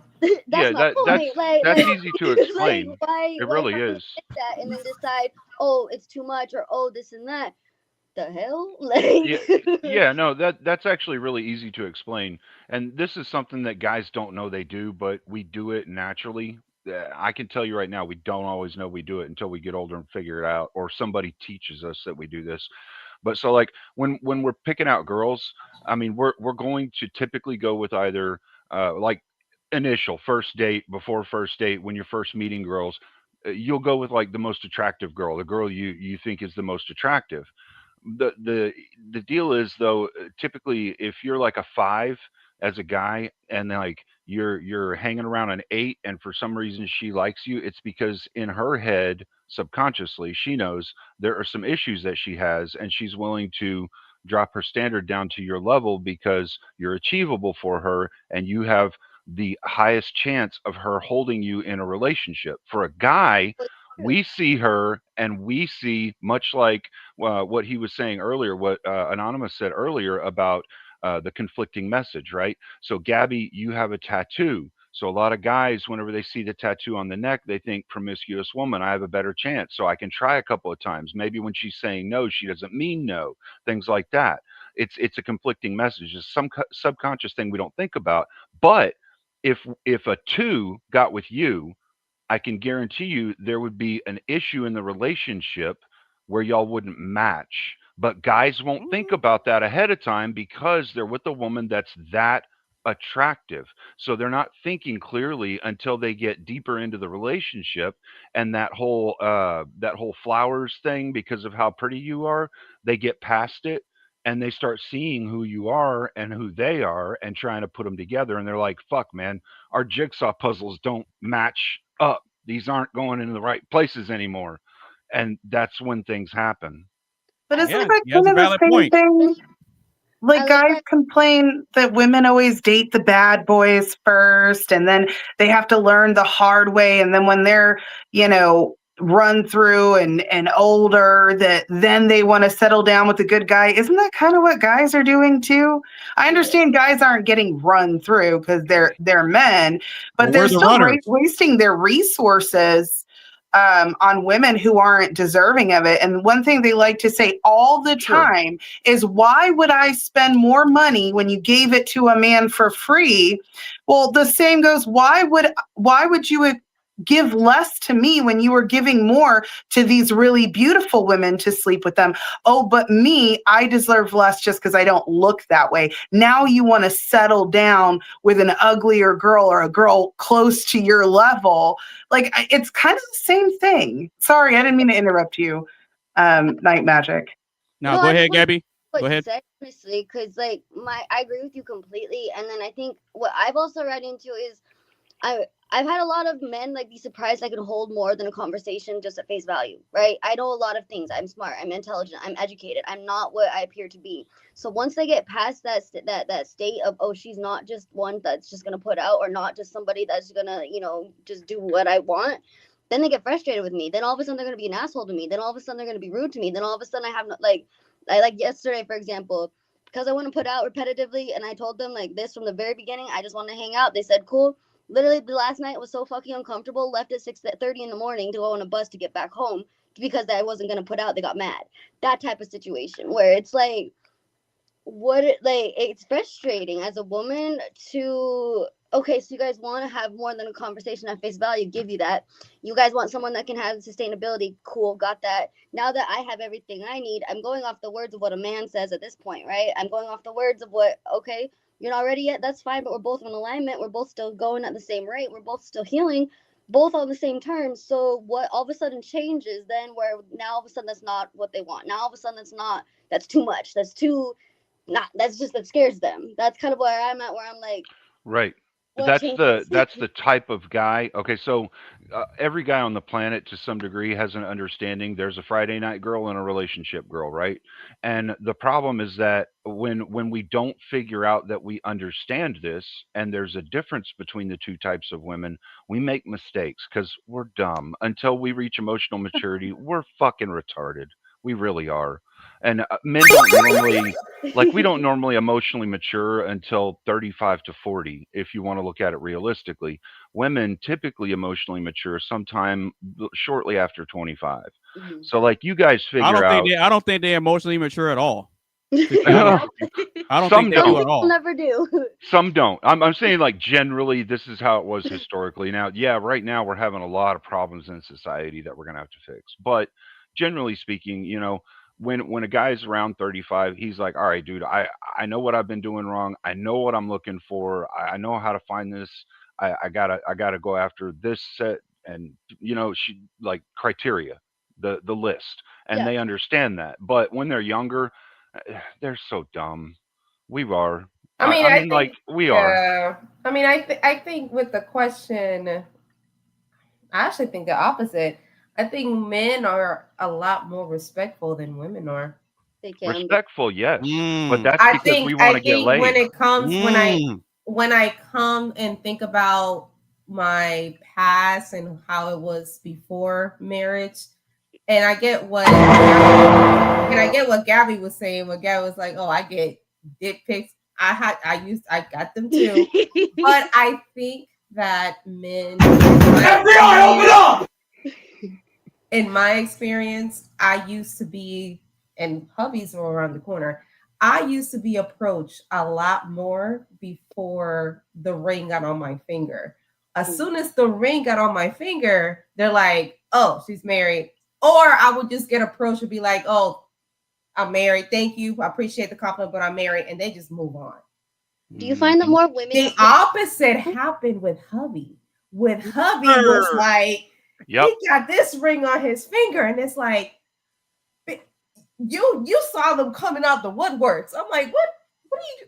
He just said that he was married, and and it will be blankly in my face. I'm like, did he just not tell you that I think men, when it comes to that, I think men are more respectful, and that says a lot about suppressing their sexuality. Now, I don't like the question how it was framed. Yeah. I Let's don't get like it. the Yeah, let's question talk how it was about it. framed. Yeah, let's talk about it. It's framed as in it's almost kind of giving a man a free card to cheat. Now you need to have some dick. You need to have some dick discipline. Okay. Oh yes. Let's get into it. Once you're committed, you need I knew it was gonna come out. You need to have some type of fucking dick discipline. I mean, come on now. Yeah. I knew that phrase was gonna come out. Let's get it. I knew it was gonna come out at some point. But the way that it was framed, it was almost kind of like, well, I'm a man, so that's just how my hormones are. I can't just commit to one woman. That's how it's framed. Like no, have some dick discipline, bro. No, but think about the question though. Society understands that women express emotions due to hormones. So then why are men told to suppress their sexuality when a man's sex drive is tied to hormones? But we're also told to suppress our emotions because they're not logical. No, you're not. Yeah, we are. No, you're not. Yes, you are. You're not. No. Hold on. Once No. you are committed, then Listen. yes, you need to have. That's part of being. No. You're not told to suppress your emotions. What men will typically ask you is, hey, we're doing something. Can you hold off on this until later? Can you wait until we have time to talk about this? We're in the middle of some shit. Like guys walking down the street, there's 3 thugs coming towards them that look like they might fuck you guys up. And you're sitting there yapping in his ear about some shit that he don't fucking care about because he's watching these 3 motherfuckers that look scary as shit and might hurt you. And so he's like, hold the fuck off a minute. Hold on. We're not telling you don't be emotional. We're just saying hold off. Right time and place. I agree with you, but very rarely have I had a man actually appropriately tell me, hey, just hold off on them. We'll talk about it later. It's most of the time just been, hey, don't mind for your emotions. I agree with Gabby. We're told when we show our emotions based on hormones, we told that we're crazy. We're told, I'm like, oh, you just. Well, that's fair. I mean, sometimes y'all are. You just on sometimes your period. yes, but you just on your period. You just tripping because you on your monthly cycle, whatever. Look at the question. They downside it. So if it's stated as hormones, and we're being told to suppress our hormones, even though we're kind of being crazy. Our hormones are consistently fluctuating at all points of time in the month because of the period, because of PMS, because of post PMS, because of all this shit. We're supposed to suppress our emotions on a degree. And I'm not saying that, this is right or wrong, nothing like that. I'm just saying in the framework of everything, you got to look at both sides. If we're going to look at it as hormones, well, women are told, too, to suppress their emotional hormones, even though it is biological. So in the same manner that we're asking this question, it's the same type of thing of, well, we get that you guys have your emotions. We get that it's like, biological. But can you just hold off on that for a minute when it becomes like a convenience? We can't deal with it yet. We'll deal with it later. Like that's what I mean. It would be the same thing. I guess it could be. I get what you mean. You mean what I mean? Yeah, I get what you mean, but that goes back to the emotional maturity age, right? So I'm guessing you've been talking to guys that are around your age, and they're probably not like 35 or older. And so when guys understand how to talk to ladies, that's their emotional maturity age. And even some emotionally mature guys don't really understand how to talk to ladies all the time, but you have a better chance with someone who's around 35 because they have reached that emotional maturity and that dick discipline age, right? So they'll be able to tell you because they've had a girlfriend or two and they've dealt with certain things already. They've already kind of run the gambit. This goes back to the experience thing, right? You want a guy that's experienced. You don't want some fucking dumbass that's fresh out the womb and don't know the world. You want a guy that's already been in the world for a little bit, knows how to beat an ass, knows how to listen to you at the right moment whenever you're talking to him at the right moment, but knows how to tell you, hey, hold off a minute, but who knows how to communicate that. That's what women want. We figure that shit out when we're around 35 going up. And it's funny that you say that because I'm 37. I just turned 37 back in September on the 6th, right? And it's funny that you say that because one of the reasons why I say I don't think women really ever emotionally mature is because it doesn't matter what age they are, they're going to have emotional ups and downs, whether they've gone through menopause or whatever, because two of my exes are actually older than y'all. One of my exes is 20 years older than me. She was a Cancer, July 16th. She was going through the emotional roller coaster. But what was funny about it is that even though those women were significantly older than me, they had a very hard time trying to wrap their brains around why I don't show emotions. And I often get called a robot because of it. But now that I'm not with them anymore, they grow to appreciate and respect it. And they say, you know what? I can really respect how you have so much control of yourself, because whenever I was going through it, you always balanced me out. Mm-hmm. I think You see what I'm saying? Emotional IQ though too, not just maturity, right? Because there's a level of like emotional IQ that I think it takes to be able to, like for me, for example, there's been situations where I can't have emotions, right? In the sense of it's a life or death situation. If emotions come into play, that's a survival, that's a threat, right? So I've had to learn how to shut down emotions, how to be more logical, how to be in a place where if my emotions are going to be a threat, they're not there, right? So I think that it's definitely something that you have to learn and teach yourself about when and when not to be emotional. Because for me, you still have to cry. You know what I mean? Like, it's still healthy to cry. It's still healthy to release things. It's still healthy to get angry. It's still healthy to, get upset about things. But there's a healthier way to release it, and there's an appropriate time. I think someone said that, at another state. Yeah, you said that earlier. There's a Time and place. And I've had to learn how to do that because I used to be a very emotional, reactive person. And I don't think everyone learns how to do that. And I think that goes with the emotional IQ of learning, also you have to be able to grasp the concept that just because you feel a certain way, not everyone else can see that. Not everyone else is going to get that. And it's okay. You know what I mean? You don't have to force somebody to see your point. And if they're not going to at least take you into account or consideration, or hey, even if they didn't intend to hurt your feelings, but you have enough of a dynamic where you can at least approach that should be respected. But unfortunately, there's so many situations where that doesn't just happen. Well, see, this is the thing. Men in general, men don't have a problem with women being emotional. That's why you guys have a reputation for being emotional creatures, right? Everybody understands this. The problem comes when you pick and choose when to express your emotions and what they're about. And I'll give you an example. Y'all know how to control y'all's emotions when it benefits you the most. I'll give you a solid example. When you're going through your cycle and you're on that job, you know how to suppress those emotions and focus on getting that job done. You're not going to be lashing out at your employees and lashing out at your coworkers and taking it out on your boss because you're stressing about your cycle. But when it comes to that boyfriend, you'll let loose on him a little bit more because he'll be a lot more tolerant of it. You see what I'm saying? So it's picking and choosing when to let those emotions out and what they're about. I think it could be said for you though, because there's certain situations where men are very much able to maintain their okay, so for example, my domestic situation, right?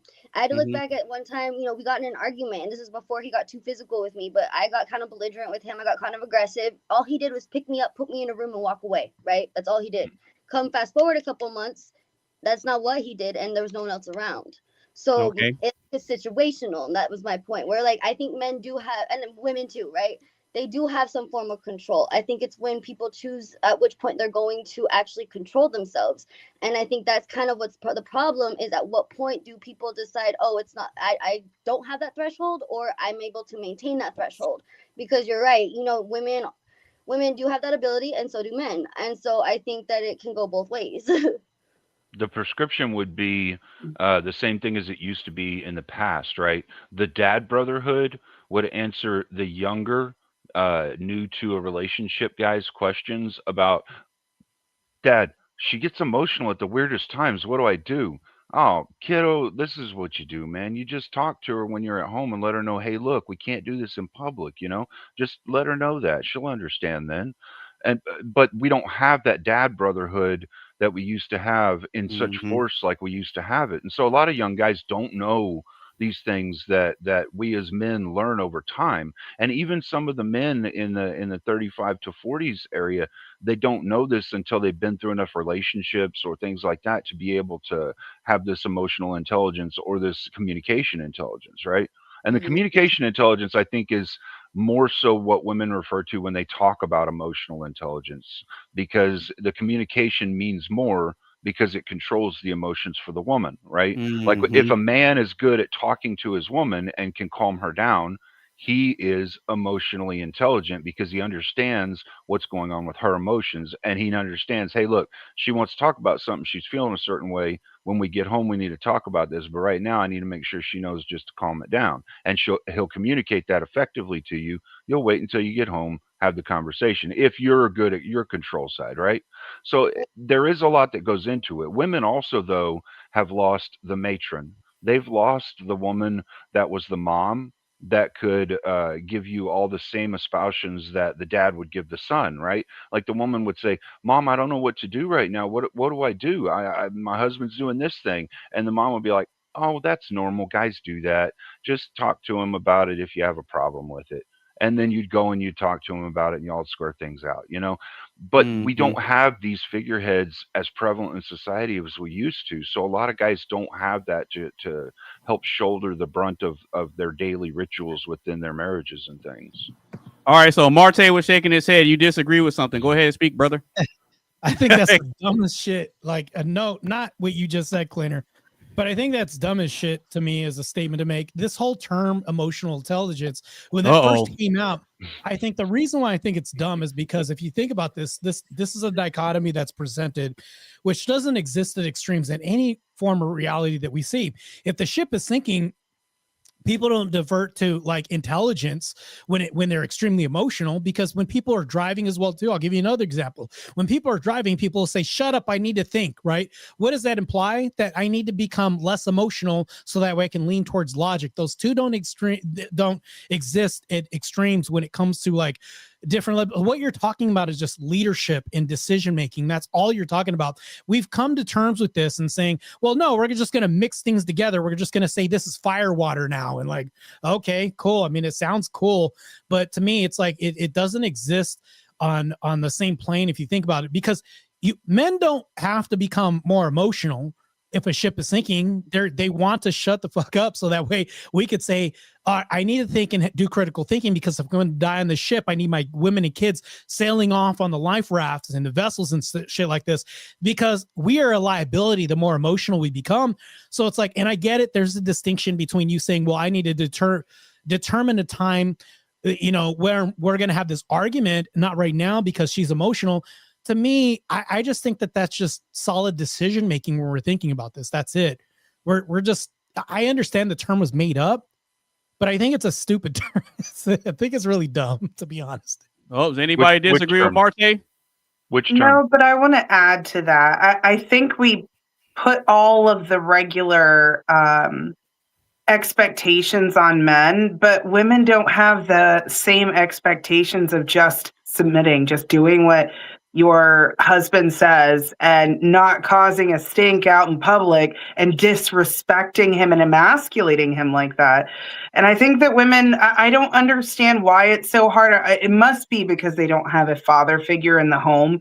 That's the only thing I could think of. Because like when you do have a father figure in the home, what, you know, even I don't know so much with single mothers, because according to the data, single mothers are more likely to abuse their children. But from my mom or dad, I would get a look and I stopped immediately. And then it was, do I need to have a conversation with your father when he gets home? And then I was like, oh. You stopped immediately. It was learning obedience. And it's like, it's just impossible for modern women to be obedient. Well, I kind of wanted to touch on something that was said too. Is you said something about, you know, maybe just tell them to deal, or the mother would just tell them to deal with it later in the household. I feel like they were told that almost too much. Silence is a perpetuator of a lot of cycles, right? It allows a lot, it hides a lot.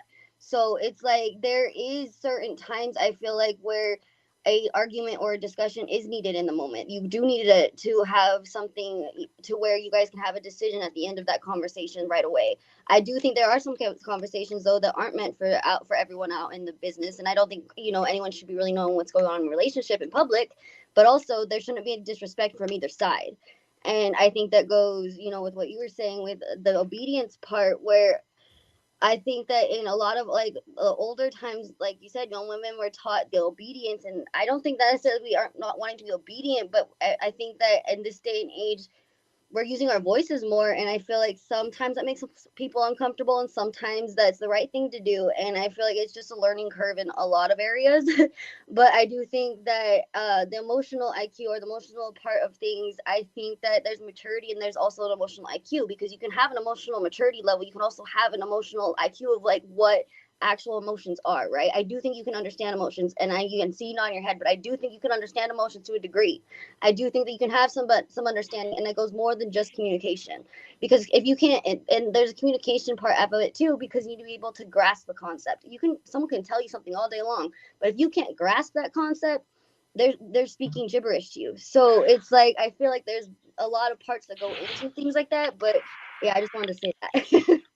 Well, that's where I think I agree with Marte on this emotional intelligence thing. So, like, yes, there is something to men maturing and becoming more emotionally aware and understanding how emotions work. Right? We're never going to understand how all of women's emotions work, because sometimes y'all are crazy. But the problem is the conflation of terminology. When women say emotional intelligence, they're typically referring to how a man talks to them, their tone, what they're saying, when they're saying it. It's not, it doesn't actually have to do with whether or not he's right. It doesn't have to do with whether or not he's actually emotionally mature. It has to do with how he's talking to her. Right. I can agree with that. Well, that's the problem too, is you'll have tone policing, and this happens. Yeah, often. that's exactly what I was thinking of. Like the thing is, though, I'll talk to a woman, and it's like, this is the reason why men need to divert to logic, and we need to just throw emotion out of it sometimes. But we have to actually explain why I do things. Because if I was with Night Magic, I think that's your name, right? And like, let's say like Night Magic is my wife. I tell her, we're not going to the store. We're not buying the $3,000 dress.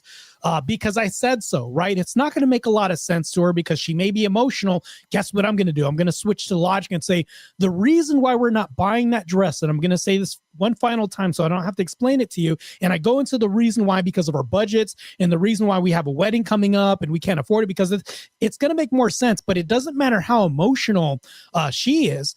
I have to divert to logic no matter what. I can't sugarcoat shit with her when it comes to things, because I can say, well, let me switch how I tell her this. It doesn't really matter. But that's the thing where you have mansplaining coming into the picture, where women will say, well, he's telling me something I already know, and they call it mansplaining. Well, that's the problem, is though it's a very sexist term, because if a woman did that to me, you'd never hear me say I'm woman-splaining it to you. That's why it's really one-sided. That's why words like emotional intelligence come into fray. You'll never hear men say this. Cleaner may be an offshoot by saying this, but men don't say things like this. We don't say vibes. We don't say feels or any of this stuff. Only women talk in this language, in this spectrum universe, where they're just making up these words that come into concept. But it's like, you understand that if a man starts talking in vibes and all this other stuff, he's actually becoming more feminine by mirroring that language. And you don't want that. To me, it's like, you want the guy that's going to be thinking when the ship's sinking, not freaking out like you. You want him to be cool, calm, level-headed. That's why stoicism was such a big thing. And we talk about people like Christ and things like that. He was meek to the nth degree and also fierce to the nth degree. I think that when we look at this and mirror this, I think that a man can be firm, fair, and consistent in his emotions, to where it's like, I don't ever see him pissed. He doesn't get mad. Well, that's good, because it should be rare for him to cry in front of you. It should be rare for him to get pissed off in front of you. I think that the thing that should be consistent is maybe you being emotional and him being the rock that your emotional waves crash into. All right, real quick, I want to read something from my brother Lewis Rich. Happy belated birthday to you, man. I know your birthday was on the 4th. It's not an excuse that I didn't call you, but I was busy. And I just want to let you know I was busy, and that's why I didn't call you to shout you out for your birthday. But my boy Lewis Rich says, emotions are transitioned through culture mostly. And what I mean is how a child is raised. What I mean is the child reflects what is shown and learns from visuals also. That is 100%. Anybody disagree with my brother? I agree, because we have to map on to behavior from what we see. If I have a single mom, I'm probably going to be more sensitive and emotional for the women that I date, thus probably turning them off, you know, as opposed to the women that, you know, because you'll hear women complain about men on the dating market. They'll complain all day long and they'll say there's nobody to date. Well, guess what? A lot of single moms are raising these kids, and these boys tend to be more emotional, more sensitive than on average because they don't have a reference point as far as a man to be dealing with, which is a whole different debate or topic that we can get into. I'm pretty sure Cleaner agrees with me on this, but I do think that if we could bring the man back in the home, maybe two men because we have God and then we have a real father. EBT, I think, was a good start in bringing men back in the home, but that's neither here nor there. But I do think that if you bring more men around men who are fathers or even father figures, you're going to have more men that you want to date on the dating market. And you're going to produce more of a dating market that's going to produce more husbands, things like this. And I think that's a good thing, man. I think. Yeah. All right. So do any of the ladies disagree with my brother's statement? Emotions are transitioned through culture mostly. And what I mean is how a child is raised. What I mean is the child reflects what is shown and learns from visuals. That's what ladies have to say about that. Ladies, what do you have to say about that? What's interesting to me is there's been a study done, right, in other countries where they don't have any type of televisions, they don't have any type of social media, and their emotions are so much more vast and so much more positive than those that are open and see what we see, right? And there's also a whole like study that was done with places that don't have, like, our walls have like square edges. Like, you know, there's places that don't have that, and even their emotions are different. So I completely agree that based on what your environment is, based on what you're seeing, based on what's taught to you, you're going to shape your world. I mean, that's how we're raised, that's how we grow, that's how we learn.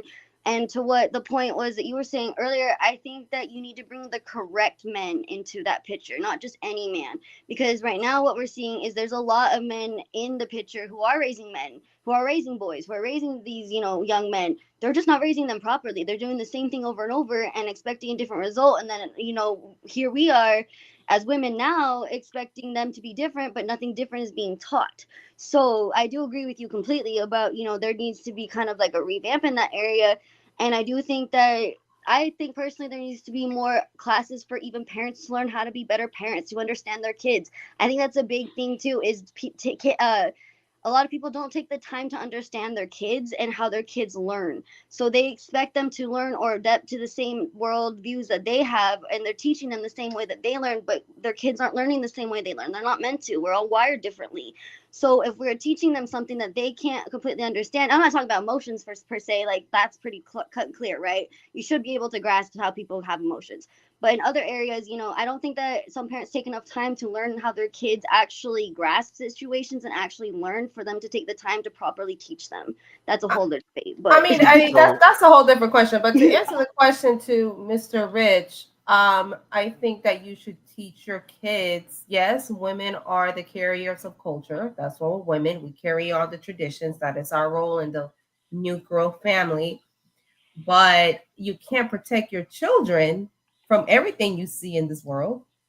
I mean, you can teach them and like, listen, this is what is being, because we live in a world that's internet, society. They see all kinds of things, but this is what your values are. This is what I'm teaching you. Yes, you may hear it in music or see it on the internet, on Instagram and all of that, but you need to be able to teach your kids, this is not reality. This is what it is. So as long as you teach them that, I think that's all right. Mark looks like Marte disagrees. I disagree. I don't think women protect the culture. I think it's men protecting the culture. We can see an instance of illegal immigration coming in, and they're warping our culture because of bringing Islam, everything else. Men are the people that are in the trenches on the front lines defending, matter of fact, of but what we we're pass on the culture, though, Marte. We pass on the culture. We pass on traditions. That's women. All that you protect it. Yes, you protect it, and then we pass on the tradition. That's what I mean. We pass on the culture.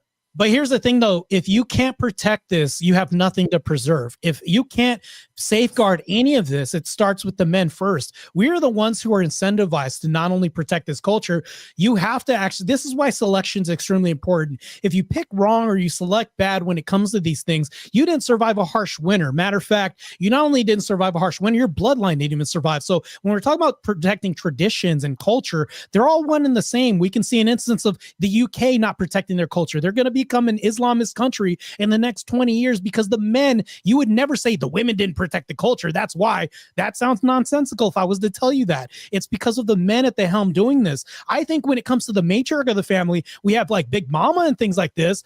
I think that she can be the glue. She can be the glue to keeping it together. But as far as protecting it and preserving it, that's the men. I agree with that. I said that we pass on the tradition. That's our role as women. We pass on the just like tradition men of do. culture. I mean,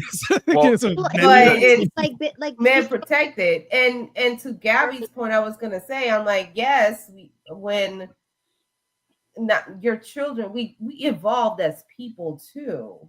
So when you come to this, when you're raising children, it's kind of like, I don't know. I think that it's a little bit of both.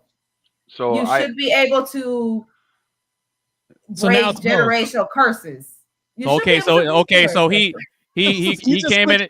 Yeah, he came in and said something else. He says, but also a single woman bringing different energy into the household, like dating different men, also take different energy into their home. That's like spreading mixed messages. No, that's not okay. That's not okay. Because that's vibes, energy. There's more to the whole thing. Yeah, it's not just as simple as like okay. So Marte said men protect the culture. Men do protect the culture. Yes. Gabby said women pass the culture on. Women do pass the culture on. Yes, men pass on parts of the culture as well that are important for men to show they're young, whether it's a man or a woman, or a young lady or a young man, right? So there are parts of all of it that are correct, right? Men build society, and women socialize it so it's worth being in. That's the important thing here. The communal sense, yes. Right, right. So with Rich's comment, I got beef with that. When you start using words like vibes and energy and things like this, can you tell me what the definition of vibes and energy is? I guarantee if I ask everybody on the panel what energy means, you're going to get 5 different definitions as to what energy is. So I hate the fact that language is being, I would say, brought into the point to where it's like we're actually making words meaningless. And this paragraph that he just said right now is doing just that. If you can say, if a guy brings different duty into the household, right? We know what that is, but nobody knows what energy and vibes are. It's like a feeling. So these things are conditional, and nobody knows what that means when you say things like that. I'm just going to say that. That's it. All right. Hey, Lewis, the link is in the chat if you want to pull up, brother. If you want to pull up and explain, give more context, you're more than welcome. Go ahead, Gabby. Go ahead, Gabby. I'm a spiritual person, but I will say on this day and age, a lot of people do not know what the fuck they're talking about. Let's just be straight up honest here. A lot of people do not do the healing work. A lot of people do not do the actual energy work. A lot of people like to say that they're doing it. A lot of people like to say that it sounds good. A lot of people like to say that. But I think what I wanted to kind of get back to what she was getting at was like, historically in culture, right? There was no writing anything down. Women were literally dutied with like historically verbally passing down traditions, making sure that the household was taken care of in a certain manner, certain way to preserve what it is that they maintained, right? And you mentioned the hierarchy, you mentioned protecting that. I think that now in our day and age, because everything has changed, and because women are seen as seen as more able or more competent of taking care of themselves, right? Not just a whole village. I think there's a lot of duties that have changed. And to what someone's put was like the energy into someone's house. I don't think it is okay to consistently bring men in every single day, right? I don't think that's cool. I don't think that's okay. I don't think that is a proper way to teach your kids. It's not my duty as a parent to decide that, but I don't think that's okay. That's not what I would do. However, I do think that, if that man is being brought in, it should be for a valid reason, right? If that man is being brought in, the kids should be taken in consideration of what are they going to teach that man? I mean, what are they going to teach those kids? What is this man going to bring to those kids? What is this man going to bring to the house? What is this man? Because it's not just the kids. It's not just the man at that point that needs to be considered, right? Because that woman then has to take care of her kids. But then she's acting as a man and a woman at that point in time. So she's acting as the protector and as the nurturer. So then it goes to, okay, but those kids also deserve to have a man or a man role in their life that is positive, right? Because there's a lot, I feel, of energy that gets projected in the beginning of where it seems positive and it's just not. And I don't mean to throw around the word energy, but there's a lot of kind of people who project that they are better than what they are, right? So I do think that it should be the right proper introduce a man or an individual to your kids, but I don't think that it should be consistently every day. And I do think that it should be somebody who has the same values as you, and I think that that's a whole union that should take place at some point, but it should be done. I think someone said, the selection. I think it should be done carefully, and I think that that's what we're lacking in our day and age too. We're not thinking about selection. Men and women alike seem to just be thinking about the sex aspect of things, not necessarily the actual long-term aspect of things. All right, go ahead. All right, go ahead, Athena, and then Cleaner. So I don't want to be rude, but like sometimes women just say a lot of things when it could be shortened down to like one thing. A man with good character. Oh, really? Yes. I guess they call it word salad. And no offense, I know that most women are not as articulate as men. They're not as good at communicating. They haven't been trained on how to have these types of discussions and debates and whatnot. They weren't groomed for that. So I understand most women aren't good for that. But anyways, back to what I was saying. It comes down to character. Men with strong, good character. You actually want to bring as many men with good character around your children in the community so they can see that. And I'll just rest my plane there. Hey, Gabby. In other words, this is what Athena's trying to say. You're doing a whole lot of this. That's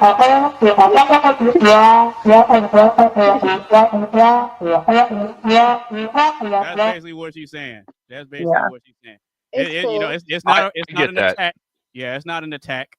I really wasn't taking it as one. I like to talk, so that's not going to stop me. Well, no, there's just a difference in how men and women communicate, and like what Marte pointed out earlier, that I may be a different type of man. Now, I'm the same type of man. When I'm talking to men, I'm not going to be talking with the same language as when I'm talking to women, trying to get women to understand something, right? I agree. My language skills will show off in different ways. Yes, women tend to say things in a little bit longer form or add things to them that other women will understand the point of. Men will need someone to kind of sum it up because we have a short attention span when we feel like someone's rambling. Right. All right, so Marte, as far as the question goes, what do you have on it, bro? Society understands that women express emotions due to hormones. So why are men told to suppress their sexuality when a man's sex drive is tied to hormones? What do you got for that? So it's a little different. I think this is a really comprehensive question to ask, and I'm going to do my best to try to answer this. All right. So here's the thing, though. Whenever you get women that are pissed, you hear stories all the time, of the woman who had the baby trapped under the car. She'll lift the car up, right? We've all heard this. Nod your head. I know you guys have heard this, right? Now, here's the problem that never gets brought up, right? The reason why men are told to really control their hormones, I think, for the most part, is because we actually have more force. Like, think about it, if the same situation were to happen, and this somehow creates a superwoman dilemma, which is false, I think. So if a car was trapped underneath or on top of a baby, and you had to rescue a baby, and our adrenaline is pumping, we literally rip doors off of handles. Like, just think about what men can do in that situation. Women aren't so superhuman with emotions compared to like what men do, but when men get emotional or anything happens, we cause more damage, more violence, and more everything else. So this is why men need to really keep things in check as far as like becoming more stoic, becoming the rock that her emotions can crash into, because women can't cause that much damage. They need help. They need scissors, knives to stab or something like that. Whereas men, it's like, we just need bare hands. That's it. So here's the other thing too. There's also this other lie in this dilemma when we talk about pain thresholds and things like that. When it comes to emotions, they've done this, and you guys can actually look this up. Women have actually told me in debates, they're like, you don't understand the pain women go through because of childbirth and everything else. And this is tied to emotions, hormones, and everything else. And I'll even prove this right now. You can look this up and see proof. Women will say, well, because I give birth, you don't understand. You're not weak. You would die if you had birth, right? Well, hold on. Actually, if you guys could, or somebody else look it up, look up the study where they did where men passing kidney stones. Matter of fact, women have rated this higher pain than pregnancy and all this other shit. We've had people go to the hospital, kidney stones and everything else. So it's like, when you have this, No, men tolerate pain that women have themselves said is worse than childbirth for the most part. If you look at this through any diagram, it's like, no, we're equal when it comes to certain things and value, but when it comes to emotions, we experience the same myriad of emotions, but women's are spurred more than ours as far as more conditional up and down. We're more conditional. I mean, more consistent when it comes to this. But the reason why, just to answer the question real quick, is because men cause more damage. We cause more destruction. We have more force at our disposal, where women don't. They really don't. But I don't think that women should get special treatment because they can't. You still shouldn't hit a man. You could get hit back. And I think we should defend ourselves. So it's like, yeah, I think we should have equal value. We're not the same. The only value, equality we have is value. That's it. I like that he said too that, basically, a woman shouldn't be provoking a man to hit her, right? I don't think that, and vice versa. But also, a woman shouldn't be treating a man as a man and not expecting a man's response. I'm sorry, but like, if you're gonna talk to a man a certain way and you're gonna be a man, you want to do this and that, let a man expect a man's response. So I like that he said that, because I don't think it's right for a woman to do that to a man or a man to do that to a woman. But also, I feel like in our day and age, a lot of it, women think that it's okay to provoke a man because, oh, he's not gonna do anything, this and that. Okay, but what if he does? Right? What if he does? And in some certain situations, that does happen. And then all of a sudden they act surprised. So I do think that, I don't think that's okay. But I did like what you said about that. That's all. Well, there has to be a response to an approach. And unless you have like approach to determine your responses, you'll never learn anything. So people will never progress to think about the same logic. The same logic, it goes like this. Well, as long as I can kick a bear and piss a bear off, it should respect my wishes and not attack me. It's the same rhetoric if I was to talk to Cleaner and I'm just like an 18-year-old kid and Cleaner outsizes me. It's like, well, he should know not to attack me because I'm more frail than him. It's the same stupid logic. Like, then we could just attack wild animals then if that's the case and just expect them not to attack us. Nothing else in nature works that way. You can't map this on anything else and make logical sense. So, yeah. Okay, so Marte, why do you think men are told to suppress their sexuality when a man's sex drive is tied to hormones? Why are we told to suppress our sexuality? Yeah, when our sex drive is tied to hormones. Well, it all goes back to force. I mean, but here's the thing, though. It's like, if you think about it, we don't control the sexual market. We actually don't when it comes to this. But when we do control it, it's bad. So this is why I think we shouldn't do this, because it creates this false dilemma or false dichotomy.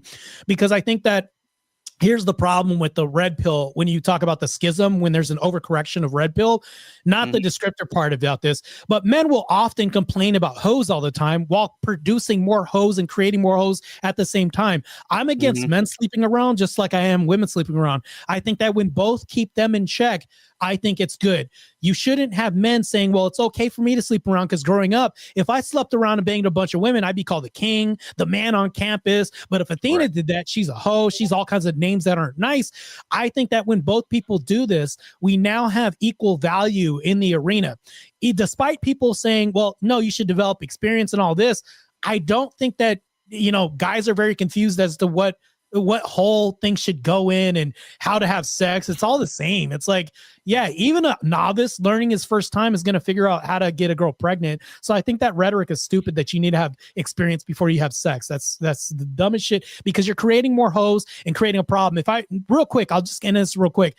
If I went into a bathroom with a girl and we're both virgins and I left and my value went up and hers went down, how vampiric of me to do this to her, to create this stupid dichotomy where I'm ruining other people's value and mine's increases. No, it's stupid. It's this excuse, artard language that people come out with to justify creating more hoes that they then can complain about. All right, real quick, I wanna welcome my boy Louis Rich to the panel. Shout out to you, bro. Howdy, everybody. All right, hey man, long time no see. Hey, you see what we got going on now, right? Oh yeah, I've been paying attention. You see, we over here having a good old time, brother. Welcome to the panel, man. Welcome to the panel. Appreciate it. Oh yeah, absolutely. For having me. Coming live to y'all from Thailand. So ooh, I want to cool. Really? Yeah. All right. So you came in at a very great time in the conversation. I know you were sounding off in the chat, and there was a little bit of a misunderstanding with what you were saying in the chat. But as far as the question goes, what do you have for the question right now, bro? There was a few things I did actually want to respond to. Yeah, go ahead. One, Mr. Pro, Mr. Marty. If it's okay if I call you Mr. Pro. That's fine. As far I'll allow it. Okay, I appreciate that, man. Really? Coming from the standpoint of historical value, history, energy, our ancestors used to describe someone's approach, their characteristics, like you were stating earlier, based off of the energy that they felt off of people from our ancestors, Indians, the culture. If they felt a certain way, they would go into talking to the spiritual, the spiritual sense, like what Miss Magic was saying earlier too. There was a lot of times when, if they've had a bad feeling about something, they based that feeling, like you said earlier, it's off of feelings. There's a lot of them that base feelings and use their spirit gods or whatever you want to call it to verify if what they were feeling was correct. Now, for me, myself, I'm connected spiritually to a lot of things. So, like, if you get a bad feeling about something, that could be described as an energy. Now, not everybody goes into that. Not everybody believes in those type of things. And I can say this honestly for myself, I'm on the fence with it because it also taps into religion and all that stuff too. And I don't do religious conversations with everybody because some conversations can't be had with everybody. But I want to basically stick on the subject matter of, like you were saying, I totally agree with you saying duties and characteristics, because I'm from a military background as well as I serve myself. So duty and characteristics play a big part. But in today's society, if you say duty and characteristics to someone of this generation, like you said, they're going to use the word vibe or energy. Now, do I use that? No, I don't. I'll probably say energy if anything. No. But I'm saying I'll probably use energy depending on who I'm talking to. You said I don't use vibe and energy, and then you just use energy, and then you said you don't use energy. So yeah, he's saying in a general sense. He's saying in a general sense. And yeah, in general sense, like depending on the person I'm talking to, I will present it that way. But one word you will never hear me use is vibing. Yeah. In context. I get what you mean energy, too. If I say energy, you'll hear me say that, depending on the person, because not everybody can extinguish the conversation when I'm using that term, because everybody defines. I got to push back a little bit. Defines it differently. All right, go ahead, Marte. You got it. I got to push back because what you're talking about, remember, I'm not going to make this into a whole religious conversation. I used to be a shaman. I don't know if any of you guys know what that is. I was a grandmaster in right-hand Reiki. I was a yoga instructor over at Sedona. We held retreats. I used to make $7,000 a month, which I thought I was balling at the time. Come to find out that as far as like people that take advantage of things in pyramid schemes is rife with that community, and you become a deity unto yourself. And then, not to mention this, but when you're using language like the Native Americans use this in their household and things like this, no, they actually pattern themselves, if we want to be accurate, off of tradition, right? And off of behaviors. They didn't say, well, his energy was off. No, that to me, and I'll point out why that's nonsensical too. If I was dating Athena and Athena's my wife, she would then say something like, no, the energy changed in the room. No, that's sociological behavior that she noticed, because she noticed subconsciously that I started putting my phone face down in conversations, and then I had it on silent when 6 months before I didn't do this. Subconsciously, she's not going to register this because her social awareness is that acute to where she's now picking up on things that she can't name. So she's going to call it energy. No, it's just pattern recognition machines that we are as human beings. The Native Americans did this. So when they said it was energy, we're talking about gut instinct and all this. That doesn't exist sociologically, and statistics already debunked all this spiritual stuff.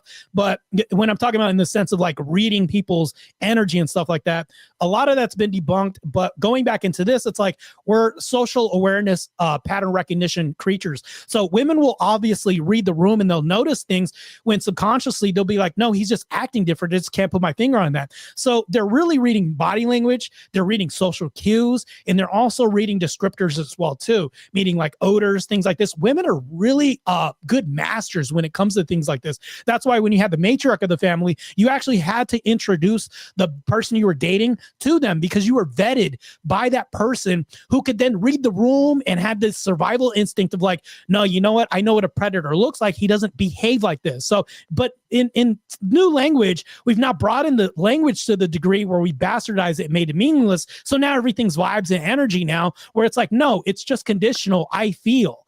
And it's like, if I were to ask you about, well, what exactly did you not like him? Oh, it's just because of how he's acting. You don't know, because if you can't even describe whether or not this was a reference point to where some pain that you've experienced in the past, somebody that R-worded you, somebody that just maybe your mood that day. So it's like, people don't really know what they're talking about. Let's be honest here when they use words like energy and all this other stuff. So even the Native Americans, they were more based because they actually looked at behavior, pattern recognition, all that stuff. So that's more accurate, to be honest. So I want to add on to that because I do agree with you. I think most of it is bullshit, but I think there might be some people who are trying to reference what the Bible calls discerning of spirits, which is, you could say it's energy, but we fight a spiritual battle. There are angels, there are demons. So there might be people with a gift of discerning of spirits. That would be something I think you would have to talk to a priest or something to find out. But I agree with you. Most of it is just recognizing body language, like you said, odors, all of that. But I won't say that it's impossible for someone to have a gift like discerning of spirits. I think that is possible.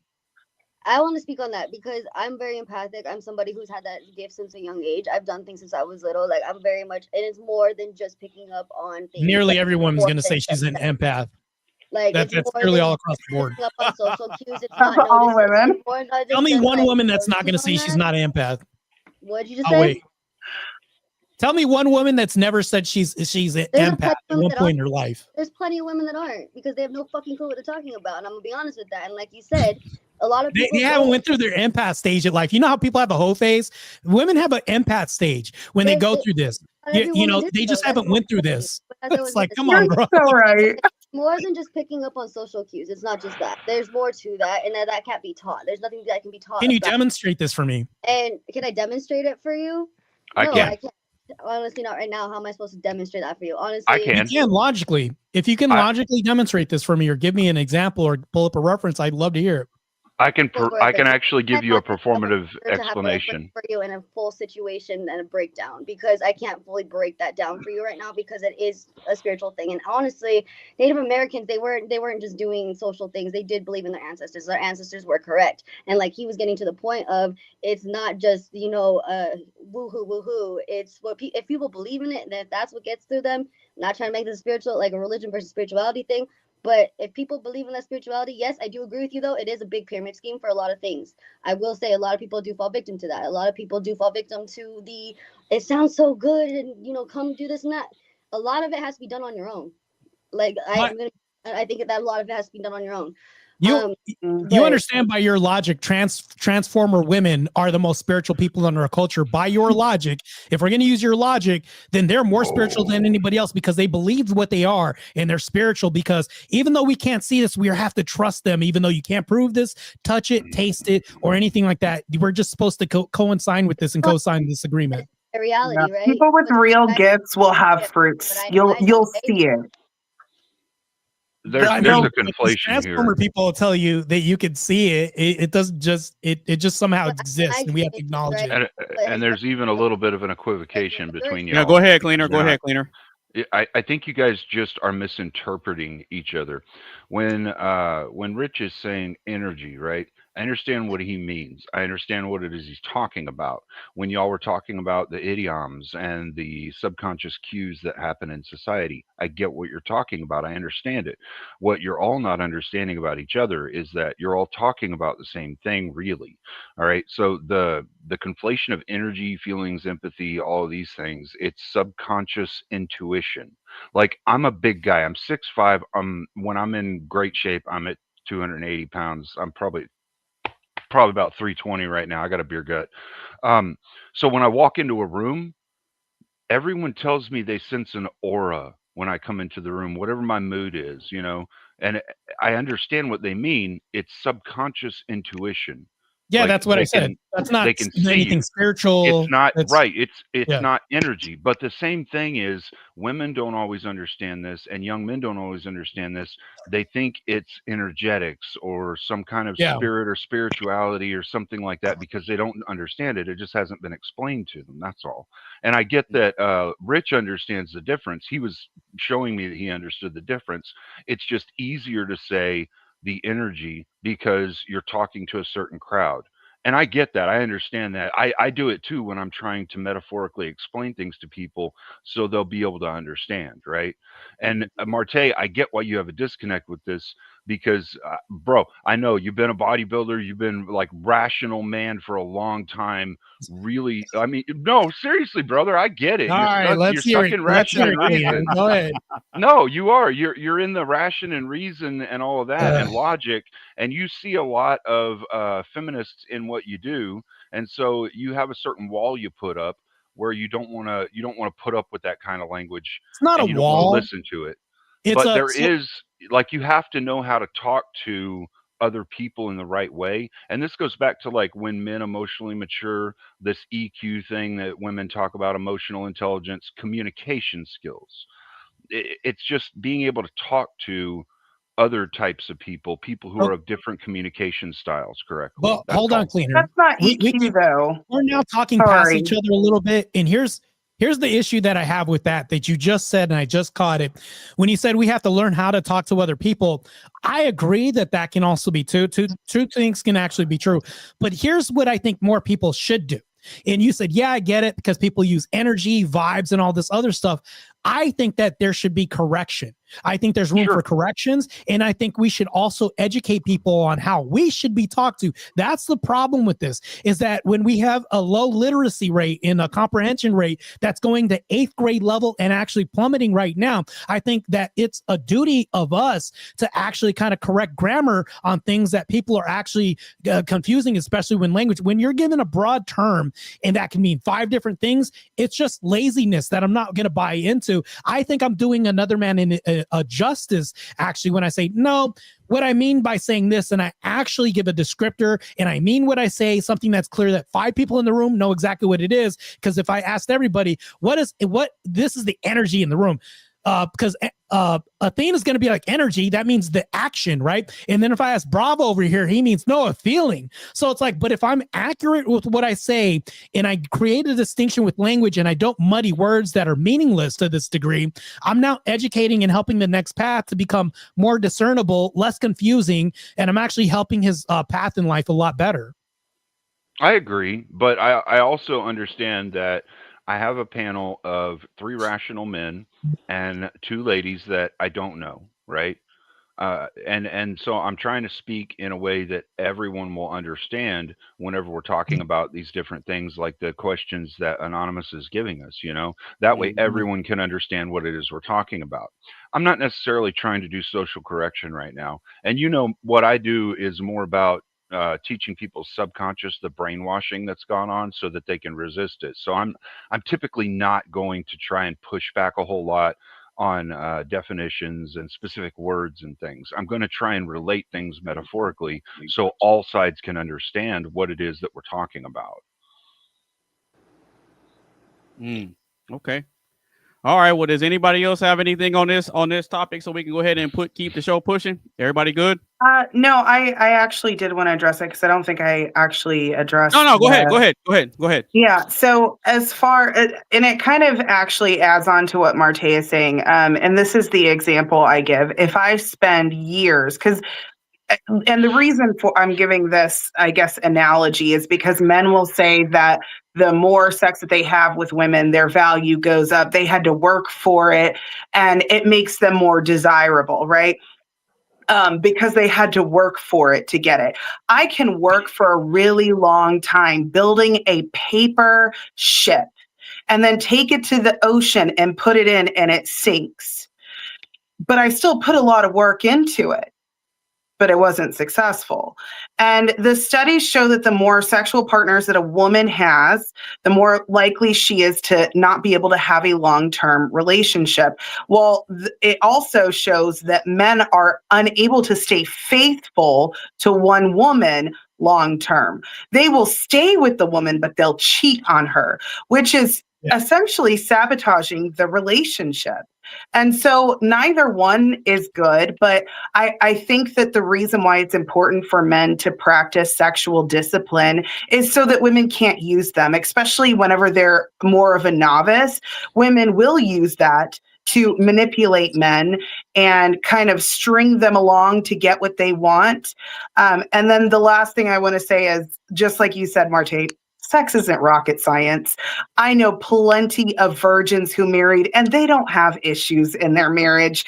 They're perfectly fine. And they get to learn and grow with each other with no issues. So it's not, if two people are wanting to achieve the same goal, which is climax and children and all of that, I promise you, they're not going to struggle with that if they're both willing to help each other. It's just not that difficult.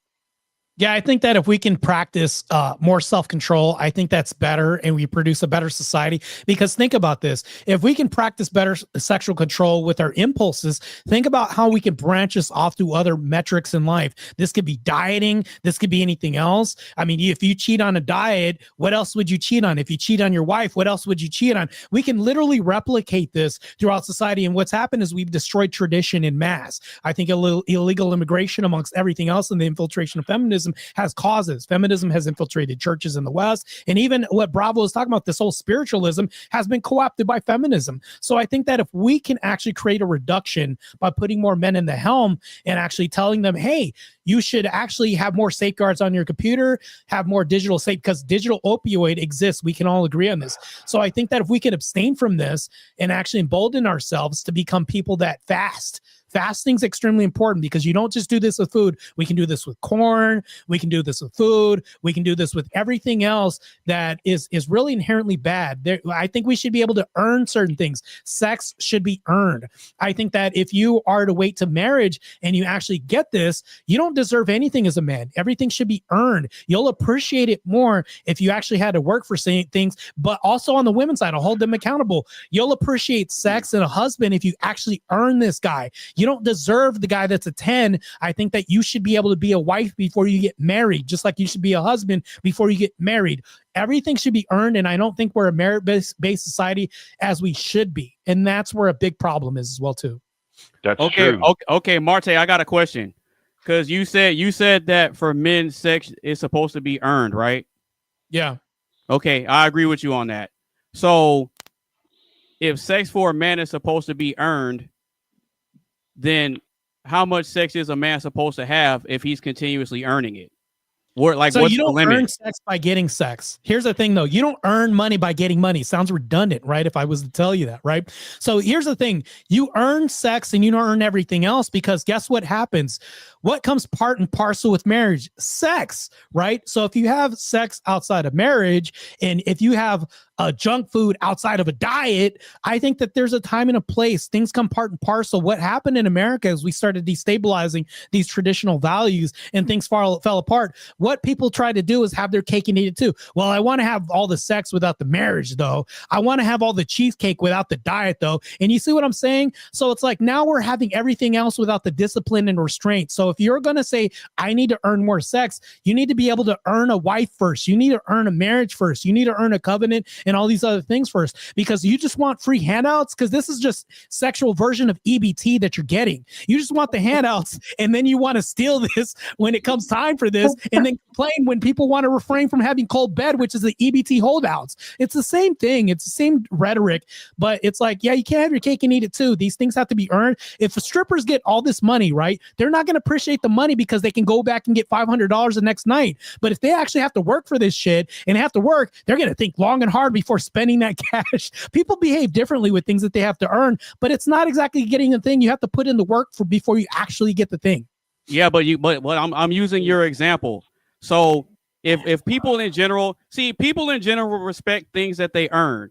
It doesn't matter if it's a degree, if it's earning money, if it's earning status, things that take a lot of pain and grind and grit to be earned are typically respected, right? So if I'm taking your framework where you said men have to earn sex, well, yeah. if I put in the work and I earn this, then who can tell me how much I can have if I earned it? That would be your wife when you get married. So it's like, if you think about this, if I put in all the work, your employer is going to be the person that's going to tell you how much I can delegate as far as finances and things like this. And the reason why I think it's a weird take, I know Grid was saying it's a weird take to take, but the reason why we have to earn these things is because if you wanted to become an incel and a loser all your life and not develop yourself, not get a job or anything like that, well, guess what's going to happen? You're not going to show fruits of your work, labor, or any of this stuff. I think that that's tenable when we think about these things. Like even cleaner, we talked about diesel mechanic stuff, and I think that's a really great industry. But think about it. If I decided to be a bum and not work and not go to school or anything like this, well, what am I exactly earning by inactivity? I think one of the biggest diseases in our country, this goes to fitness and everything else, because I know you're in a fitness anonymous base, is inactivity. Inactivity is the biggest disease of all. So I think that if you actually work, sow seeds, plant seeds, and I'm not talking about like sperm or anything like that. I'm talking about planting seeds of wisdom in other people, helping, being of service to other people, and you become one of these people in society that's actually contributing.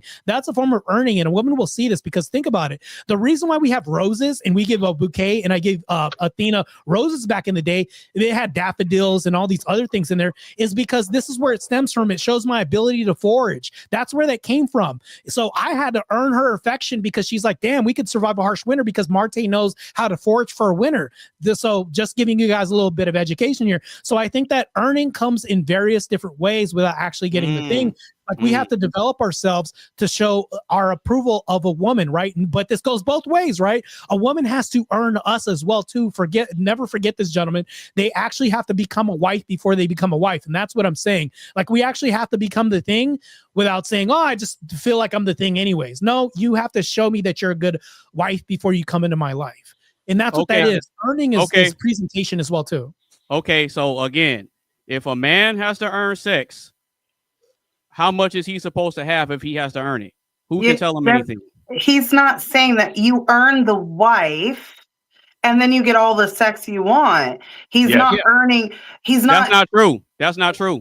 That's how it should be. No, it is That's true. not true. That's not true. It is true, because if you earn a good wife, she's going to give you sex. If you practice discipline and you practice your discernment, you will know the difference between a good woman. Because I do know there's a lot of women who weaponize sex and they try to withhold from their partners. They're abusive women. I promise you that there were red flags in the early stages. And this is why I actually tell men to tell a woman no, because that's what I keep hearing from men is, well, anytime you tell a woman no, then she withholds sex. Well, tell her no early in the relationship and see how she reacts to you. If a woman can't take your direction, you move on. You don't just concede to her and then hope that things will work out into a relationship. You have to look for those fruits with a woman, and the way that you earn that is by bettering yourself so that you can attract and get a woman like that. Well, here's the thing. So explain to me how just because I get a wife, I'm gonna have all the sex I want, because it doesn't work that way. I'll explain in the should. I can explain in the should. It should. You're saying it should, but in reality it doesn't. Not anymore. Yeah, you're right. Go ahead. Go ahead. No. Go ahead, Cleaner. Go ahead, Cleaner. You got it. You're right, though. Ever since Ethel Gordon in like 1913, 1914 published this paper in the New England Journal of Medicine in Great Britain, right? It said that like pink was for girls, blue was for boys. Pink used to be a royal color. A lot of men still wore pink at the time, and so they started seeing those men as effeminate. So it broke down things for men and women in a baseline metric. This stemmed there and just exploded afterwards in all kinds of other ways that feminists started putting these ideas into men's heads and women's heads. So the thing was, biblically, and I mean even non-biblically, right? Women understood, if I don't want my man to cheat on me, I need to make sure he's sexually satisfied. If I don't want him to go and look at other women, he needs to be sexually satisfied. I need to appeal to his needs and make sure they're met. Feed him, make sure he's not horny when he leaves the house, you know? And this was something that went on all the way up until the 1920s. And in the 1920s, we started seeing this move where women started saying, no, I don't want to have sex right now, because you didn't do this earlier. And that was something that was brought up in radio broadcasts, where the women in the radio broadcasts would actually say, well, if he doesn't do his share of the chores when he gets home, he doesn't get laid, or something to that effect. I mean, Space Ghost had this in it. Space Ghost Coast to Coast had it in there a couple of times. All of these radio broadcasts. And then when TV came into propagation, TV mirrored this in a lot of the shows that they showed. And we see it nowadays. It is just every fucking where. The guy doesn't even get sex if the girl's in the wrong mood. The guy doesn't get, and it's like, hold up. So you're going to tell me, right? You understand I'm a sexual creature. I've been getting laid every day for the past month. And now all of a sudden you want to hold out for some weird fucking thing that we didn't agree to for the next 2 or 3 months, and you expect me to keep it in my pants. I'm going to lose my fucking mind. I'm going to try to keep it in my pants because I'm a good man, I think. But I mean, fuck, lady, look at what you're putting me in. It's gonna if some chick comes along, gets naked in front of me and goes, "Hey baby, what's up? How's you and your wife doing?" I'm not even gonna hear that shit. All I'm gonna see is there's a coochie in front of me that's fucking naked. Like, so this concept has gone out of women's minds because they don't care about the men in their relationship. They don't see them as people anymore. This has been brought on by feminism and the whole control scheme thing that you were talking about earlier. So like, when you're talking about self-control difference between men and women, think about it like this.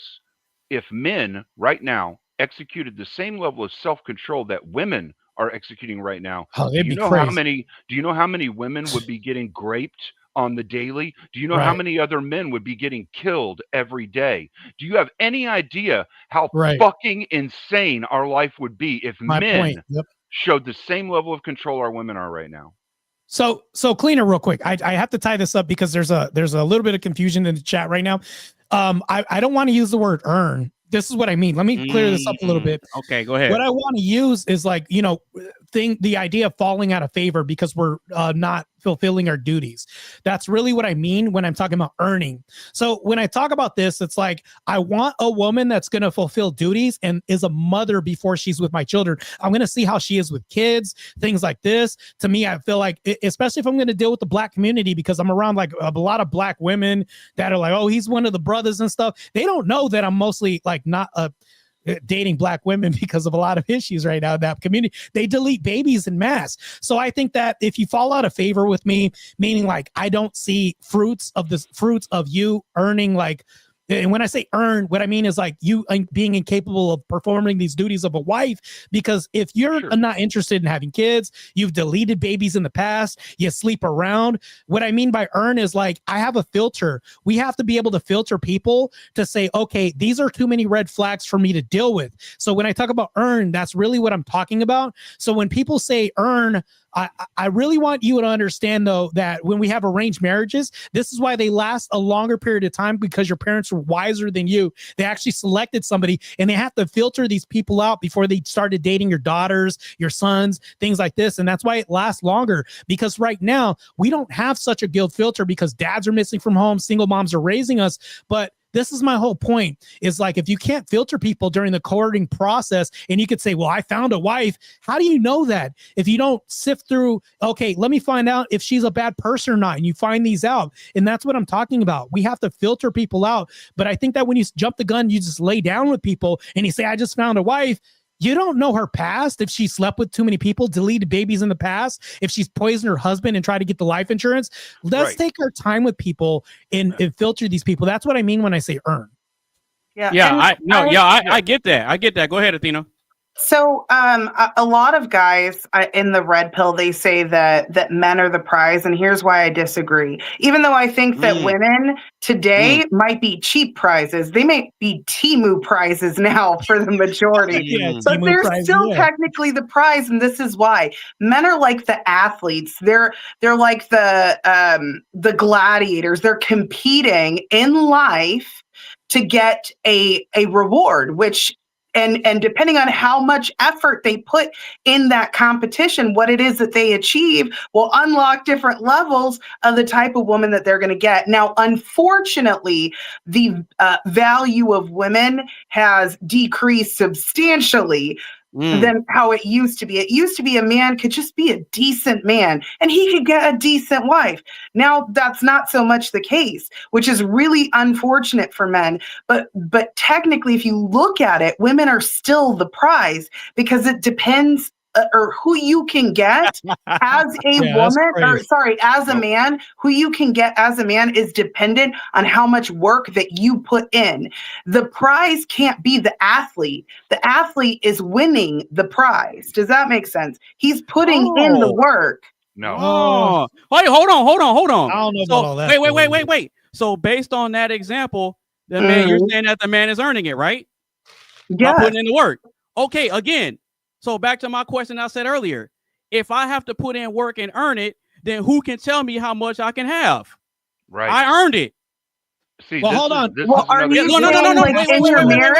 Wait. We're talking past each other, though. Wait. If she's the prize, then who can, and I have to earn it, then who can tell me how many prizes I can have? God. Yeah, nobody can tell you that. How many prizes can I have? No, there's not a number. There's not a number. You're trying to put a number on something that we shouldn't have a number on. If I want to, like, no, okay, I get what he's saying, Marte. What he's saying is like, all right, if she has this I'm the prize mentality and I have to earn the prize, because the understanding is this: you have to earn a reward, you have to earn a prize. So the conflation here is that it's women's duty to make sure that their men are satisfied in the ways that women can satisfy a man before the man leaves the house, the same way that it is a man's duty to make sure that his woman is satisfied before the woman leaves the fucking house. That's why you don't put a number on it. That's right. You don't put a number on it. And here's the other thing though, okay? Feminists came up with this whole conversational topic about 30 years ago. Women are the prize. And this is something that, like, it's a Q trigger. I've got a lot of Q triggers I watch with people who have been brainwashed by feminists. And Athena, you don't think you have. My parents didn't think they had either until I'm an anti-feminist, so no, I go by biblical truth. I understand you are, but women are not the prize. According to the Bible, each of us has value in a relationship. Neither of us is the prize. We are there to serve each other with our certain duties we do. Men lead, women follow, but women bring support in ways that men can't. We each have value. And what Marte is saying is men should show themselves to be a high value man, which a lot of women conflate to dollars. Ka-ching, give me that bag. But that's not what it means. A high value man is actually a virtuous man, a man of quality. And this is the problem that feminism has done to women. They don't explain these things. They just use the buzzwords. So you get programmed in a certain way, which I call social cues, right? These buzzwords. And well, they do explain it to women. I can detect whether or not you've been brainwashed based off of the specific social cues that you say. Now, women being the prize, you have been brainwashed in that way, ma'am, and I hate to tell you that. Women are not the prize. Men are not the prize. We are both valuable in the relationship. We both need to earn each other's love and respect. And that's how it works. You're saying that the prize is more valuable than I would say that the athlete that wins the prize is more valuable than the prize. The prize is his reward. I'm not saying any of that. I'm saying so. Go ahead if you want to go again. Wrong. Hold on, one mic. Sure, sorry. Go ahead. Now go ahead, Athena.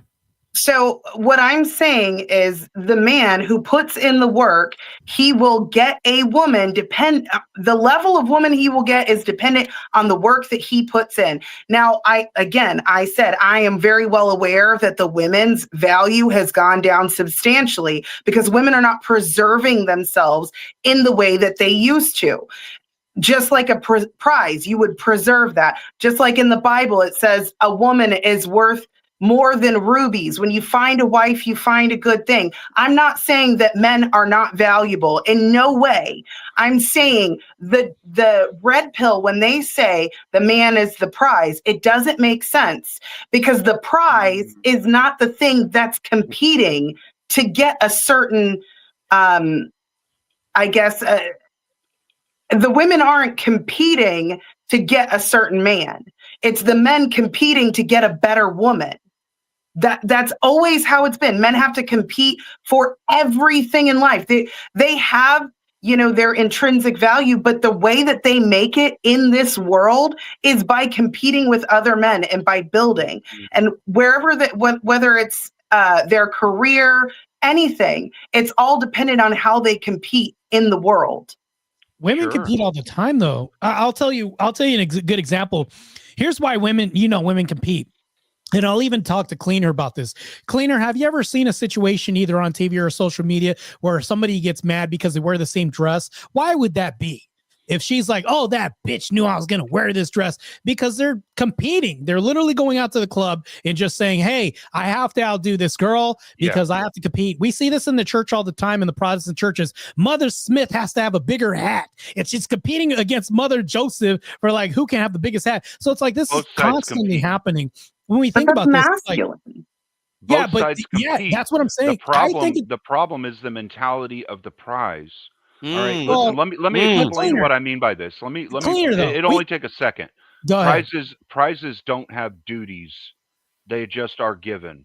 There, I'm done. Feminism can no duties. Here's the other thing, though. Back in the day, we had women compete for like my quiche was better than her quiche, and it's like these based ass. I want that competition to come back because women used to compete back in the day because Florence brought her egg potato salad to the dish, and then the other women got pissed. Oh, how dare she make a better one than me? I'm going to outcook her next year. Like, I love that competing because women used to do this. There was based ass competing for like, oh, you know what? Our house is better. Little Timmy got better grades than me because I'm a matron in the house. And it's like, damn, they're doing better. I can't let them get better grades than us. And I think we need to bring that back. We need to bring back good, proper, traditional female competing back. I think it's based. Right. Athena. Mm-hmm. So are you still under the understanding that the woman is the prize? Is that what you're sticking with? Okay. Yes, so let me ask. Okay, cool. Because I want to ask you something with that. Okay. So if the woman is the prize, right? Which side gets celebrated? The prize itself or the person receiving the prize? The person receiving the prize. Oh, right. So if I get celebrated for receiving the prize, do you think that I only want to feel that feeling one time in life?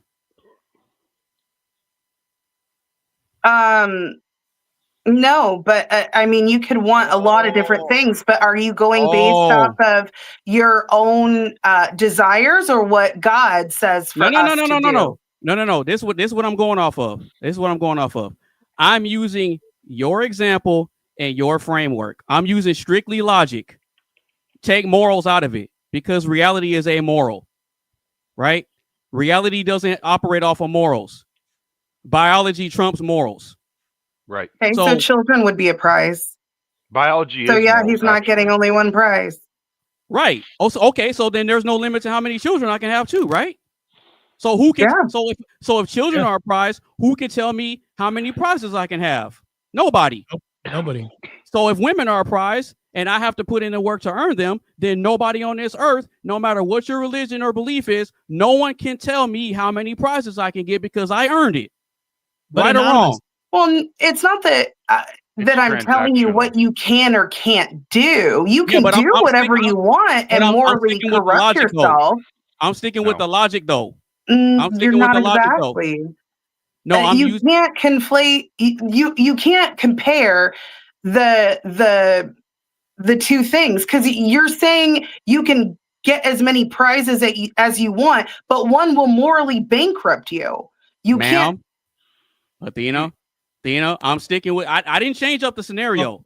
I'm just going off of your scenario, and I'm just strictly applying logic to Anonymous. it. You said we have to earn it. You said we have to earn it, right? If you have to earn a prize, prizes are transactional, which means women are objectified. This is a concept that feminism pushed on you women, and you're too stupid to understand it. No, actually, in the Hebrew text, men weren't even really considered men until after they married. That's when they became a man. And so, yes, women are still the prize, and the man is celebrated. And if you would have let me finish, let her finish. Let her finish. Feminism says that women are the prize and they're the main character. No, the athlete competing for the prize is the main character. He's the one celebrated. It's all about him. And his prize that he gets is determined by how much work he puts into life. Which means the prize is transactional. Well, here's the problem with this. You kind of missed this. I would have went this way, Anonymous. I would have asked something like, if you're talking about the prize being celebrated, that's what you're talking about, Athena. Well, when men get married, do you see a lot of men celebrating a lot of other men saying, oh my God, you get married? They're usually like, oh man, okay, so when are you tying the knot, bro? Like, it's usually like lowbrow communication. But if you look on the women's side, oh my God, you're doing this, what's your dress and all this other stuff, and it's all this excited. You finally found a good man. What's that? Yeah, you finally found a good man. In fact, matter of fact, there's a bridal shower. Where's the groom shower? Doesn't exist. It's not a row. So it's like if you by your metric, we were to look at even the religious side, and I know it's not an orthodoxy, but even outside of that, the women celebrated like to kingdom come. Men, it's almost like a funeral. If I hear that cleaner got married, I'm like, oh, that's cool, bro. So when are you getting it done?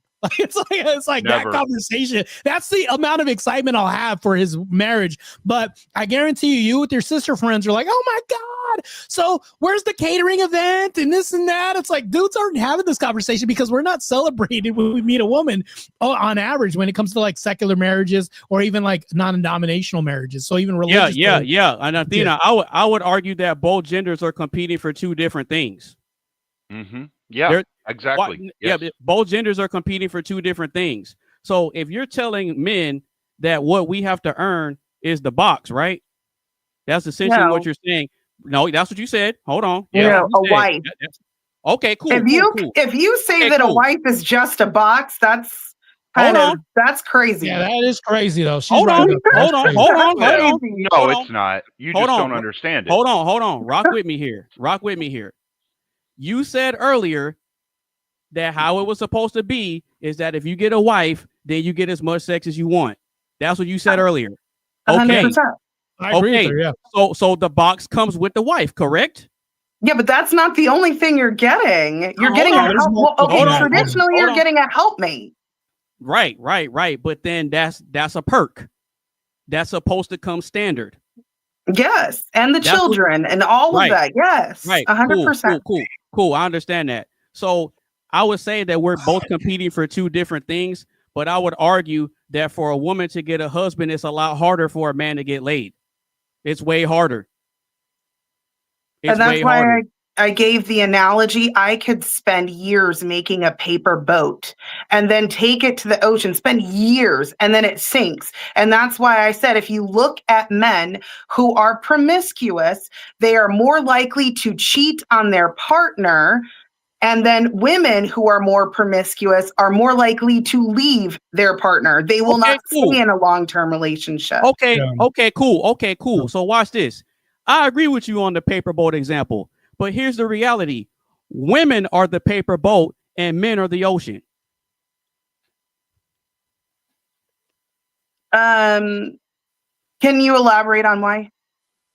The reason why I say that men are the ocean is because the ocean can't be controlled. So if a man is supposed to be a leader and the final decision maker, the waves dictate where things go. Now, a good sailor has experience on the sea and knows the ins and outs of what it takes to be able to conquer the water, which is why the man needs experience out there. A man with experience on the water is going to tell you, hey, we don't need to make that boat out of paper. It's not going to work. You see what I'm saying? So an experienced sailor becomes one with the ocean because they know how to navigate the waves. They know how to I don't really know boat terms, but they know how to adjust the sails a certain way to be able to navigate effectively. You see what I'm saying? What experience are you talking about? What are you referring to when you say experience? Life experience in general. Yeah, life experience in general.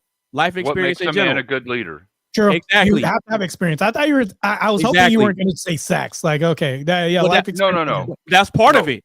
What makes you an attractive mate to a female? Exactly. Right? Which is exactly. life A man that knows You what don't he's need doing. sex to become more attractive to A man female. that knows what he's doing. If you have degenerate women, but you don't Well, need you that. don't. That's not You don't necessary. necessarily, but it depends on the woman, right? All right, go ahead, Lewis.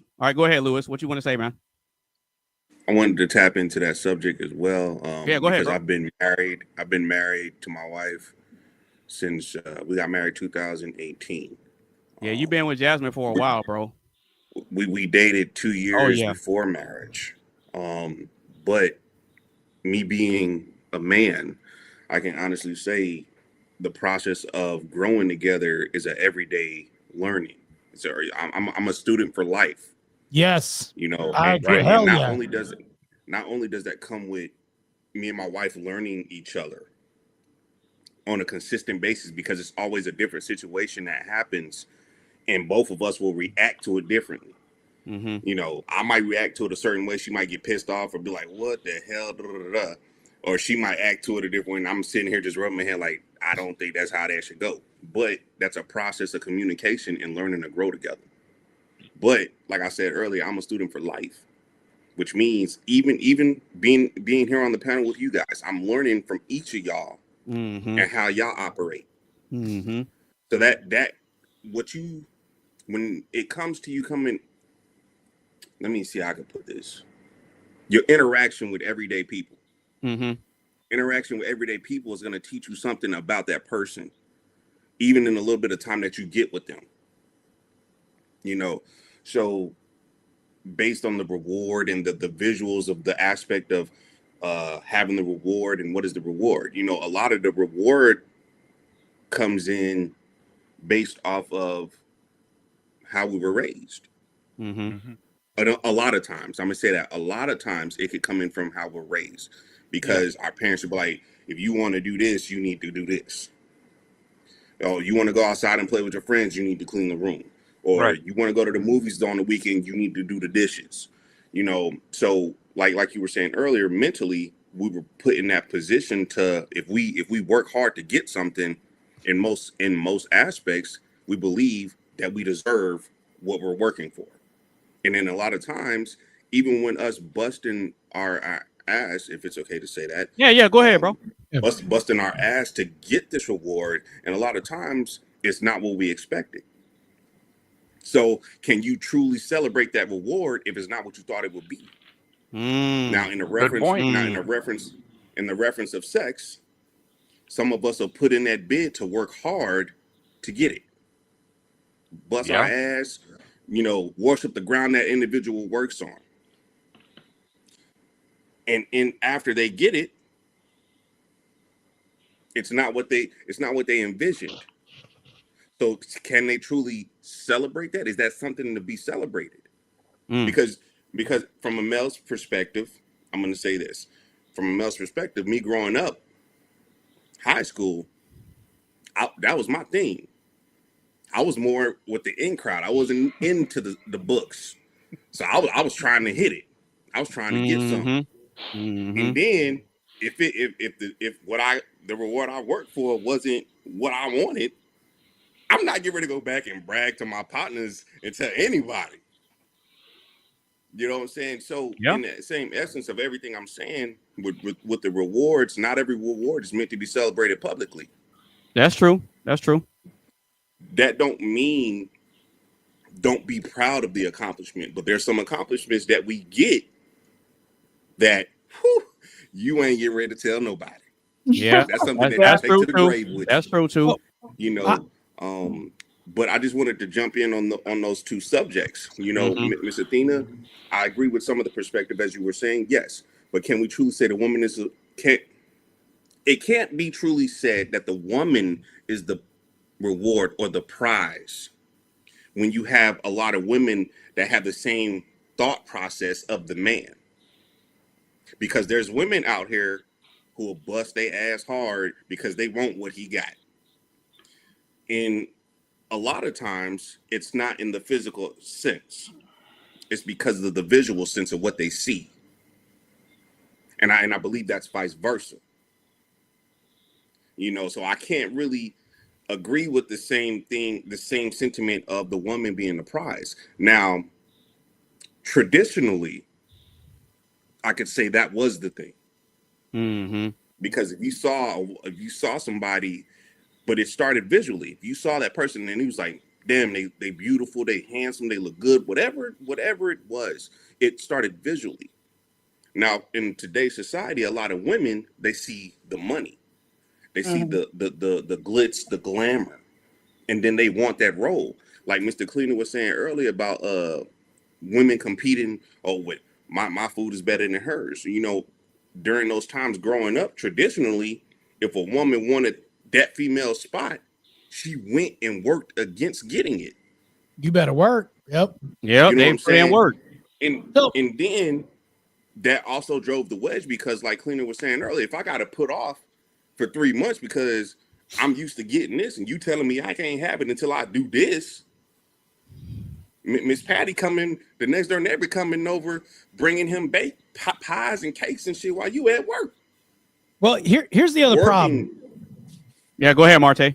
Here's the problem that can arise. I'm going to address two things. One that I heard you say that isn't, I don't have a problem with what you're saying, but I'm going to create a delineation, and one on magic, which you just reminded me of a problem that I wanted to address. She said we can't teach kids all the same because they all have different learning styles. While I do agree on this, we've become too lax when it comes to raising kids. No, I think you can teach kids the same when it comes to certain things, because what is upholding tradition? If we traditionally teach people the same thing and say, well, this is how 1 + 1 functions here, you're a visual learner, all this other stuff, but over across the board, it's all the same and we replicate this, I think that's good. When you have kids saying, I'm going to let you learn the way you learn because, you know, I'll just be out of your space, and we let them be their own grown adults when they're not adults, I think that's when you let generations get out of control, because I think that we do need direction. I think we need stern, firm, fair, and consistent direction. And this is where women get brought into the picture. When I call women children, when I say this, I don't mean this in a very demeaning way, because let's say Cleaner was the father of a daughter that I was going to date and we ended up being married. He has to give his daughter away. Does it sound like she's a material possession?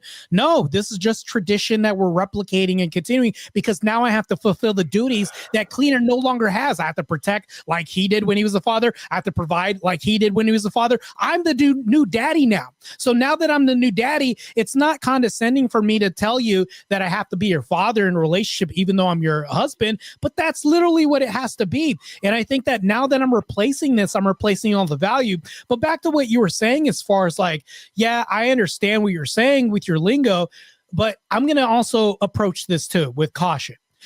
The problem with this too is we have to be very careful about how we present this, because if we give the woman this certain thing, like let's say Athena's my wife, and I say, okay, in order for me to get this coochie, I have to do this and all this and earn this. This actually makes her the leader, not me, because if I have to do all this, she can then tell me what the metric is for me to do things, for me to earn certain things. That's what makes her a boss, Yes. not me. Now she's the head of the household. And then women do this other thing. They conflate this too. They'll say, well, I want a man that leads, but then Athena tells me, no, not like that.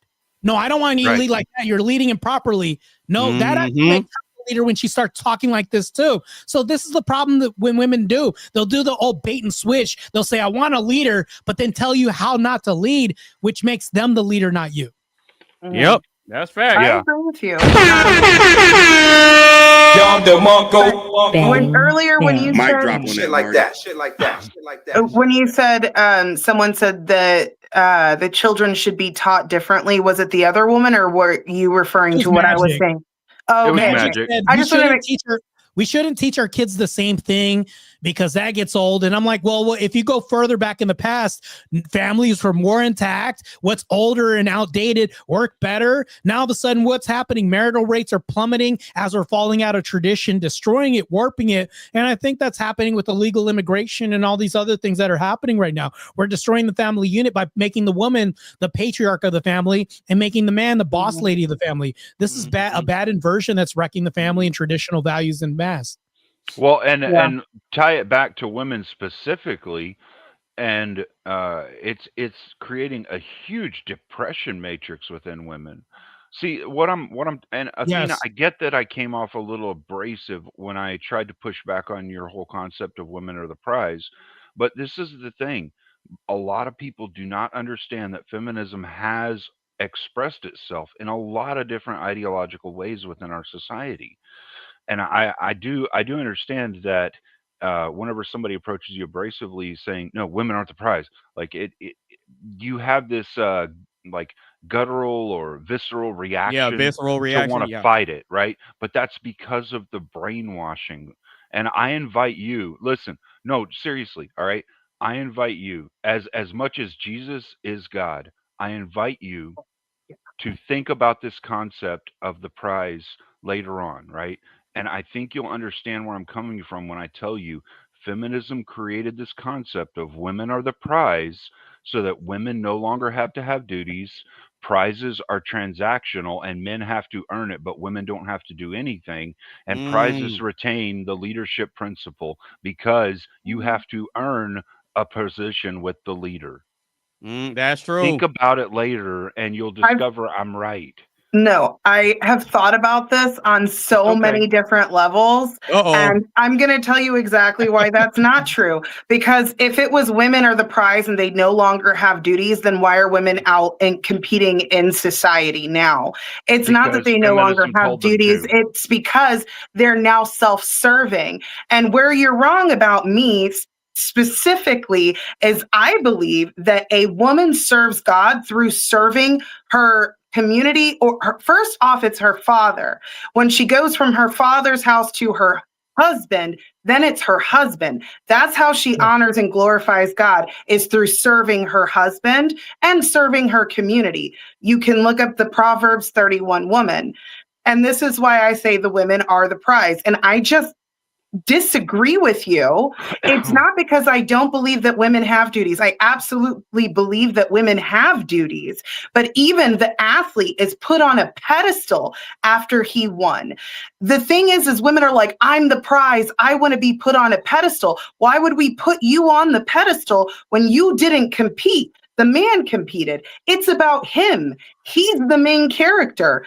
The woman is just the reward for being such a good athlete. Now, again, I will say there's a lot of Temu prizes out there. They may not be very valuable prizes anymore, but the idea of the man earning the woman still is the same. The man will earn the quality of woman based off of the work that he puts in himself. Transactionally, right? I understand what you're saying. What you're saying, and no. listen, Athena, I'm not trying to say that you believe in all these things that feminists are saying. What I'm trying to let you understand is that feminists have pushed this ideology of women are the prize so that our young women don't think they have to work or have duties or be anything in order to achieve a good man. They just show up. It's the same thing as like, what do you bring to the table? And women go, I bring me. Well, that's because they're the prize. You understand why I'm saying this? I'm not saying this is you. I'm saying this is the mentality that feminism gave our youth. And until women are of mature age and can start understanding this, because they're a little closer to not being able to have kids anymore, like almost in their 30s or in their 30s, they don't start to understand this concept of they're not the prize anymore. Women in their 40s understand this, and so they make women in their 20s feel like they shouldn't date older guys or guys that are more attractive or like high value, high worth, high earning, high any of that, because they don't want the competition. They understand they aren't the prize. It's both sides of the prize. You both have duties. But I'm not trying to say that you're wrong, Athena. I'm just trying to say, look at what it is that feminism pushed on our youth, on our women that are growing up, on our 18, 19, 20-year-old women when they're getting ready to go out there. If they think they're the prize, they think they can, while you're dating and courting before you get married, go around and sleep with whoever you want, do whatever you want. And then when you get married, you got to shut that shit off. But that's not how it is it? You and I both know that, like, men and women should be showing each other what they're going to get when they put the ring on before you get the ring, right? I mean, that's all I'm trying to get you to understand. I'm not trying to attack you. I just want you to understand what it is I'm saying they've done to females in society. That's it. No, I actually do agree with you on that point, but there's contradiction in the feminist idea of the women being the prize. Because and for all the reasons that you listed. So I was raised in a very conservative household. I'm Orthodox. We have very different views, right? So I didn't hear the idea of a man being a prize or a woman being a prize until the whole red pill thing, right? I found it weird that these things that I thought were common sense, I now hear people talking about like it's some outlandish thing, and hearing women say, oh, that's not true, like arguing with these men. And I'm like, what are you talking about? This is how it's always been. But I do hear what you're saying, but that's because there's contradictions in their idea of what a prize is. Because they're essentially saying, do whatever you want. You're still the prize just by being you. No, you have to preserve yourself, or else, again, you're a Temu prize. You were $2, like these OF girls. Like, why on earth would a guy want to be with a woman when there are guys that pay $2.99 to have access to her? You know what I mean? So I do understand what you're saying, but I still do believe that women are the prize. The men are the ones who put in the work. The women preserve themselves for their partner. And it doesn't mean that women don't have duties. I was just saying in that aspect, when it comes to who's the competitor and who's the prize, it only makes sense that it's the man who's the competitor. He's the athlete. He's the main character. He's the one put on the pedestal. He's the one who earns, based off of his hard work, the woman. But if he's put in all this hard work and he's done all this miraculous stuff to make himself so attractive and so worthy, is he not the prize in that case? If you want to classify a prize to a gender? The prize isn't... The prize isn't more valuable than the athlete. That's my point. Well, right. So this is where I push back, though. There's 1,000 prizes and only one super athlete. One winner.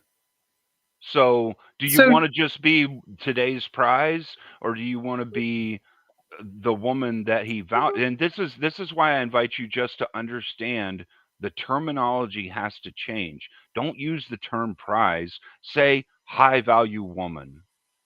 Say I don't like good that woman. term. Say good woman then. We both know what you mean. I'm moving towards Orthodox Christianity if they'll ever accept me. But I say when I say what does that mean? it means I have some serious complications with the afterlife scenario, because I don't think God will waste a soul, and I gotta have this fixed by a priest, and he has to explain it to me so I can really understand it right. That's all. Well, no, you don't have to get too personal. You don't have to get too personal. Yeah, that's fine. I don't mind. Look, I don't mind. You have plenty that can talk to you. Yeah, no, I have two really good ones. One in ROC and the other one EAC. Eastern Orthodox. They're both based. That's I good like stuff. I like the ROC the best, to be honest. I like the Russian There you Orthodox. go. I don't know why. It's just more. It's like more structured, more close to this is reality. Do More this or rigorism. you're not here. Right? Yeah, more rigorous. Yeah.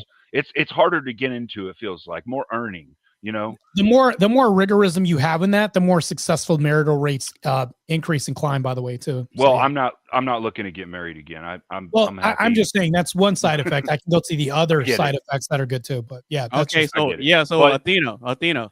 So I'll go ahead and address a little bit of what you said. With this whole women are the prize idea, right? And see, and so it's kind of funny when I hear women say that, because I always ask them this question and I can never get an answer. So if a woman is the prize, right? Which man is she the prize for? The man that she loses her virginity to, the first man that she gets married to, or the first man that she has a baby for? I would say the man. Well, again, that's why I gave that example, how the prizes are devalued, right? And even to answer that, because the reason I say that is because there can only be one winner. If the man is the winner, there's only one winner. So you're saying that a woman, like, let's say she's widowed, right? And she got married and had a kid, that she could never be a prize again for another man? No. Again, there can be more winners. No, because there can only be one man at a time that can win her. That's the point. So if there's only one winner, then which man is she the prize for? The one she submits to? No, the man that she lost her virginity to, the first man that she gets married to, or the first man that she has a baby for? Which one? When you sleep with a man, technically you are submitting to him, even if you're not compliant. But I would say the man that she serves, that would be my answer. So then which one? I gave 3. The man she loses her virginity to, the man that she gets, the first man that she gets married to, or the first man that she has a baby for? I would say she could have been a cheap prize that was passed around. This is the reason why this is a really tough question to answer, even for me, if I was to answer from Athena's point of view. And this is why, because it depends on the man no, you didn't. at that time determining what a prize is that obtains this. So the man that gets the baby, he might say that that's not a prize, run and get milk, and then never come back. The man that marries her could say, well, this is the prize, and then cheat on her, and then all of a sudden not retain this prize. So I think that it's kind of convoluted as a question to some degree, because you're talking about anecdotal, you're talking about a case by case scenario. We can't look at this like a better question would be something that we can say overall prescriptively, would every man be the same way? Like, what's a prescription out of this would be a better question, instead of saying, well, in this situation, well, every man is going to look at this situation differently. We have men literally walking to Planned Parenthood and saying, if you don't take care of this baby, I'm going to off you. Like, things like this have happened in the past. So these men don't value this prize that's supposed to be a prize. So, but it's different from men to men. So I don't know. That's why I think that it can be a weird question. So, but the reason I asked that question that way is because I'm going off of the framework that the man has to earn it. See what I'm saying? Yeah. So, which one of those 3 things does a man earn? And if it's one prize winner, then who is it? It can only be one prize winner. Can I answer? That's not go true, ahead. because people compete in many different things over and over again. There's not just one prize winner. So that means there's no limit to how many prizes I can have. I already said that earlier. I said, no. I already said earlier, you can get as many prizes as you want. So I can have as many women as I want?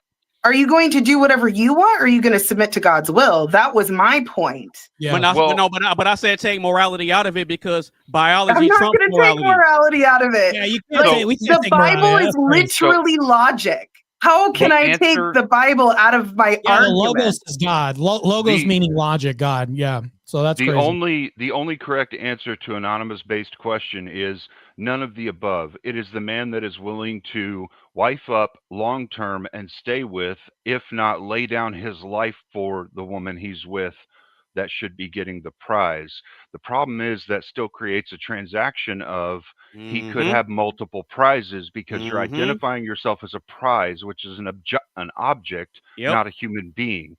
You identify yourself as the woman that is serving the man or the good woman, and you're no longer the prize, which means you're back on a pedestal of moral superiority where you should be. If you're a good woman, you're on moral superiority grounds, which puts you on a pedestal, and you can shut down shit that you should be able to shut down, just like moral superiority women used to be able to. They used to be able to walk by a pub and go, that fucking pub is degenerate, and the next day the cops would show up, ransack the place, shut it the fuck down, and it wouldn't be in business for a long time. They can't do that now. People laugh at them. So if you want a woman to be back in the same grace she used to be, you have to change your vernacular. You have to change the wording. Women are not the prize. Good women get good men. That's the vernacular. That's it. Cleaner. No more prize shit. So Cleaner, real quick, just to interject, I agree with you, but I'm going to reframe what you were saying to some degree. Sure. Even though I'm like saying I'm still manning it while with a reframe, which doesn't make any sense, but I'm going to make it make sense real quick. So what I think is we're using the wrong lingo and the wrong verbiage. I don't think we should use the word prize. I think it's redundant and stupid, and we get into these semantics. I think we should use wife and husband, because the moment we get into wife and husband, now we're actually creating a distinction between what we want. We're actually setting a goal and a purpose. When you say prize, you don't put a purpose in a prize, because when you say that, that's the same thing when we're quibbling about energy and vibe. Nobody knows what that means when we say prize, but we clearly know what a wife and a husband mean. And when we go back to this, I think that we should create these distinctions. So matter of fact, you guys just helped me out tonight. So when somebody says I'm the prize, no, you're not a prize. Are you a wife? Oh, there you go. There you go. Right. And what? So I've never referred to myself as a prize, because I for those reasons that so the reason why I use it is because both men and women are like, oh, I'm the prize, and I was like, if you look at if you look at that argument, you have a competitor and then the prize. In that scenario, women are closer to the prize and the men are the competitors. That's the only reason why I brought it up, is because this conversation is had all the time, especially in red pill spaces. I can tell you right now, you don't want to create that dichotomy within the good value men. Look, when I go to the bar with my brothers and we hang out, and this is like an old country bar, we go there and hang out because that's the closest bar to all of us in the Houston area. That's where we can all go, and it doesn't cost us more than 3 hours to meet, right? Because Houston is fucking insanely huge and the traffic is crazy. So we all meet up there. I will have just me, not my other brothers. Two of them are way more attractive than I am. I'm probably like a 4 or 5, right? I will have 4 to 10 women approach me in the night if I stay there for longer than 3 hours, guaranteed. Damn, what kind of swagger you got, Cleaner? I need to start hanging out with you, bro. Houston doesn't have a lot of good men. Marte, Houston doesn't have a lot of good men. Houston really doesn't have a lot of good men, bro. I never get approached out here in Phoenix, but anyways. The other thing is I've got the tattoo where my wedding ring was before my wife passed. So, I mean, a lot of people in Houston understand the signification behind what I've done and what I've got. And they understand. Oh wait, are you 6'5"? Yeah, I'm 6'5". When I'm in good shape, come on, that's important information. Of course, you're gonna get hit on by women. You got the magic height. The height helps. No, the height does help. It probably makes me like a 4.5, not a 4. But I mean, like, so if you want to say women are the prize, why am I getting approached by 4 to 10 women a night who just want anything they can do to be near me? But the fact that our waiter comes over and they don't even acknowledge he fucking exists, and when I ask them, did they notice the waiter dropped their beer off? They're like, what? There was a waiter? They don't even notice he exists, right? So for women to say that they're the prize is really contradictory to how they behave. How they behave shows that certain men are the prize. And I don't like that terminology because it's one that feminists came up with, right? I fucking hate it. But if women want to have this argument, I could tell you right now, men are definitely the fucking prize if you want to pick out one of them, because 80% of men are fucking invisible to 90% of women.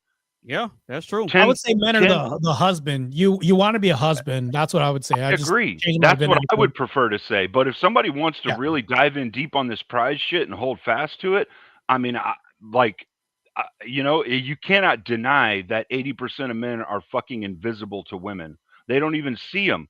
That's why this whole bear in the woods thing happens, because they don't even notice 90%, 80% of the men that they walk by on the daily basis. They only actually see 2, 3, 4 men out of the 100 that might pass them. And you know what? I'll add something to Cleaner's point. Here's the thing. A man can be a husband whenever he wants to and offer up a commitment whenever he wants to. It doesn't work the same way the other way around. It doesn't matter unless a guy designates you and chooses to elevate you. It's the same thing when you play chess. You start off with one queen. She can die in the middle of combat, but at any point, you can also elevate those pawns to queens, and they can easily be replaced. So the queen is the most powerful piece on the board, but the king is the most important piece on the board. Yep. Can we all agree? I agree with you on this too, by the way, AnonymousBased. Yeah, go ahead. Can we all agree that we're going to take the stupid prize lingo out of this and change the vernacular to husband and wife? Cool. That's cool. That's cool. Try to at least move society towards this function, because even Bravo demonstrate this, because he's a husband himself. And I think that I admire that. And shouts out to you, by the way. I'm going to give you your flowers right now. I think that when we have men on these panels that talk about this, I can't really speak to marriage to the same degree he does, because he actually has proof of purchase. Remember back in the day when you got something in the cereal box and you had a proof of purchase in order to get it? You didn't get nothing for free back in the day. You actually have to describe how I was a consumer by showing a proof of purchase. So that's what I mean. So if we're going to show these distinctions between what's a prize or not and equivocate on these things, I think we should just make a move towards husband and wife again, because now we just had a debate with Andrew Wilson and Coach L. I think it was a crazy debate, but it sparked this whole discussion back again to where it's like we need to start making a move towards the value of marriage again. Okay. Yeah. I could agree with that. Okay. So does anybody else have anything on this, so we can go ahead and keep it pushing? I'll speak to it briefly. It says, why are men told to suppress their sexuality when a man's sex drive is tied to hormones? I'll keep it real simple. What we have in society is men are told that you're not worthy of any type of women or anything if you're broke. Broke guys don't deserve love. Broke guys don't deserve this and that, right? So by that logic, if a broke man doesn't deserve anything from women, then how much does a rich man deserve? Or how much does a promiscuous woman deserve from men? Exactly. So that's what I'm going to say on that. If anybody wants to answer that question, that's cool. But yeah, we've been on this topic for quite a while, so we're going to go ahead and keep it pushing. And it was the prize thing, I think, bro. It was the prize thing. Yeah, it's cool. It's cool. I mean, but that's why these conversations are necessary. All right. So that's why I invite Athena to kind of think about the terminology prize, because saying the word and continuing to say women are the prize just kind of reinforces feminism's control over our young women. Well, not only that, but if you think about it, a woman can only have one man's last name at a time. Yeah. So even if she divorces me and goes to someone else, she could change her name, but she can only have one name. No, then what's a hyphenated name if that's the case? That's not the same name. No, you still got the man's last name though. I'm Wilson Rogers because I have my dad's name and his name. That's two men's names. But you're not married to your dad, though. She's not married to her dad. She's married to me. No, but you said a woman can only have one man's name at the same time, regardless if he's married or not. She has two men's names. Well, you can only be married to one man. That's why I find it funny that's why I find it funny when women start to say, "Oh, well, if you can have multiple girls, I can have multiple husbands." No, you can't. But you didn't say married. You said two names at the same time. That's what I heard. Yeah, and that's true. Okay, so Marte, I'll show you this performatively. What's your last name? It's Rayless. Okay, there you go. Your last name's Rayless. Now, for a woman who has a hyphenated last name, where it's like Martin-Cusack, when you ask her, what's your last name? She says, Martin Cusack. I don't respect it. It is still a name. Just because it has two names in it doesn't mean it's not a different name now. It's Yeah, a different because name still. yeah, because we understand that You do the understand. name before the hyphen is the maiden name, and the name after the hyphen is the husband's name.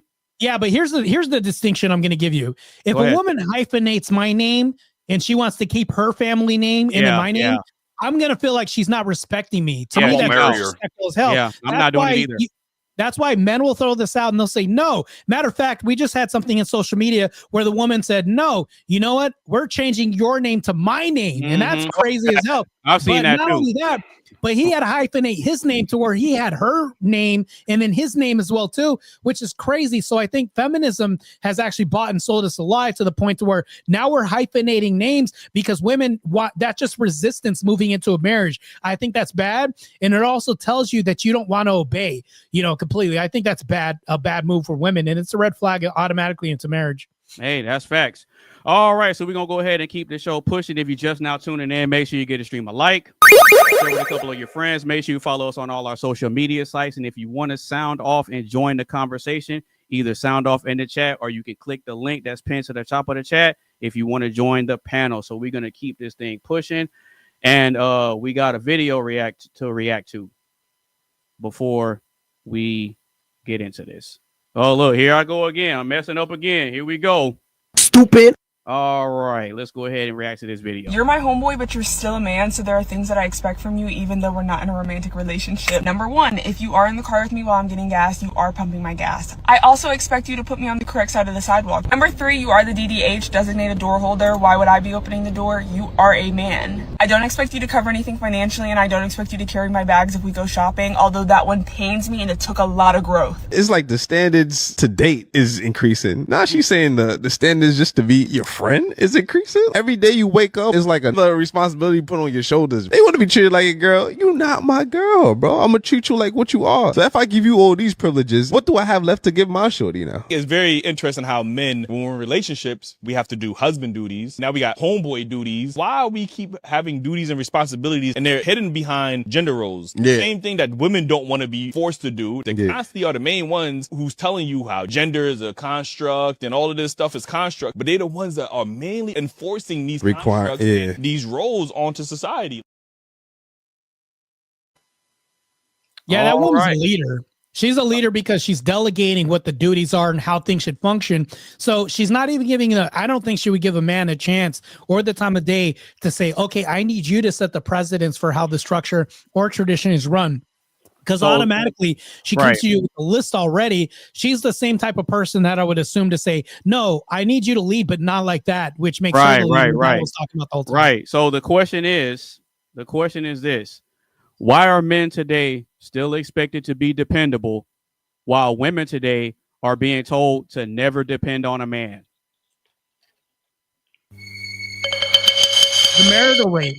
So if women are initiating marriage at a 79, 80% rate, and then growing up, they see I can do it all by myself, they become the leader and saying, well, I'm the dependable one. And now we're expecting men to be the least dependable one. I'll give you a case in point real quick and I'll wrap this up because I know Cleaner wants to say something. If you look on TV, we don't have fathers. We have bumbling idiots. Homer Simpson, Al Bundy, things like this. When's the last time we saw a solid father figure at home? So now propagandization is happening. We have the massive divorce epidemic that's happening right now with no-fault divorce. Women being painted as girl bosses, independent, while men are being painted as bumbling idiots and buffoons. So now we have an inversion that's happening, and we're seeing that a woman bought into this, and that's what she's doing. It's a lie. It is a lie. I mean, it's a lie. They're lying to women, telling them they can be girl bosses and all this other shit because they go to work and they serve a man still. Like they're still subservient to a man. There's so few women that are actually small business owners. It's like we're not talking about the outliers here. The whole thing is just about destroying the family metric. That's all it's about. And it's convinced women that if they go to work and they're earning their own bags, so to speak, right? Like they're earning their fucking paycheck, that they're a girl boss, right?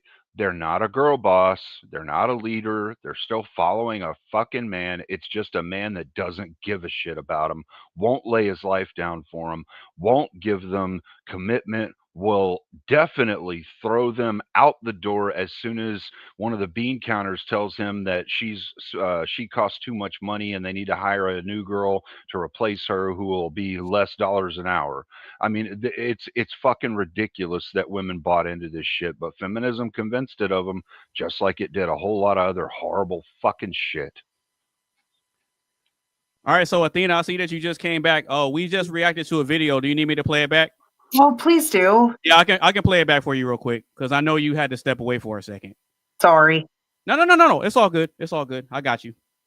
You're my homeboy, but you're still a man, so there are things that I expect from you, even though we're not in a romantic relationship. Number one, if you are in the car with me while I'm getting gas, you are pumping my gas. I also expect you to put me on the correct side of the sidewalk. Number three, you are the DDH, designated door holder. Why would I be opening the door? You are a man. I don't expect you to cover anything financially, and I don't expect you to carry my bags if we go shopping, although that one pains me and it took a lot of growth. It's like the standards to date is increasing. Now she's saying the standards just to be your friend is increasing. Every day you wake up, it's like another responsibility put on your shoulders. They want to be treated like a girl. You're not my girl, bro. I'm gonna treat you like what you are. So if I give you all these privileges, what do I have left to give my shorty now? It's very interesting how men, when we're in relationships, we have to do husband duties. Now we got homeboy duties. Why we keep having duties and responsibilities and they're hidden behind gender roles? Yeah. Same thing that women don't want to be forced to do. They constantly are the main ones who's telling you how gender is a construct and all of this stuff is construct, but they're the ones that are mainly enforcing these constructs and these roles onto society. Okay. So the question is, why are men today still expected to be dependable while women today are being told to never depend on a man?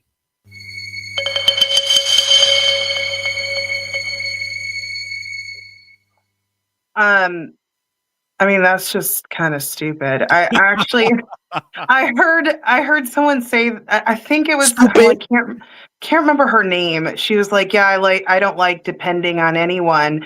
And I was like, that's not healthy. We're all supposed to depend on each other. We all have roles in society. And I'll say the guy was saying something about how it's crazy that women have certain expectations of even their guy friends. Well, I would expect my guy friend to open the door, but in the same way, if I was hosting a get together, I would be the one cooking and serving them. And so they would just automatically open my door. I don't even think it would be like a question of it, because I don't associate with liberal minded people. So I wouldn't be surrounded by any men who wouldn't automatically, I guess, fall into that category, if that makes sense. Really? So as far as that goes, all friends and family, the men open the doors, the women, they cook and they serve and they do everything, like the more feminine, I guess, roles, womanly roles or whatever. So as far as that goes, I think he's just not in a good community, because communities, we all do this. Like in healthy communities, this is how. And I know you're shaking your head, Marte, but when I go to church, it's the women who are doing the cooking. It's the women who are doing all of the I guess more wifely or womanly duties, and then the men are doing what they're supposed to do. So I don't understand why that was seen as a negative, unless she's not doing her part as a woman. What you got on that, Marte? Yoga fire. She's the prize, though. I heard a problem. And the biggest gripe that I have, Athena, you're really based until sometimes you just say something that's nails on the chalkboard. And this is what it is. There are no such thing as male friends when we talk about women and men. I don't believe that exists. And the reason why I say it doesn't exist is we can say that it's pseudo male friends, but I don't believe that this is true. Here's the thing, though. I believe simps exist, white knights, and also liabilities exist. I do believe that, because here's the problem, though. I don't think that there's any benefit to having a female friend if she's not my wife. And the reason why I say this is because if I'm going to take you out for lunch, I'm probably going to open the door for you as a friend, right? I'm probably going to pay for dinner or a coffee or whatever because I want to be chivalrous. Now, guess what's going to happen? I have to walk you to your car. It's something that I wouldn't have to do for Cleaner, AnonymousBased, or Bravo here at the end of the night. And now all of a sudden, if you're going to get robbed for your purse, somebody's going to try to take your money and all this. And you're going to say, I'm going to say, oh, you got it, bro. You're just my friend. Like, you're going to look at me like I'm crazy. And then you're going to say, well, no, can you help me out? Oh, you want me to protect you. You want me to die for you now. Oh, I'm your man now. And to me, this doesn't really make any sense because I would never have Bravo as a liability and say, bro, let me walk you to your car, bro. Because they'd be like, what are you, gay? I can walk myself to my car. So that's why that exists. And then I did this test. I told other people, I said, hey, at my workplace, I said, if you call your ex-friend that you say is a brother to you, I'll pay you like $500. If you could say on the weekend, hey, I'm coming through and I'm feeling kind of horny. I was wondering if you would. Every guy fails this test. I've had 7 people who've eliminated friends. And then once I find out when I do this test with women, it turns out that they're no longer friends with those guys who have admitted that they would screw them. Because that's the thing, though. If I'll say, you text them first, they'll say, yeah, can you pay me this and all that? What I do is I'll say, I send the next text, right? And what I text the guys is like, well, you know, it's not going to ruin our friendship. I promise it's not going to ruin our friendship. We've known each other way back. Listen, Tom, you know, it's like, trust me, we're still going to be friends and I still see you as a protector and stuff. I just need to go ahead and get this. It's like every guy fails that test because it's like, if you think about it, he's just auditioning for a role in the mailroom to see if he can intern for the right job, only to find out the guy got the job on the 5th year. And then you get screwed because you're like, I was a friend until she got a boyfriend. I was a husband. Now I'm written off. It kind of sucks. And I'm just being honest with you. Male friends don't exist. We can say they do, but it's like, no, you're just a guy that's an associate that you pass by through life and you're just reaping the benefits. It's just exploitation when it comes to men. That's it. All right, Athena, what you got on that? So my response is, I think that's because secularism has become so popular and people have become complete degenerates and just sleep around with essentially everyone. If you look at thriving communities, and men too, yeah, I see it. I see it in men as well, but men go for what they can get, just like they always have. You could argue that it's not friendship, that it's associates. You could say that, but it's really a community. I feel like I have men that are like brothers in Christ, and typically it's men who started off as like potentially romantic and things didn't work out, but we still pray for each other. Let me finish. Stop it with the interrupting. We don't hang out. That's the thing. As I still keep in contact with them, I'm not going to cut them off and be like, oh, screw you. Since we're not going to work out romantically, I'm never going to speak to you again. Well, that would be mean. They're still good people. And I still wish them the best. I still pray for them. Now, if you were to say, do you find Athena attractive? They would probably say yes. And I would say that they're attractive as well, but things aren't going to work out for multiple reasons. If you want to get into that, we can. But as far as saying that men and women can't be friends, I think that, I mean, would you say that Mary Magdalene wasn't a friend to the disciples? I mean, I see friends all throughout the church. I would say no, because if you think about Mary Magdalene, she had her place and it wasn't a friend. She wasn't an equal with these guys. And the reason why I'll tell you this is that if they hit the showers, they wouldn't hit the showers together. And then you said something earlier.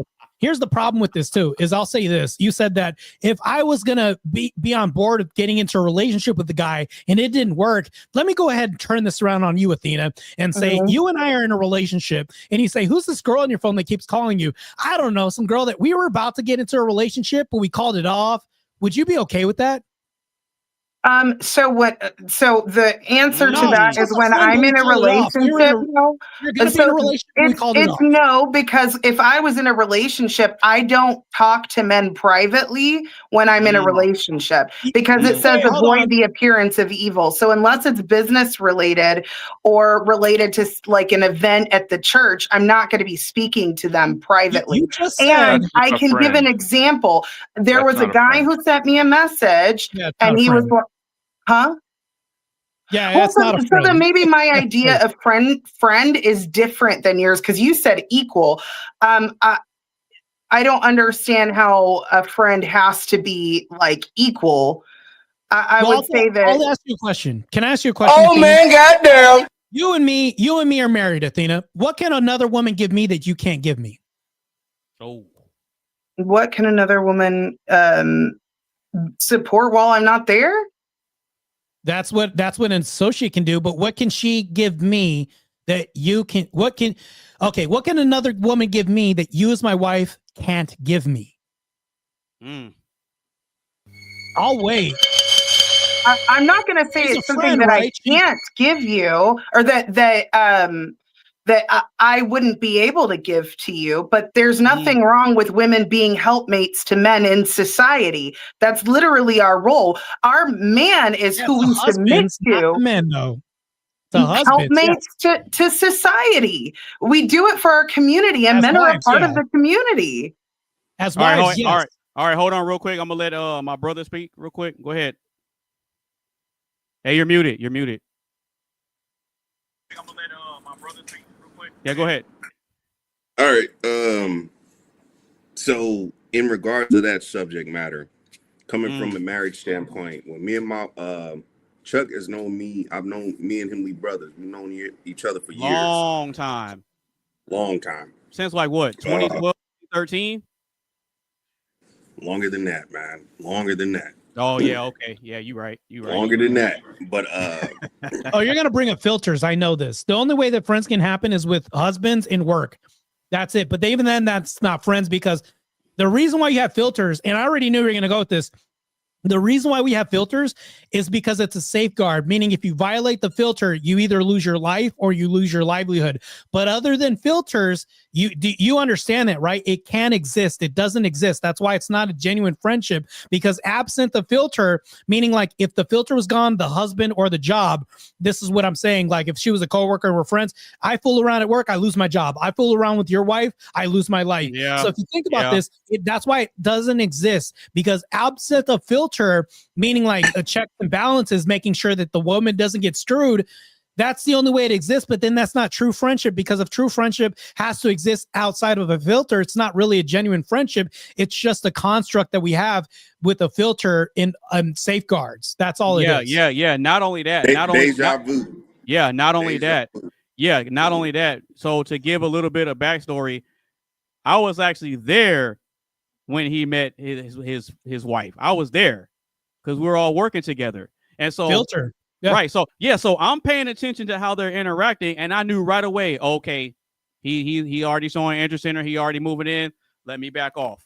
I knew right away. And so out of respect, I don't have her phone number. I don't have her on social media. I don't have any sort of intimate private contact with his wife whatsoever. And the reason why is because there's nothing that I can tell her that I can't tell him. So I'll even bring up a good example. So I started talking to Andrew Wilson as far as like his training program, his diet and stuff. I don't know if you guys know who that is, but he's, a really good person that does debates. Anyways, I was talking to him and I said, okay, let's connect. And then Rachel Wilson started sending me messages and stuff. We were talking and I was like, you know what? I just consolidated the message as the Crucible Torture Chamber. And that's what I call the fitness training program. And I put it together because I told him, I said, listen, bro, I'm not ever going to message. I feel like I have to go through you to talk to her. I don't want that situation because I know the whole personal trainer. He's just a personal trainer trope. It's just really bad. So now what I do, and then you know what Andrew said? He said, nah, man, it's fine. I don't care about all that stuff or whatever. I do though, because I'm very traditional. And I was like, bro, no, I'm going to contact you only through the Crucible Torture Chamber. And then that's it. And ever since then, it's like, but I do this with everybody. If I was going to talk to Bravo here and I was going to talk to like his wife, I hey, can you tell your wife this? Even if she's like across the other room or something like that, I'd say, hey, can you tell her this? But if she was there, I'd say it in front of him. But there would be no this situation. This is how you know it's not a friendship. You would never see AnonymousBased and his wife in a room together with no purpose, no reason or anything like that, because the filter is present. That's what I'm saying. That's why it's not. Yeah, I can't do that. Absolutely not. Genuine. If you say there's female friends, it doesn't exist. So I don't know what you're. Okay, yeah. Sorry. Yeah. Go ahead. I don't mean to cut you off, Miss Athena. No. Go ahead. No, you were going I first. wanted to tap in on what she was saying as well as going into a relationship. When me and my wife first started dating, we laid out what we felt was our guidelines as far as this is what is going to be if we're going to be together. And the subject was, for me, a lot of my relationships were rocky up and down because of somebody from the past being brought into the future. So it came to a common agreement. Now, not everybody's relationship is like this. Me and my wife came to a common agreement. Anybody of the opposite sex that you cool with or friends with, if we're not going to interact and meet them, they don't need to be moved into the future. What we're building. Yeah, exactly. And even though my wife still had associates or friends or whatever, I was teaching my wife, we were learning together, but I expressed to her, not everybody is going to be happy with you getting married, or not everybody that's supposed to be your friend is going to be cool with you getting a new person or locking ties with somebody else. So, like I told her, I said, if I can't meet this male associate or male friend, they're not friends to you. That's a strict cutoff line. And my wife said the same thing, and I totally agreed and expressed it. And I said, going forward, we have to abide by these guidelines together. That's the only way we're going to work. But it also comes to communication too, like she was saying, and like Mr. Marty was saying, privately. You're not going to interact privately. If I'm not there, you're not going to interact privately with her. Vice versa. If my wife ain't there, ain't no private interacting with none of that. No, because my wife makes that decision because if something happens, if there's a problem, me being a man, I'm not getting ready to put my hands on a woman. Right. My wife gonna handle that for me. Vice versa. So if there's not a complete understanding of what's supposed to be, of what we both expect out of each other to grow and nurture, then you have nothing. Now, don't get me wrong. I can't speak for everybody's relationships because I've seen a lot of people in relationships where they're cool with their better half having these still friend relationships with the opposite sex, not knowing that other half possibly slept with somebody that they now cool with because it didn't work out in a relationship. Wait, you just contradicted yourself. You said I can't speak on these other relationships, but then you went on to describing the other relationships and saying, he was giving an example. No. I'm giving. Which is speaking on other relationships. I get that I've seen. Yeah. This is not from personal. This is from what I've seen. But you're speaking on other relationships when you say that, which I think is appropriate. I think it's okay to speak on other people's relationships, and here's why. If those people don't allow you to speak on their relationships, they can walk the hell off because I have freedom of speech. If I was to say something as a prescription, I would say it doesn't work. Show me an example where it works. And they said, oh, it works because we have a polyamorous relationship. Well, it has a 98% divorce rate, first of all. So it's like, if you're the fluke 1% that says this will work, I'm like, well, more power to you. Do you understand that it's destined to probably fail in most cases? It's just not designed to work unless you have a survival situation where the human race is dying off and you need to reproduce rapidly, maybe, but then that's desperate measures, I would say. But I would say, yeah, I can speak. I think you're justified to speak on other people's relationships because you don't actually have to put yourself in a position where you can't speak about Israel because you're not the Jays or anything like that, because that doesn't even make sense either. We can speak about issues that apply to everybody else, because if you're going to give a prescriptive lens out to other people, you are in fact speaking about other relationships because you have to in the part of the equation. Thank you Thank you for teaching me and guiding me, man. I don't do podcasts and stuff. So Oh, you're no, you good, bro. You good, bro. I appreciate it, brother. I appreciate it. So in kind of sense of what he was saying, yes. Mm-hmm. But see, I'll even take it a step further and say, let's say that I was kind of cool with a female, right? If I find out that she's in a relationship, whether it be somebody I know or just in a relationship in general, I still cut it off. Yep. I still back. I back off. Yeah. I back off because I understand that her role is to follow her man's lead. And so if I'm still lingering in the background, it creates a conflict of interest. So even if you want to use the business example, even if you want to use it from a business perspective, it creates a conflict of interest because you have one CEO that's trying to carry out a mission within his company, but then she's over here politicking with another CEO that's doing something else. You see what I'm saying? So there's no way for me to tell that she's taking information that I'm giving her and then telling her man something else. You see what I'm saying? So it creates so many problems that it's best to just, if you find out that she's dating somebody, oh, okay, cool. I'll see you when I see you, and then just leave it. You know, you don't have to cut her off completely. Like, I ain't gonna ever talk to you no more, but you have to keep it. You have to keep it respectful. Well, you got to keep it respectful and say, you know what? I'm gonna let you just go ahead and do what you got to do. I'll talk to you whenever, but I'm not going to call. I'm not going to text. I'm not going to do none of that. I just completely back off. We're still cool. Like, we still know each other, but you're in a relationship. You need to focus on that. But I have a different y'all take are on like friendships. You said what, Cleaner? I have a very unique take on friendships, and it's based off of the Bible. It's actually a biblical prescription for friendships. There are 3 virtues that make men friends. Women can't be friends because they don't understand the actual friend dynamic, right? They add a level of emotionality there that isn't there within men with friends. And look, this is going to sound hateful towards women. Women, I mean, biblically, women should not even be friends with other women because there is an emotionality level there that will engage in some form of love towards their friend who is a female, and love equals trust. And if the other female is going through hard times and venting those hard times on the married woman will, over time, because of information flood brainwashing, become more susceptible to negative influences that will affect their marriage. It's been proven time and time again. I'm sorry, but my wife that died a couple of years ago was proof positive 100% for how this shit fucking works. This is why I hate feminism so bad.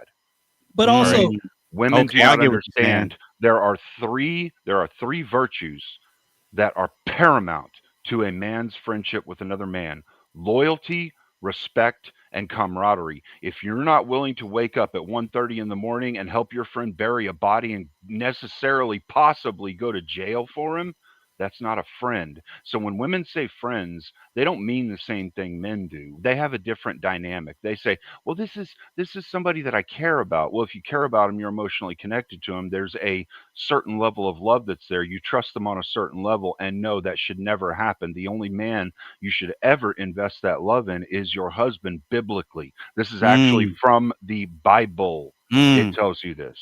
Well, also, I think it's crazy to say anything about the Bible and then you're expecting a friend to go help you bury a body. Essentially, I mean, what you're describing is like murder, right? Wait, no, that doesn't have to be murder. No, that's not murder. Yeah, that doesn't have to be murder. Look, do you believe in forgiveness as a Christian? Yes or no? Yes. Okay, so if as a man, if your best friend has done something fucking horrible, he's calling you at 1:30 in the morning because he knows he's done something horrible, he regrets it, and he wants you to help him fix it.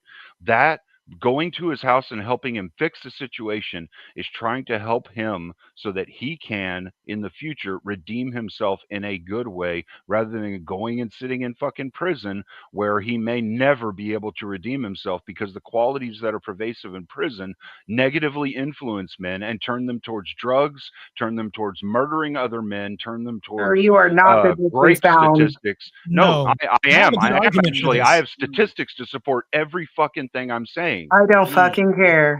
I have a, If I have you a want to logical start argument for cussing this, and though. being disrespectful, like you called me stupid earlier. I said you were being stupid. No, you said I was didn't call you stupid. stupid. I said you're being Oh, stupid. that's such bullshit. You're being stupid. No, you are stupid. Whatever. Go ahead, Marte. Well, There's a difference here's that my men example. understand with other men, and that's why men can be friends and women can't be friends.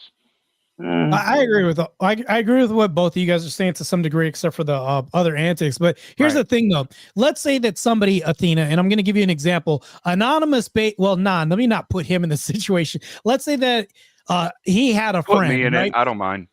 And let's say Cleaner had I'm not even gonna do that with it because there's kids involved. There was somebody else that I had as a friend, right? And then some man was R-wording 3 of these kids and tied them up in a basement, was in the middle of doing this, and then somebody came home and then snapped all of a sudden, and then off this person in the process of being inside of his little boy, and he was like, I can't believe what happened. I had a moment of lapse judgment. I had to stop him, and it just so happened that he lost his life. I don't know what to think about. And let's go back probably like 100 years back in the past where there's one sheriff in town. I would have definitely helped the body being buried. Here's the thing, though, and I'll ask you from a Christian sense, since he did stop him in the protection of, process of being R-worded with these boys, and all 3 of them were tied up, and he ran through all these boys and was in the process of doing that. How am I less Christian for helping him bury this body? Well, that scenario you're giving is self-defense. It's not just self-defense, but he didn't or say for defense the of cause others. of the bury. He didn't say the reason for why the body's buried. He just said helping burying a body. Right. But I gave you a self-defense cause. Somebody, even if somebody walked in Cleaner's Or house, defense of others, yeah. and he defended himself, how am I bad for helping him bury a body 150 years ago in a small town? How am I bad, Christian? So the Bible says that in defense of someone, that's not the problem, but it does say to obey the laws of the land. There's a lot of reasons why just going out and burying the body is not okay. I mean, the police should be called. Like the person was defending those kids in that scenario. Like in no way is he gonna go to prison for saving 3 children. I don't know that. Actively. There's one sheriff in town. There's nobody else, but I have to go on the word of this one guy 150 years back in the past. I'm going to help him bury the body because there's only one person that, and think about this, Athena.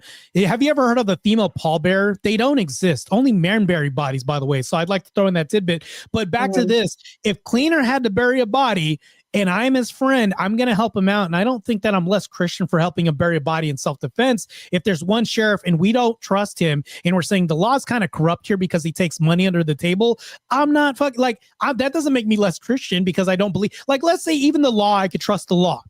I'm still going to help him bury the body and just say, screw this sheriff. I'm just going to say whatever. I'll deal with God later or ask for repentance later, but I'm helping him out, man. I'm just telling you. I just think that's a wild, like, why would you even use that example? Like, that's crazy. Like all the time. Because it's an actual example. Yeah, things like that can happen. See, this is why I said, and if that's something that happens too frequently, I would say there's a reason why the Bible says we're not supposed to take justice into our own hands. Now, I understand in the defense of others and the defense of yourself, that's different. But if you're just running around hiding bodies, like, you're probably the problem. I'm just saying. No. I don't think that's something that people encounter very often. I think that's a terrible example of burying bodies. It happens so long with castle doctrine right now. And then we also have stand your ground law. That's how often it happened in DeSantis's Florida that we had to actually change law because of this happening. Yeah, it is actually a lot more common than you think, Athena. The thing is that men who are friends will never fucking say anything about that. But the thing that Marte isn't saying is like, all right, so like in the scenario he created where like your guy friend calls you 1 o'clock in the morning, is like, bro, I need your help. And you're like, all right, send me a pin. I'll be there. You throw your pistol in the truck, you throw your shovel in the truck, your go bag, you fucking hightail it, you get there, you bury the fucking body. When you get back to his place, because you're going back to his place for a beer, he owes you at least that and an explanation, right? You get back to his place, he goes, man, I screwed up, man. I was doing this thing with this guy's kid and I wasn't fucking thinking straight. He gets a fucking ass whooping right there on the spot. He gets a fucking ass whooping for messing with some dude's kid, right? And then the next day, you might come back and give him another ass whooping, or you might wait a week or two. He's going to get justice from his brothers, but he'll live through it so he can repent for that sin. But his brothers are going to whip his ass. I can tell you this for sure. Cleaner. I know this will happen. I got to stop you there. You said he was messing with a kid. You're nicer than me. I'm just saying, like, you know, like in the scenario you made, right? You know, like. Yeah, no, but hold on. In my scenario, my friend caught the person messing with the kids. My friend wasn't messing with the kids. Right. So if my friend was messing with the kids, we wouldn't be friends anymore. And matter of fact, I would not help him bury the body at that point, because if you're messing with kids, not only am I not helping you to bury the body, but I'm snitching. I'm snitching. I'm assuming in the scenario you don't know he did anything with like kids or anything like that. You're just being a bro, and then you find out when you get back to his place. Like normally when you go and do this, you don't find anything out until you get back to your brother's house, and he's like, dude, I can't believe this is what happened, man. I'm sorry I had to call you, but this is what happened. And he lays it out, right? Well, and to be fair, I mean, I probably would too at that point, but hey, look, I'm just saying, like, the thing is, like, a guy would go and help bury the body, and then when he finds out what fucking happened, yeah, sure, he might snitch on the dude and be like, this he fucking did this shit, go get him. He needs to go to jail for it. And you know what? Your brother who did that shit would fucking understand, you know? He would have broke his jaw so bad. That's bro code, though. That's bro code. And that's the thing that women can't be friends because of. They do not understand how to have bro code with other women. They don't understand. Men don't talk shit about other men's wives. Women will talk shit about other women's husbands. Unless you're Dusty or Coach L, you know, you don't talk. But there's a lot of things that go into it that women do not understand, and they don't behave that way. That's why I say women can't be friends in general once they're married. They have to put those friends away because those friends will subvert them from their marriage in some way. And Athena, maybe you have perfect scenario friends, and that's, if you do, that's great. And look, I'm not knocking you at all. I'm not trying to say you couldn't be the exception to this rule, okay? I'm not. I don't doubt the way that you approach things and the way that you handle yourself. I think you are a good Christian woman. You probably have a lot of good Christian men around you, and maybe you have something that you call a friendship. I would call it a friendly acquaintance. You know what I mean? Yeah, it's an acquaintance. That's how I'd put it. But that's because I'm a man and I have a different metric for what actual friendship is. Actual friendship is a guy that I will go into battle with, take bullets, dish bullets out, shed blood, bury bodies. Like, you get what I'm saying? Like, there's a different metric for men for what friendship is. Yeah. So okay. Go ahead. Sorry, I didn't mean to. No, I thought you were done. No, I'll just touch on it briefly. I'll give you a really solid explanation as to why men who are really good friends with another man is not gonna blink or think twice about answering the phone if a phone call comes through 1:30, 2 in the morning. And the reason why is because we know in general, it takes a lot for a man to ask for help from anybody, So I know that if I'm asleep, that phone call, I'll have my phone on do not disturb and whatever in sleep mode. But if it's serious enough, that phone, that call is going to go through, and I will answer that phone because I know it took a lot for this person to reach out to me. Hey, bro, I know you sleep, but this and this and this is going on. I need you. Okay, I'll be there. There's a lot of pride in that. I'll agree. Yeah, exactly. Yeah, and Okay. So we know that if a phone call comes through at a peculiar time, because like with us, we understand and we recognize patterns amongst each other, right? So if I already know how he is, I know what boundaries I can cross. I know that his house is shut down at 8:30 or whatever. I know not to call the house. You know what I mean? So it's like he respects my boundaries and I respect his. So I understand that if something happens that's out of the ordinary, me being logical, I'm gonna investigate and see, okay, well, why is he calling me at such and such time? But I won't know until I answer the phone. You see what I'm saying? So I need to answer the phone and figure out what's going on and why my bro would be calling me at 1:30 or 2 in the morning. It has to be something serious. That's why we'll answer. Because it takes a lot for a man to ask for help. So if he's asking for help, that lets me know that it's something serious and it's not to be taken lightly. All right, go ahead, Athena. Okay. Well, I still feel like that was a lot of words to say something very short and sweet. But anyways, like I was originally trying to say is men and women are different. We bring different value, right? You're not going to call a woman and expect her to go help you bury a body. But if someone in your family passes away, the women are cooking the meals. The women are doing the preparation and taking care of the family emotionally and doing all of that. And so there are different expectations of men and women. And if you look up the definition of friendship, what y'all are describing is not a friend. Y'all have extra criteria for a friend that's outside of the actual definition. And Marte, you use this all the time. You say we can't change the definition of a friend. A friendship is someone who has you have some sort of affection towards that is not sexual and not family. I just looked up the definition literally 2 minutes ago. Can you answer this question? Are definitions absolute? We literally discussed this the other day and you argued the exact opposite. You said we can't sit here and change definitions. The definition is someone that you have affection for. Hold on, one mic. Hold on, one mic. Are definitions an absolute? I mean, society likes to try and change them. So definitions, can you at least answer the question? I don't care about society. I'm talking about you, though. Are definitions an absolute? I try to use them properly. That doesn't, you can use Google if you want. What about, do you think are they an absolute, regardless if you use them properly or not?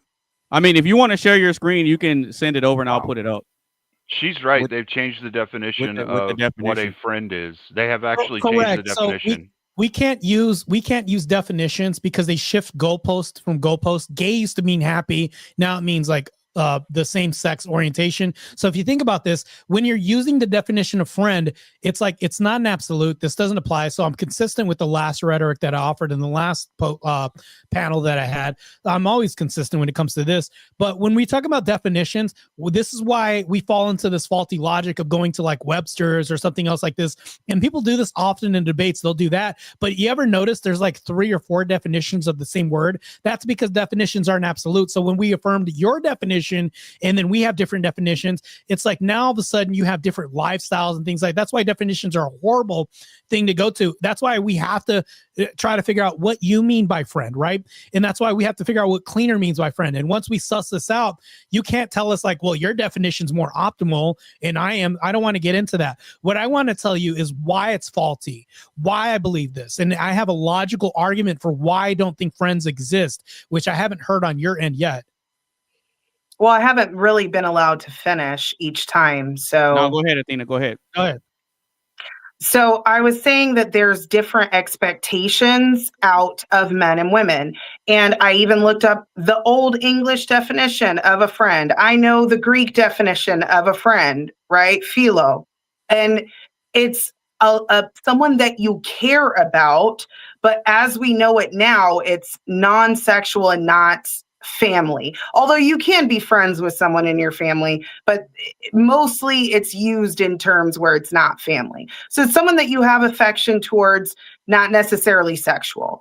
And so this could be said with a lot of members in my church. I have a lot of friends in the church, a lot of people who I love, a lot of people I serve as a woman, and we are friends. There's males, there's females, and a lot of the men's are even more so than just friends. They're mentors to everyone, especially the older men, and same with the older women as well. So I don't agree with Cleaner saying that women can't be friends. I would say there's a lot of toxicity in modern society, and I won't get into details, but I'll just say that I've had friends come to me with issues, and immediately I go to the root cause. I'm not trying to get my friend to break up with them, and I'm single right now. I could very easily be like, oh, well, let's go be single and do something stupid. That's not what I do. I try to encourage them to be a good woman and support their man and edify their man, because that's what they should be doing. So not all women are the same.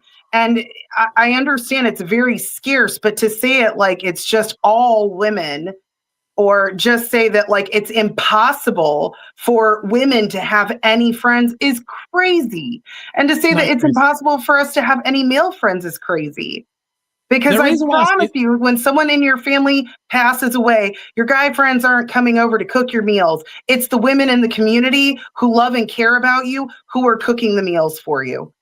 So who's going to cook my meal this is why men are driven towards marriage, because we want a wife, and the wife is going to be an all-encompassing thing. When we talk about this, you literally created a filter when you talked about this. You said, well, I have friends in the church. Well, guess what? The church is a filter. If you happen to just, fuck one of these men, guess what happens? Now you are risking being ostracized from the church, all this. There's a filter in each one of these scenarios. You went ahead and actually allowed for a filter in this. Take away the filter and see if this friend exists. Take away the church and see if this friendship exists. You yourself could even agree that, hey, I would never be friends with them without the church. Absent the church or any of these filters that I would ruin, I actually disrupt the community in this harmony that I would have if I sleep with this person. But if you take away the risk, in most situations, this is why Christians, even ourselves, why we have to choose things like monastic lifestyles and all this, which means away from the opposite sex, away from everybody else, because we go to extremes, because we're moving towards, the opposite end of this, and reaffirming the fact that we can't have female friends. So, and guess what happens? We revere them even most when we say, I don't even have associates even as a mock away from all this on Mount Athos. So if you really think about this, even in Christianity, we have examples of you moving further away from women, regardless of this is like your neighbor or anything else like this, that you're more successful. You have a harder life, right? But it's more revered than anything else. The further you move away from women, we're voluntarily doing this. But back to this, I don't think it happens, and I don't think it's insane for you to think about this, because think about this. If you bring women into the military, guess what happens? Women get pregnant more. There's also more issues, more liabilities. Bring women into the police force. They their guns get taken away from them 65% of the time, all this. So whenever you take any situation where you have confined spaces and you mix them up, it doesn't exist. There's fault and there's all these errors that happen. People get pregnant, but now bring it to the regular friends, right? Because I used an extreme. I'm reeling it back now. Neighbors, right? My neighbor's a friend. She comes over to me and she cries and all this other stuff, and I'm doing all this. What I'm doing is putting myself in a situation that I'm now more vulnerable and susceptible to fall into lust more than anything else. I don't want to do this. I'm not saying that it's an absolute that there aren't unicorns, because what you're talking about is unicorn scenario, which I think exists. Why would you want to put yourself in a situation? That's my question. It's like, I understand that it could happen, but why would I want to do this? That's why I'm on the quest of looking for a wife. And I think men should lean towards looking for a wife, not a partial placement or bookmark or bookend until we find a wife. I think that's nonsensical, but that's just my opinion. Why do you have to be in private to spend time with a friend? Oh, so you're saying we should be out in public so that way we can be monitored more, have more observance, or more filters can be involved in this, right? You're literally moving you towards could say that with everything, though. Obviously, like you're saying that men and women can't be like best friends. We can't come to each other's houses and like spend the night with each other and that kind of stuff. Like I would agree with that, but just saying that we can't be friends, that we can't. Why? You know why? So here's why. Athena, you and me are best friends, right? I get married. Guess what's going to happen? Specifically said, slow down. Specifically said you can't have best friends. Right. I well, just said that. I get married to a wife, and next thing you know, what's going to happen? And this is almost for every example. You would be like, well, you're neglecting your friend because you haven't talked to me in like 6 months. Well, I'm married now. I found another woman who does everything that you can't do, and I'm talking to her. This happens often. And would you follow me for that if we're supposed to be friends? Well, here's what happens. When I talk to Cleaner and he's my friend, guess what would not slow down? My relationship with him. I would talk to him because this woman can't replace anything that he does because he can protect just as good as I do. I'm not outsourcing anything to him. I would be outsourcing to you, because the reason why I keep you around is because she does everything that you can do and more. Why would I have you around here? So here's I don't understand that. Here's why I disagree. Go ahead, Athena, respond to that, and then I'll let Cleaner chime in because he has his hand raised. Go ahead, Athena. Okay. I literally just had a friend recently that I have not been able to see very frequently because now she's in a committed relationship. She expressed that she felt like she was neglecting me. And I said, no, he is your priority. You have your priorities straight, and I support you in that. So I understand that when people are in relationships, their partner is their priority. When they have kids, their kids are their priority. This has even happened with girlfriends of mine. They have kids, they get busy. Sometimes we don't even talk to each other, but once or twice a year. Like, that's just the reality. Your family is number one priority. Now, if you're within close proximity, and if your friend needs you, like, again, if there's some sort of death and you said, oh, well, earlier you said my wife would be the one doing that. What if it was your wife who passed away? Who's cooking for you when that happens? It's going to be the women in the community. The last thing we're worried about is somebody cooking if my wife dies. Trust me, I'm not going to be like, my wife died. I need somebody to console me and cook for me. Taking care of the children. So here's the thing. I'll tell you this, Cleaner, I'm going to get to you real quick. Cleaner and AnonymousBased are my best friends. They're going to be around me at the time I need my brothers. I don't need another woman filling in the place of my wife that passed away because they can't take her place. I'm going to say, I don't need a meal right now because I guarantee I'm not going to have an appetite. I'm going to need my brothers around me. And this is why we have a brotherhood around us. So that way we don't need to rely on women to be around. Because here's the thing, I'll tell you this before we get to Cleaner. If you're around 4 people, you're going to become the 5th. If I have 4 females around me, guess what? I'm going to adopt the traits of these women and everything else. I don't think it's good. That's why when you say, well, who's going to be your friends? Men. I'm going to have a group of men around us. And I think we've lost this in society where men don't have good brotherhoods. Lodges are being shut down. Men's spaces are being invaded by women. I think that if we have other men around us who have the same goal, mindset, maybe you're Christians together or anything else like this, that's why Cleaner said, somebody calls me at 2 a.m. Oh, guess what? No woman's going to call me at 2 a.m. to bury a body. I'm going to be really leery of that. But if Cleaner calls me, most likely he probably thought in logic and not emotion when he had to bury a body. And I'm probably going to be more likely to do this because he's more avoidant to call me. So I'm going to think it's a dire situation. But anyways, going to Cleaner. Well, so just to push back and try and give it a good example of how definitions of things have been changed. Athena, you brought up the Greek definition of friendship. The Greek definition of friendship says the principal Greek terms customarily translate as friendship has a semantic range wider than this translation suggests.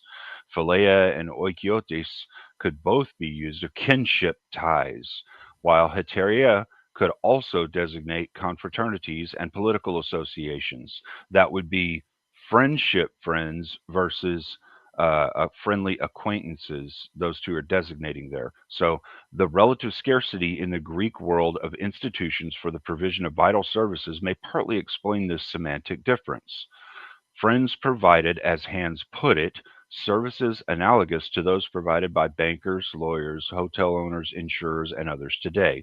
That would be friendly acquaintances. Hence the great importance that the Greeks attached to their most intimate circles of friends. Friends, like kin, could be called upon in any emergency. They could be expected to display solidarity, lend general support, and procure cooperation. That leads right back into what I said earlier. Loyalty, respect, and camaraderie. Those were definitions from Webster's first dictionary before it got feminized. The obligations of friendship were less rigidly defined than those of kinship or ritualized friendship, which means friendly acquaintances. One's circle of friends, however, probably exerted an even more pervasive influence on one's behavior and outlook than one's kin or ritualized friends, friendly acquaintances again. Friends were therefore supposed to be alike. A friend was ideally conceived as one's other self. So this is telling you right here the Greek definition basically applies friends as higher than even what you would consider a brother in some cases. So All right, Athena. the definition has definitely changed over time, and the current feminist definition of it is so that women can say they're friends with men. But the thing is, the current feminist definition implies a level of emotion attached to someone. Friends don't necessarily have emotion to each other all the time. Yep. True. So I feel like you literally just proved my point. There are different expectations out of men and women, and I've repeated this over and over and over again. The expectation you have of a male friend is going to be very different than a female friend. You're not going to expect female friends. Wait, one mic. You know, good for you. I really don't care if you have female friends or not. I'm not telling you that you have to. I'm just saying there's different expectations. And I know there's a lot of men in the church. If there was someone who passed away, they needed someone to watch their children so they could handle what they needed to do. They needed someone to cook. They needed someone to pray for them. All of those things that are expected of us as women does make us a friend. We do have, I guess you would say, a friendship. It may not be, you have different levels of friends. And I even said earlier, I don't think men and women can be best friends. It doesn't make sense, because as soon as you're in a relationship, anyone of the opposite sex, you distance yourself from them. So I agree, best friends, no, you can't, but that doesn't mean that men and women can't be friends. Maybe in the secular world, how friends hang out with each other at each other's houses and maybe drink. No, you can't have female and male friends hanging out, drinking together alone privately and expect nothing is going to happen. Something is going to happen. So again, I don't think that men and women can be best friends. I think they could be good friends towards each other. And there's differences in what's expected of a woman friend versus a male friend. Okay. Just real quick. I want to address this comment because I was getting ready to ask about this too. So this comment says, where's the best line? The question I was going to ask is, what's the difference between a friend and a best friend?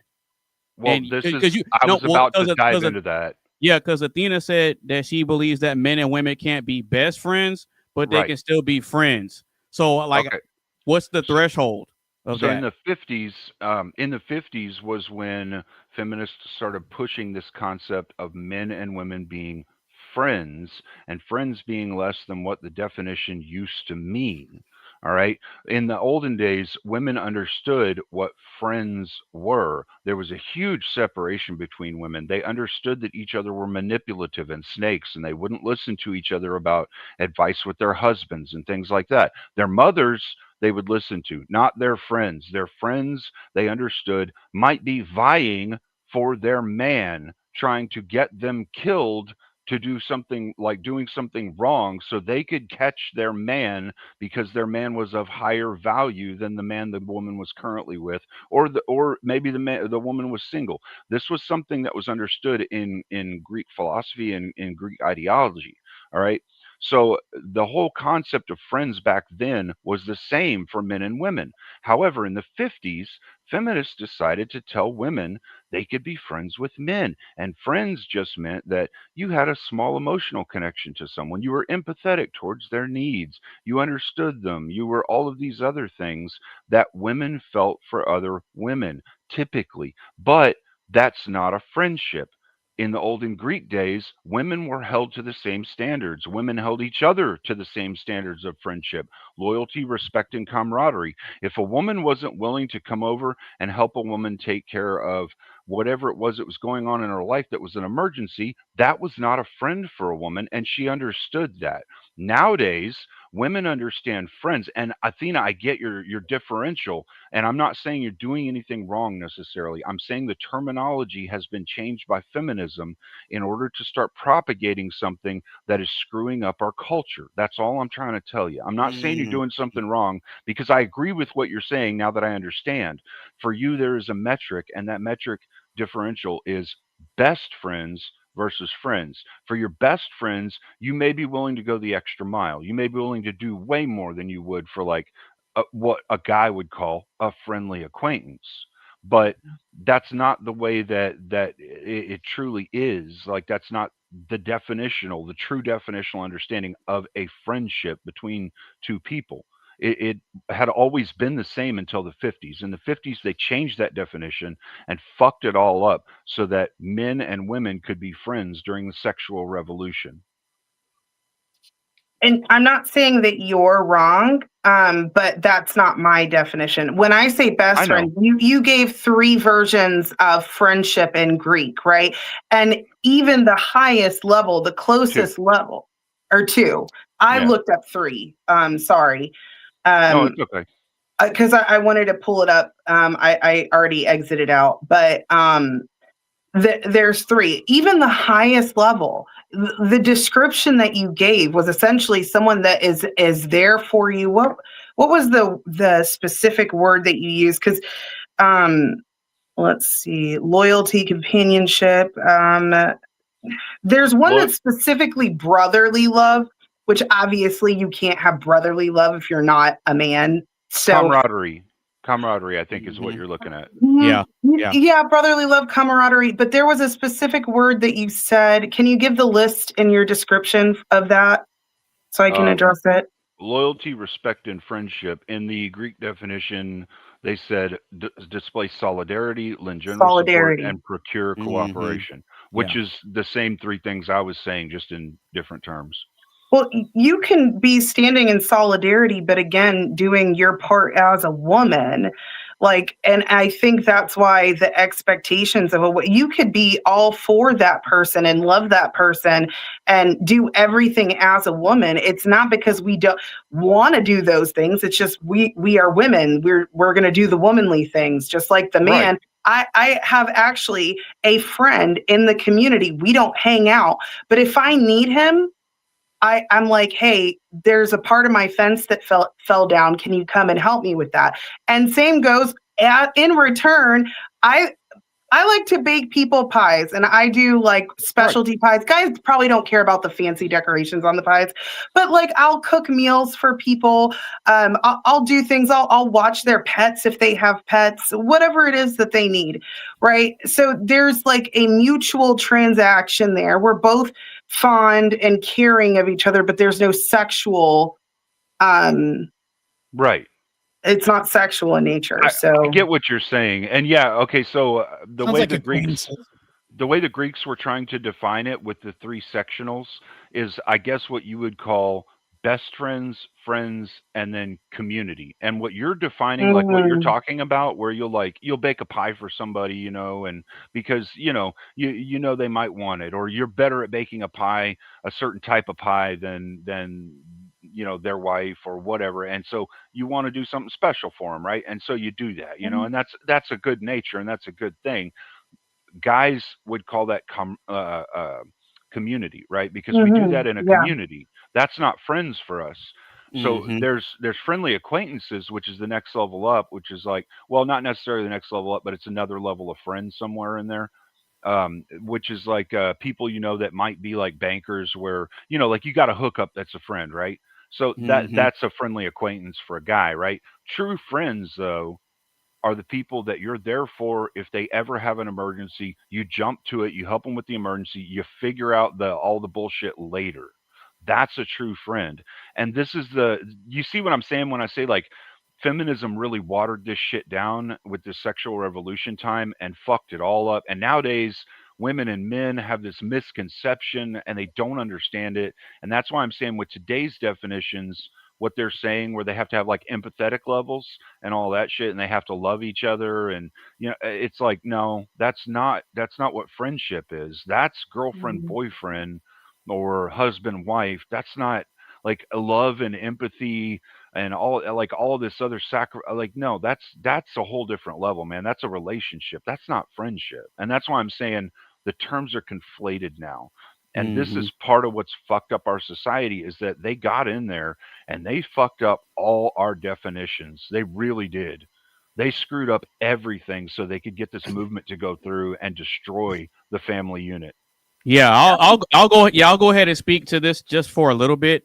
You got to remember, Athena, that when Carmen was, wait, were you on here when Carmen was on here at the same? Yeah, you were.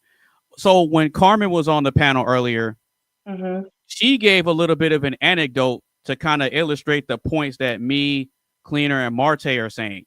Remember earlier when Carmen said that when she was out and about before she got married, guys would be approaching her all the time. But then the moment she got married and she had that ring on, as soon as the guys would approach and she told them, hey, I'm married, you know, I appreciate it, but I'm married, I can't. The guys instantly respected it and moved on. You see what I'm saying? The guys instantly respected it and moved on. But then she said, but when you flip it the other way around, when the guy was exercising discipline and respect to his marriage, the women didn't care. You see what I'm saying? So yeah, so in a lot of these concepts, you got to understand something. There's a reason why when men get in relationships, at some point they're going to have that tough conversation with their girlfriend and say, hey, I'm not comfortable with you having guy friends. That conversation is going to come up. In our mind, it doesn't care how long you've known this guy. We don't care. You see what I'm saying? We just don't care. So not only that, but one thing you have to understand is that if us men want to respect our relationship, we expect the same respect. And so part of the whole discipline thing is, I know that this particular woman is off limits out of all the women that are out here that are single. So logically speaking, if I know that this woman is taken, she's off the market. I really have nothing to talk to her about that I can't talk to her husband about. You see what I'm saying?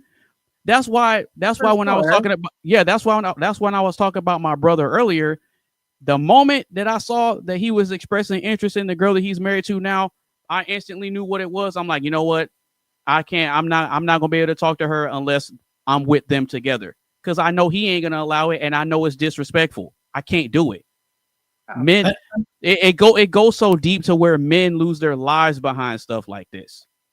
Anonymous, I'll even give you a biblical example. So even in the Garden of Eden with Adam and Eve was given the instruction from Adam, but then the serpent came in, weaseled his way in, and did whatever he did, and that created a rift. Because she found herself striving away from the program and the instruction that she was given. So then in turn, it led the man to disobey God. So you see how if you have another man in the picture that's, you know, talking to the wife or whatever, it creates a lot of problems. And this is why men have a serious issue with other guys talking to our women, especially if we're not around. All right, go ahead, Athena, and then Marte. And I think what you're describing is like this whole modern friendship thing, which I always thought was really weird, just like hanging out with each other. And I'm like, what are y'all doing?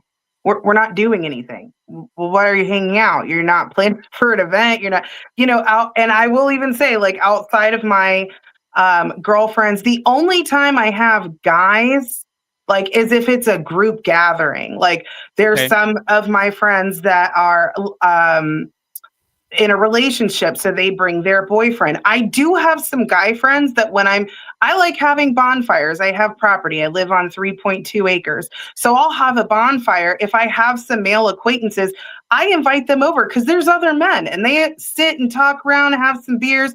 We have a bonfire, but it's a community. It's not, hey, come hang out with me alone. Does that make sense?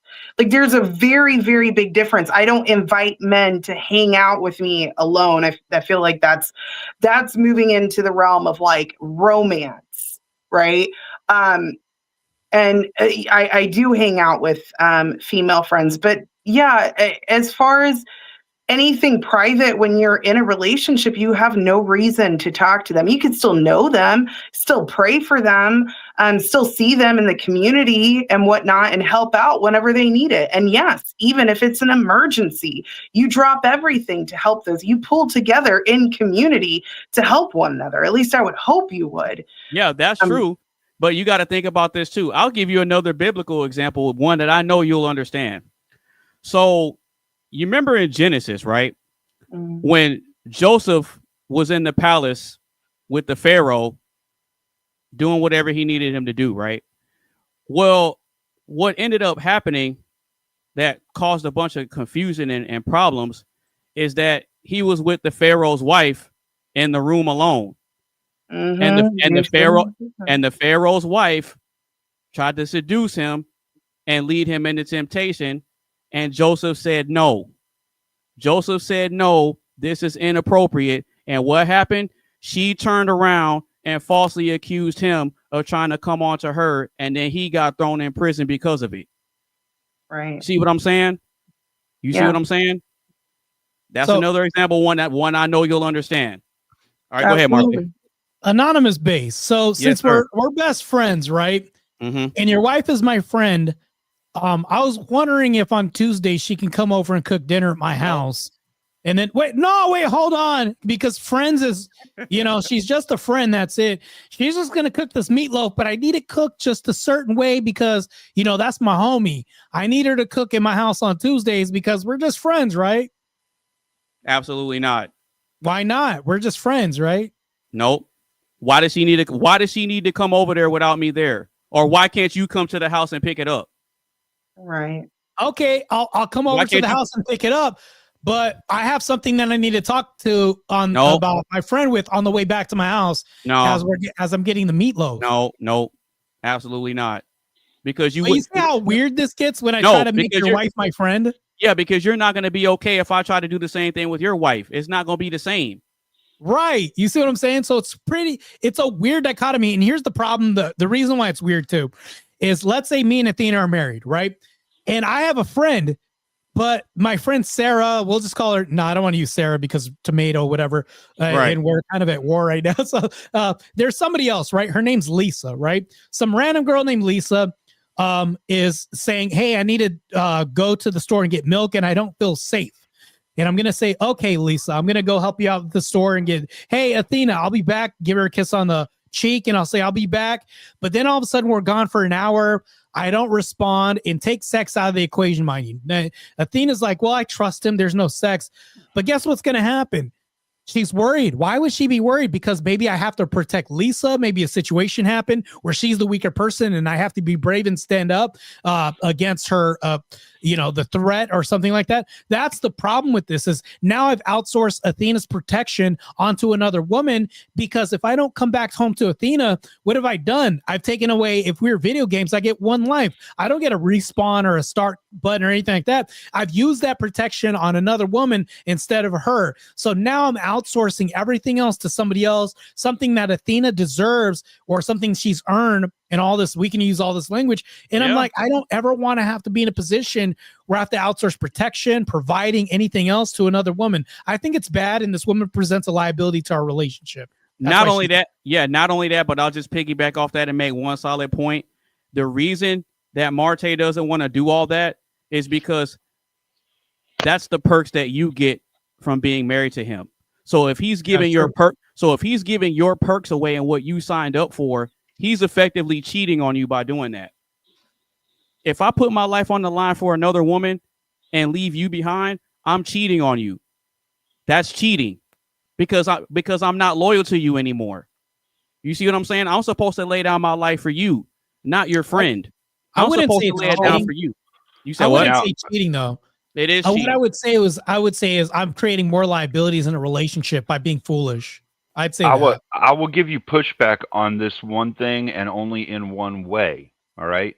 And I understand Athena's point of view on this, because as I'm coming into an Orthodox belief and an Orthodox community, I understand that within within the Orthodox Christian view, all right, in the community, each member is willing to lay their life down or do whatever is necessary for each other. Within that community, I understand there being a difference. But Athena, please understand when we're talking about this, we're talking about this for the rest of humanity. You know what I mean? We're trying to bring the rest of humanity back to something that's more close to Christianity and Christianity's belief. And so these prescriptions we're giving are trying to elevate the secular mind, the agnostic mind, the heretics, things like that, back towards Christianity in some way, back towards believing Jesus is God and in the Trinity and God himself. You know, even if they never accept God as being God and they just live by the moral prescriptions, we've at least given them a better chance at redemption when they pass. So if we can even just impart on them these little strokes of wisdom that we've got, that's all we're trying to do. I do understand your side of it though, because I'm coming into it and I love it and it's beautiful and I wish the whole world could be there, but I know it's going to take work. And being in the middle, I have to learn to analogize and metaphor things and get people to slowly understand and slowly unbrainwash the masses. So I have to work in baby steps. And if a baby step means I have to give some on some of my moral prescriptions to get someone to adhere to one of them, I'll accept that. If they at least started adhering to one of them, they're doing something better in life. And in my mind, that's bringing them closer to God. So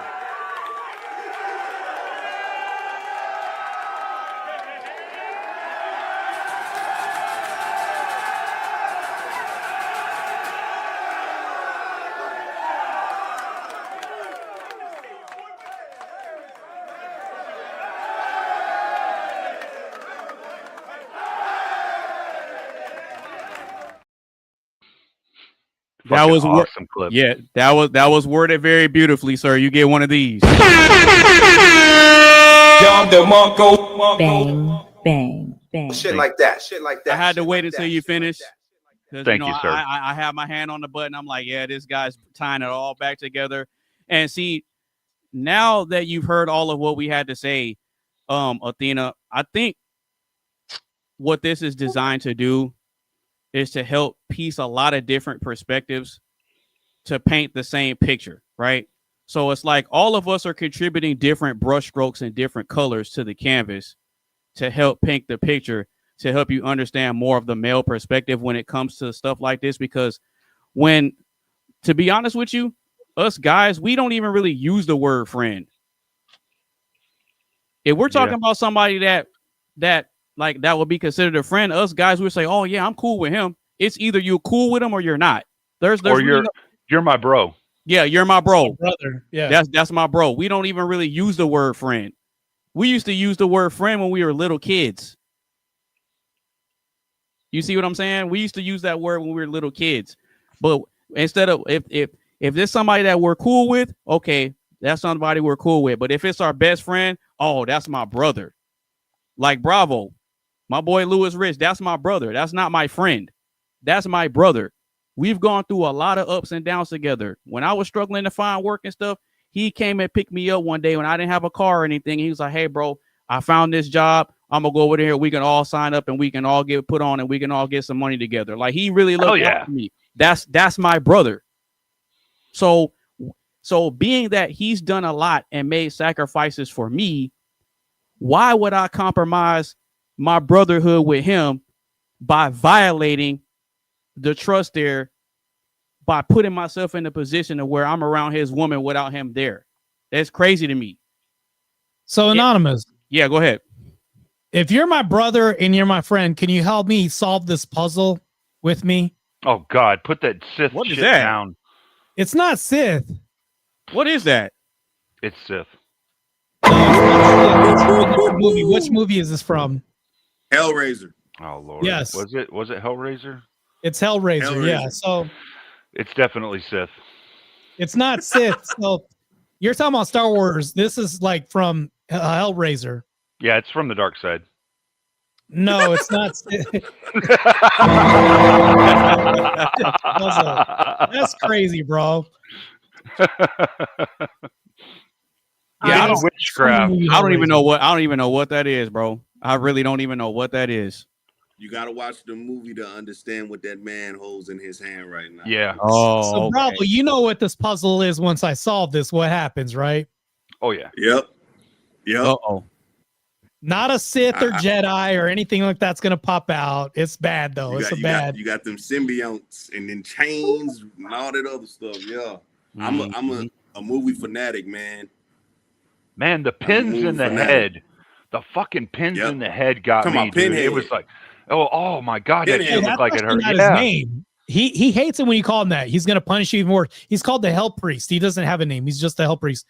I get it. It just, man, that shit looked fucking painful, bro. Painful. Oof. You got to watch number 2. Anonymous, You got to watch Hellraiser number 2. It literally shows you how he became that. You got to dip out of I'm so tired. I've yawned like probably 30 times in the past. Hey, if you got to drop out, hey, it's cool. I'm so tired. But thank you for having me up. I still don't completely agree with you guys. That's cool. But that's cool. I'm still not gonna female friends, but go ahead. Y'all have a blessed night. You all too. right. All right, you take it easy, all right? Also, Athena. This isn't good for your back. I brought this on myself.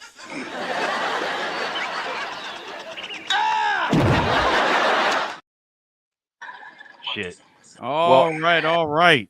Real quick, Athena, if you do hear this, if I did say you're stupid, I didn't mean it that way. Typically, when guys say you're stupid, we mean like you're being stupid right now or you're saying something stupid. So I apologize if I did say that, okay? Stupid. Yeah, like that. Fair enough. If I said it, I was being stupid. Stupid.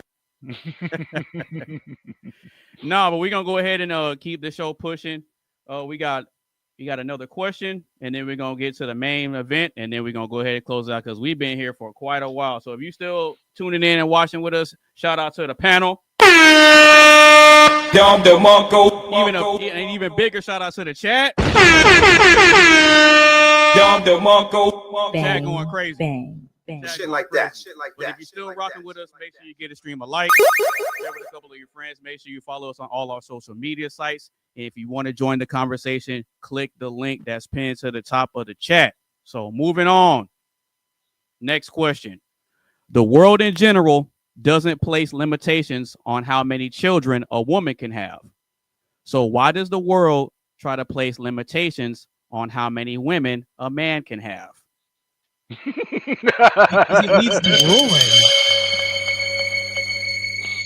It leads to ruin. Like we've had polyamorous relationships in the past, like King Solomon. We've had wise men, but they ended up being learning lessons as far as what not to do. It ends up being bad. So also we have like a theory. I forgot what Andrew Wilson, I think we were talking about this. It's like when you start taking up more women, you just create more violent men in society. And that's really what this leads to. And then not to mention this, but you have a leftover issue that happens too. There's so many issues that happen with this. I don't think it's bad. With one, I think that we have like a birth replacement issue that we have because there's a birth decline happening.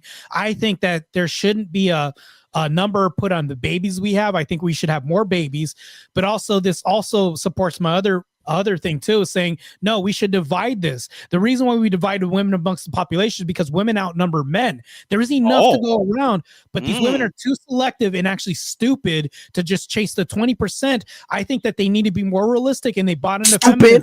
Saying, oh, you need a high value men, which is just materialistic, stupid rhetoric that they have, when it's like, no, the average man is your equal. You should just get the guy that just has a good job because you're no better. You're not some billionaire trophy wife yourself. So it's like, I don't know. It's just really stupid. Cleaner's nodding his head, but I'll let you. All right. Cleaner, Lewis, what y'all got? The world in general doesn't place limitations on how many children a woman can have.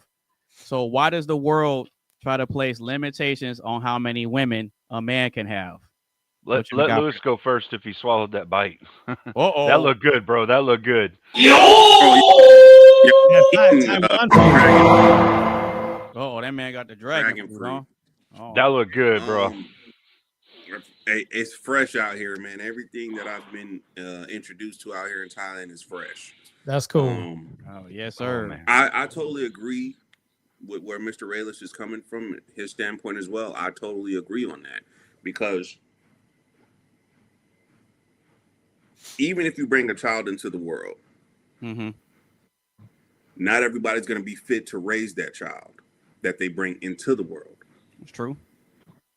So in the same sense, we as people, or men, I'm gonna say this from a men's standpoint, we have to be selective about the woman that we are around. Like Mr. Raylis was saying earlier, does she bring that mother or that mom type, characteristic to where I want to have a child with her? Now, as far as the limitations, I think it's based on the fact of another point that I want to tap into what Mr. Cleaner be talking about: feminism, the feministic beliefs. So it's like back then there was no limitation on how many women you could have. There was no limitation on how many kids you could have. But yet the man is looked at the villain because he done found all these women to have a child with. Yep. You make your own decisions of who you lay down with. True. But a lot of people, sheeple, if I could use that term, sheeple. Oh yeah. They follow what's being presented to them, and they stand on that. So it's like the moral compass of the man historically has shifted because of the feministic ideologies that are being presented. Like, I can honestly say, from just being in this podcast with you guys are some stern men. You stand on your beliefs, and you know what you stand for.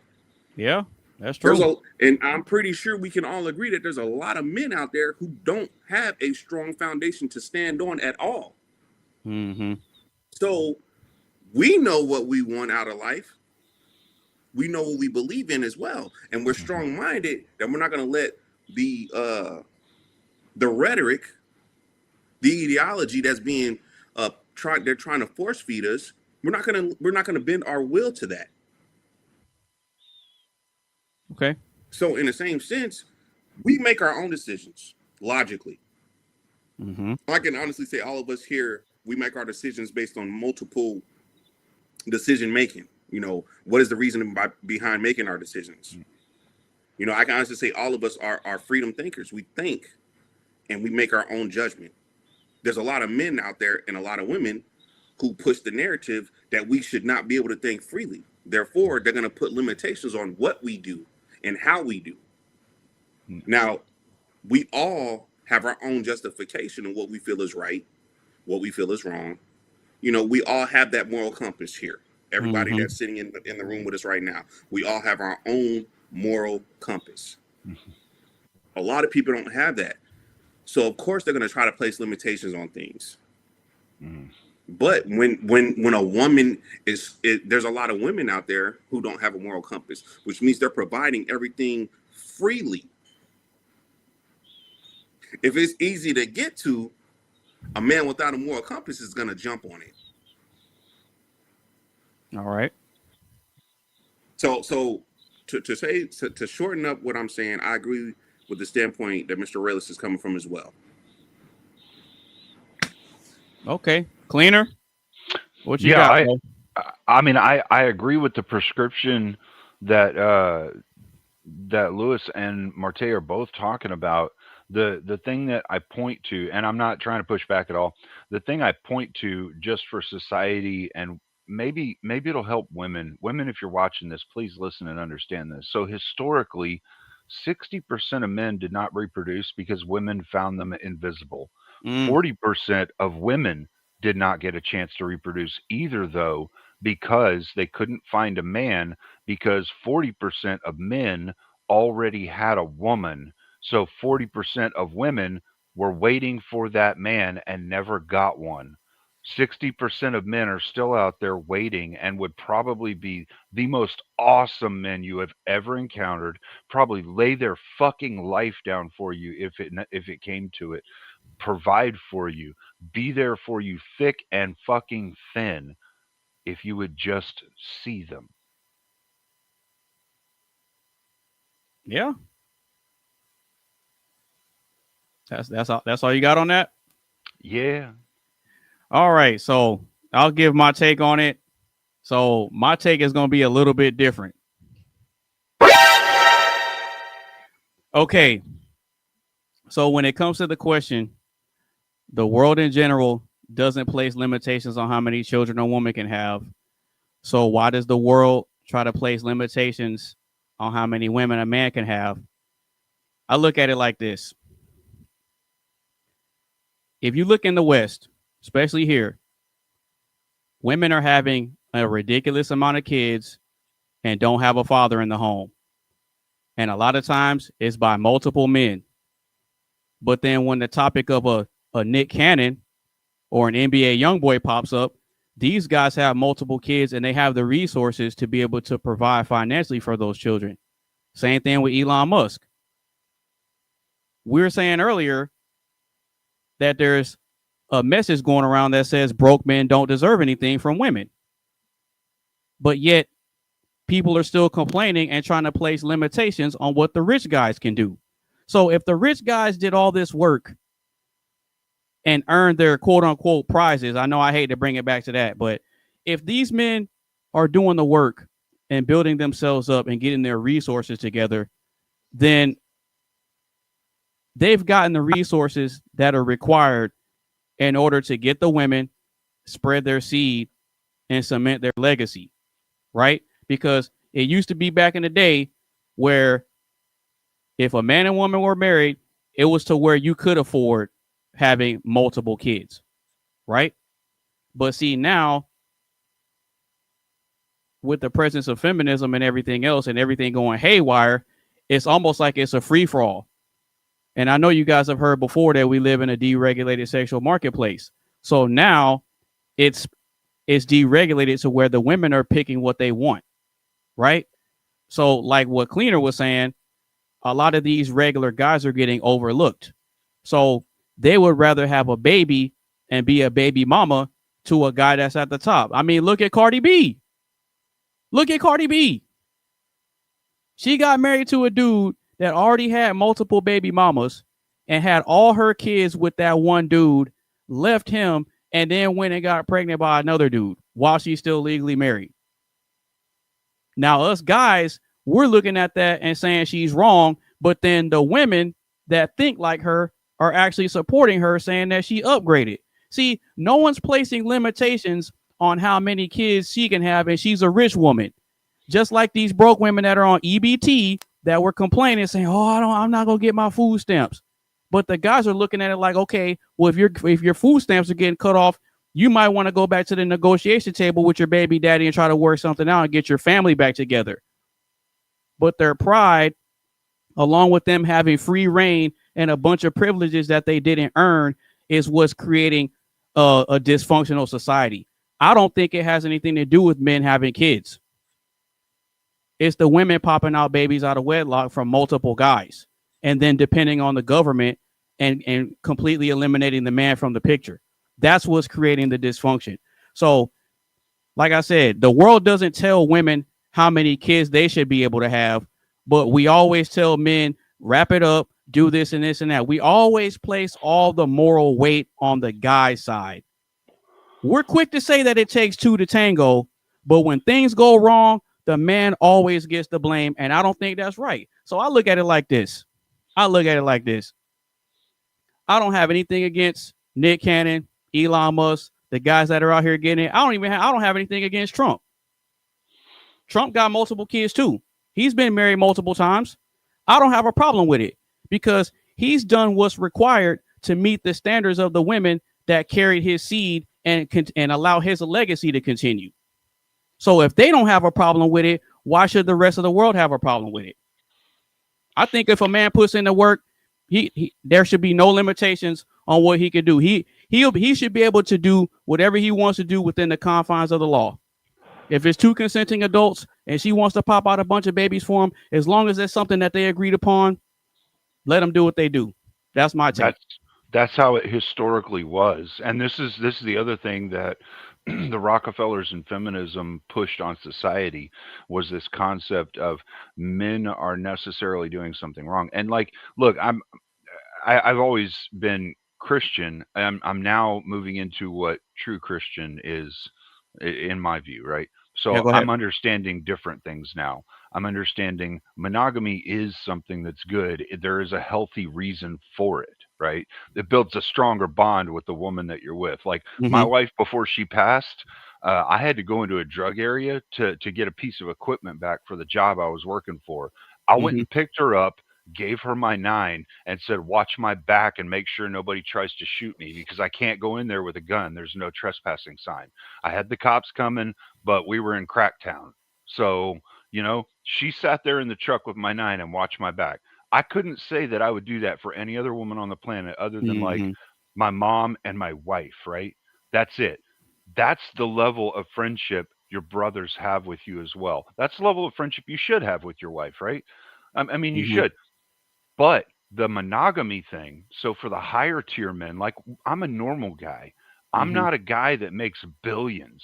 For the guys that made billions historically, the kings, the emperors, the superhuman men, the guys that were on the top of the food chain, right?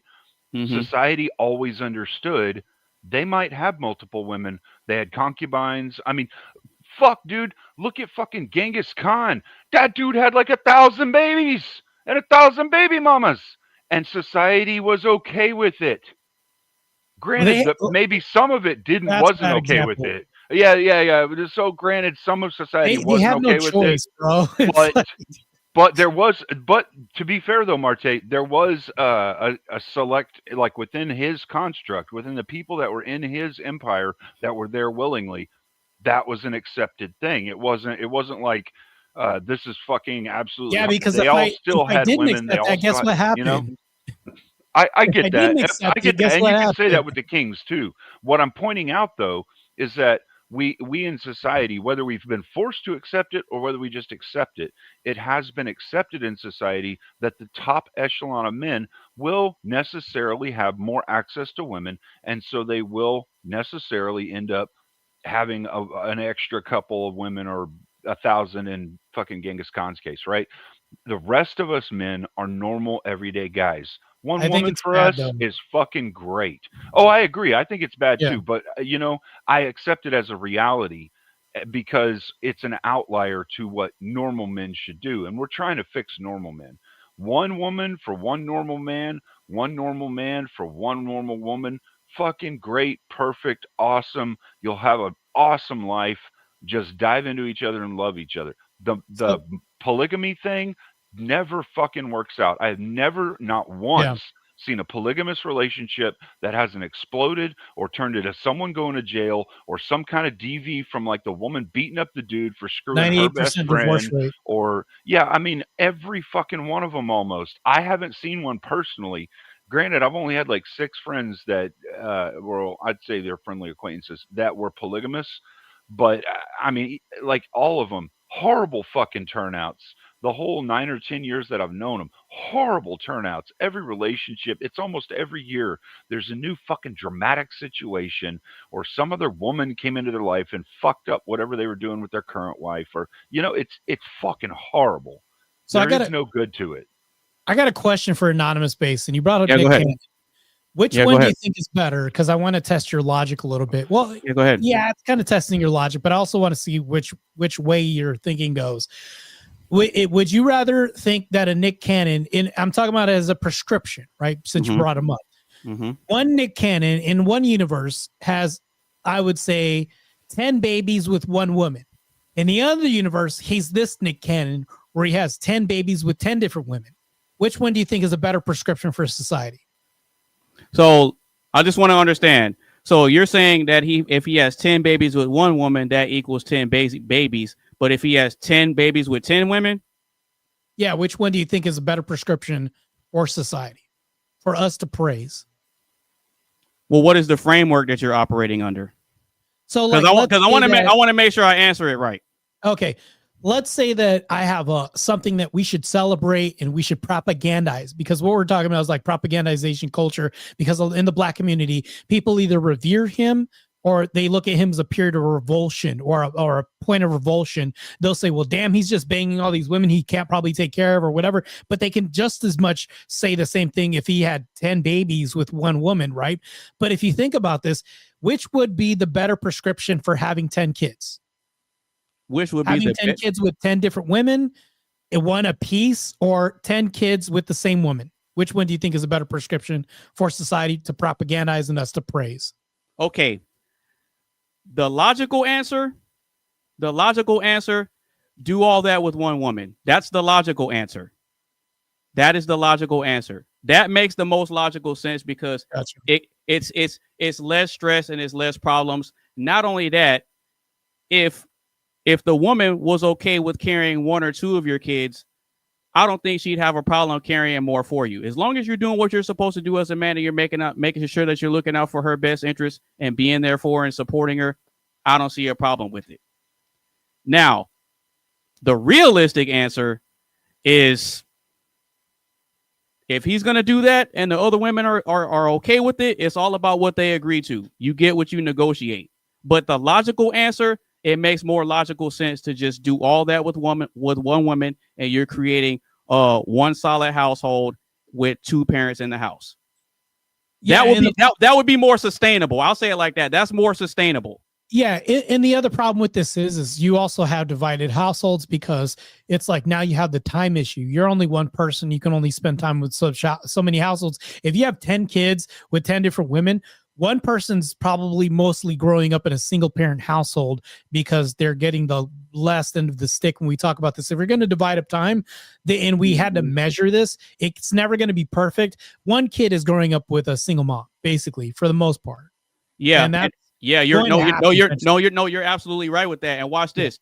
I'll give you a biblical example to back that up. That's what happened with Abraham and Sarah. Yeah. God promised them a child, and Sarah didn't believe it. So she talked Abraham into getting the maidservant pregnant, and they had their first child with the maidservant. Right? But then when Sarah ended up getting pregnant, he favored the baby that he got promised from Sarah over the baby that he had first. So then the first child, Ishmael, he felt some kind of way about it when God told him to send the girl and the boy away. I'm going to make them a leader of many nations. Said that in the Bible. He told them, hey, you're going to have to send her away because that's outside of what I had designated for you. So I do get what you're saying in that regard. So I'm giving you a biblical example to back up your argument and kind of tie into what I said about it's logically better to do all that with one woman because now you have one tree that your seeds are growing from. So I do understand that. I understand it. But the realistic answer, even in the biblical times too, they were wilding out and doing whatever. Now, is it right or wrong? No. But is it realistic? Is it really? Is it based in reality of what's going on? Yeah. Oh, of course. They learned lessons. That's what happened. Of course they did. Of course they did. Of course they did. So, I mean, I know how to look at it from a logical perspective and a realistic perspective. But logically, if I'm in the position to where I have an abundance of resources, I'm trying to do all that with one woman. Yeah. Because I would agree. I'd rather go to the hospital 10 times for one woman that I've had a lot of time to get to know. I trust her with my seed. I'm there with her. She's learning from me. I'm learning from her, and we're actually building something solid. That's the more logical solution. And just think about it. So here's the thing, though. Here's the reason why it's also logical as well, too. Mm-hmm. If you think about this, I'll even ask you one question to get to the next question. Is it true in most cases in modernity right now that kids are weaponized against fathers? Absolutely. Yeah. Okay. Now that we got that answered, would you rather give one woman one weapon because all those kids equal one weapon, or 10 women, 10 different weapons individually? That's the same answer, right? So if you really think about it like that, we could definitely argue for just one woman, right? So it's like, why would you weaponize 10 different women against you with 10 different mindsets and 10 different motives when you could just have one woman if you're going to put yourself in any crisis scenario with one weapon, right? Less, I would say, even if you're going to take a nihilistic approach, less harm, right? No. You're absolutely right with that, because it's almost like you got one gun, but it has 10 bullets in it versus 10 guns with one bullet. Yeah, I get it. I get it. Because if you got the one gun with the 10 bullets, you have a higher chance of hitting the target than you do if it's 10 guns with one bullet each.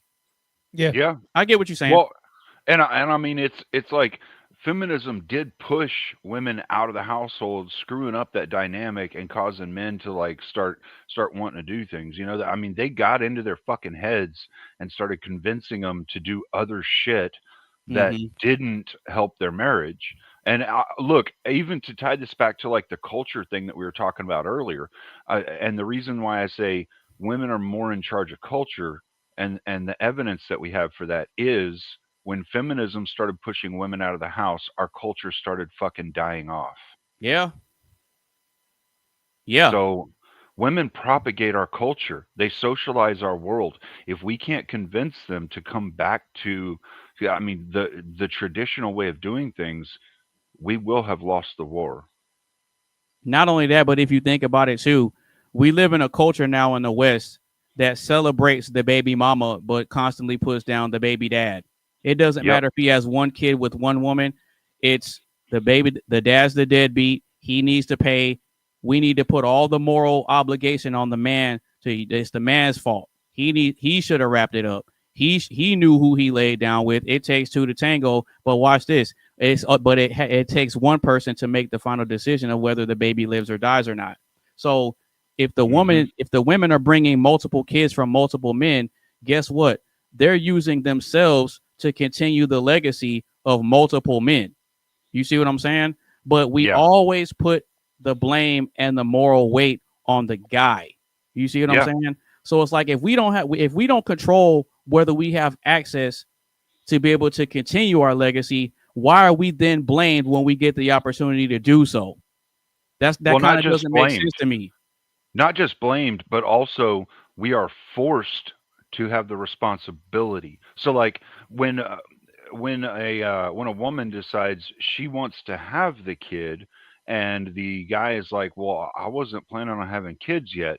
Doesn't fucking matter. You still are gonna pay for. So like I've been through 2 marriages. My first marriage lasted 8 years, and I warned her before we divorced, about 3 years before we divorced, that if she didn't change her ways, it was going to happen. I warned her at 2 years. I warned her at 1 year. The day it broke, I was sitting on the porch talking to my brother. She came outside and said, "What bitch are you talking to? I don't talk to other women. I don't, I don't engage in that way." Right. I told my brother on the phone, I was like, "Hey, Rich, I'm gonna have to call you back, bro. I'm about to divorce this bitch. That's the final straw. You ain't calling my brother a bitch. That ain't no, fuck that." And it was the next day I got on the phone with the lawyer. A year and a half later, right? Well, so about 6 months later, I got my custody reduced to 0, and police were involved because I was there to pick my kid up on my court-appointed day with the documents in hand. And the police said, "Well, too bad. She's saying you're trespassing and wants you to leave. So now you're criminally trespassing." And they took me to jail. Right. That's fucked up. I had the court documents there that said I was supposed to be there. Still went to jail. Okay. I couldn't see my daughter for a year and a half. I had custody of my son, but I couldn't see my daughter. I had to wait a year and a half. At the end of that year and a half, the judge says, "Well, a year and some odd ago, CPS reported that she had some mental deficiencies and shouldn't be in custody of the children. So we're going to give you the responsibility of taking care of both children now. You're going to go and pick your daughter up in 2 weeks at the end of the school year, and they're going to be yours from now on." I had to take on the responsibility at that point because she proved she wasn't a good parent, right? Didn't have the children's best interest at heart. I was given the responsibility. Nowhere in the world will they ever, if there's a man involved, give women, the women or woman in the singular sense, the responsibility that a man or men have biblically and traditionally upheld. Nowhere in the world in law will they do that. It has never happened and it never will. Okay. Yeah. So when it comes to like Marte's example, when he said, what makes more sense? Having one kid by 10 women, 10 different women, or having 10 kids with one woman? The biggest reason why I say, and I'm just going to stick with the logic here. The biggest reason why it logically makes sense to have all those kids from one woman is because, at least in the West, in America, you can only have one wife legally. Right. And so for me, I don't have kids. I don't have any kids right now. I'm 37, single and childless. And I've told myself ever since I was a teenager that I was going to prolong it, and I was not going to have kids until I got married. Good. However long it takes, I don't care. But I know that I want my first child to be with my wife, my future wife, and I want my child to also be her first child, because it's something that you necessarily can't replicate, right? So even if I have a child and I go and deal with another woman and she has her first child, it's not something new for me. You see what I'm saying? That's not something that you can just take back. So once it's done, it's done. Because people can lie about their body count, but you can't lie about how many kids you have. Yeah, you can't lie about your kid count. You can't lie about that. Right. You can't lie about that. So to tie this all up, I actually agree with you guys about having all your kids with one woman, because it just makes more logical sense, and it creates less stress when it comes time for you to do things for the kids, because the kids don't have to be jealous about, well, if I had that mom, I'd get this perk and I'd get this privilege. And it creates less stress, right? Because at some point with all these women, they're going to start to allow their emotions to get in the way of things. And they're going to think that they deserve certain perks and privileges over the other women. Oh, well, you're taking care of her kids and you're doing this for her kids. Well, what about us? You see what I'm saying? It is highly unsustainable, which, again, you guys have said that those types of dynamics don't really stand the test of time. Now, just because they exist don't necessarily mean it's the most logical course of action when it comes to spreading your seed. Now, I understand the logic behind it, but at the same time, I understand that most men aren't going to think the same way we do when it comes to it. You know what I mean? True. Because you got to remember something. A lot of men are driven by different things, right? Very true. A lot of men are driven by different things, which is why a lot of these young guys, when they come into money, what do? Yeah. They start splurging and they start spending it on these women, and then they start falling, and they start crashing. They start crashing and burning early.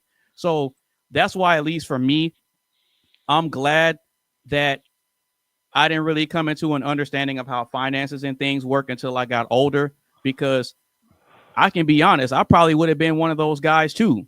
I'm young with money. I'm out here hitting the club, going crazy. And I'm 5'7". So just imagine if I was over 6 feet, I'm young with some money. I would have been out here wilding out and cutting up. So God was smart not to give me height. God was smart not to give me height. Bro, God has a plan. I mean, you can't deny, like, there are too many coincidences in life to say that there is not the effect of God. And you know what?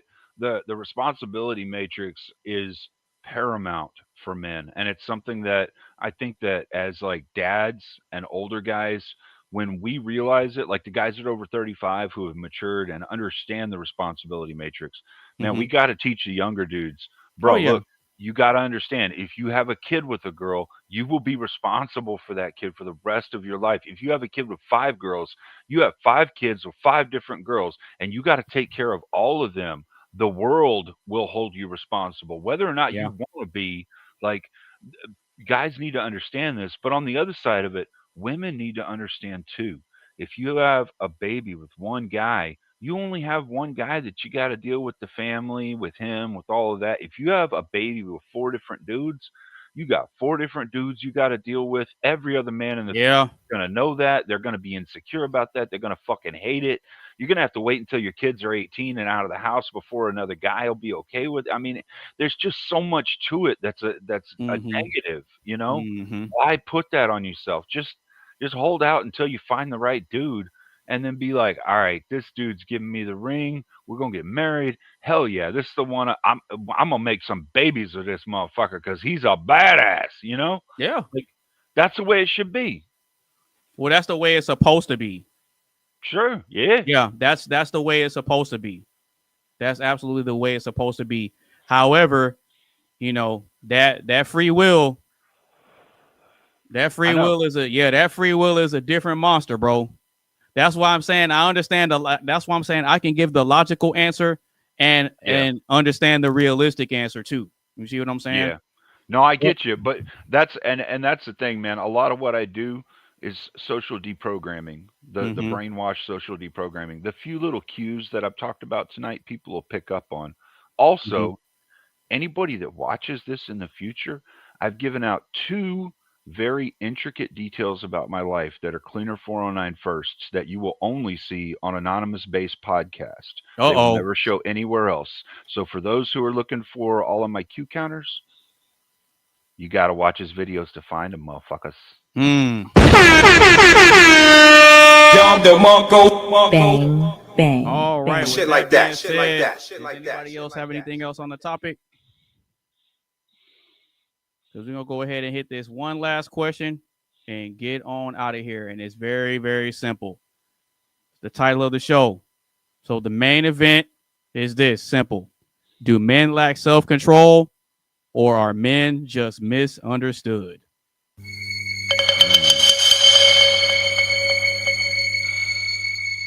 Do men lack self-control or are men just misunderstood? Anybody can go whenever they're ready. I think that's a challenging question because, and the reason I said the challenging question is because certain circumstances can cause you to lose control. Now, there was a statement made earlier, and I'm not sure if it was Mr. Raylish or if it was the cleaner that made the statement in regards of going out. He said if men had the self-control that a lot of today's women have, that there would be a lot of fatal situations happening in today's society. So me, in my response to that question, I feel it depends on the circumstance. Because there's a lot of things that each person's, even though we all live different lives. So something that might happen to me on my in my daily life, if something happened to me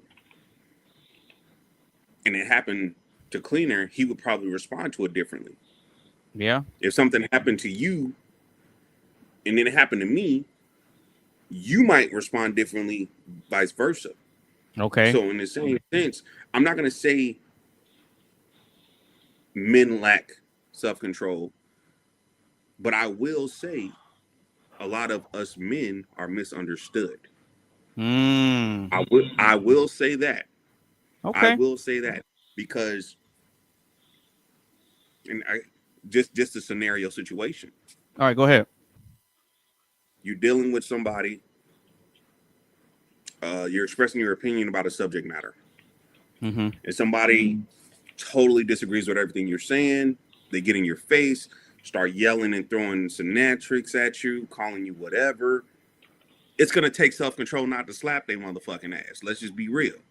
Yeah, that's true. Because you have people in this world, I honestly feel that there's people that are put here to test your girth or test yourself, test you, period.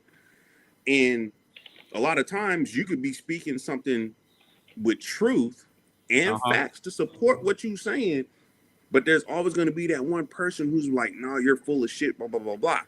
So if they approach you after you stated your fact and support of your fact, basically denouncing everything you're saying, they didn't push you, They didn't put their hands on you, but they're addressing you very disrespectively. Mm-hmm. It's gonna take a lot of self-control not to knock them on their motherfucking ass. Falcon punch. You know what I'm saying? So I will say this.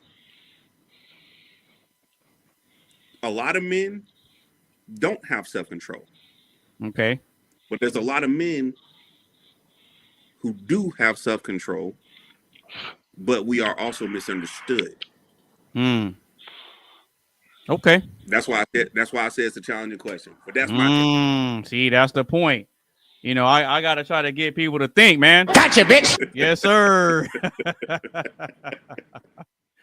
But that's my take on it. Okay, cool.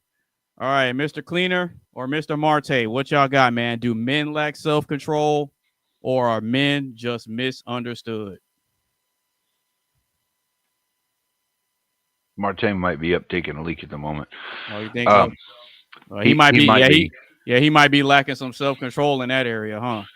Man, I'll tell you what, I'm only 45, but getting older, man, I gotta tell you, I gotta run to the restroom more often, especially drinking these damn watered down beers. Oh man.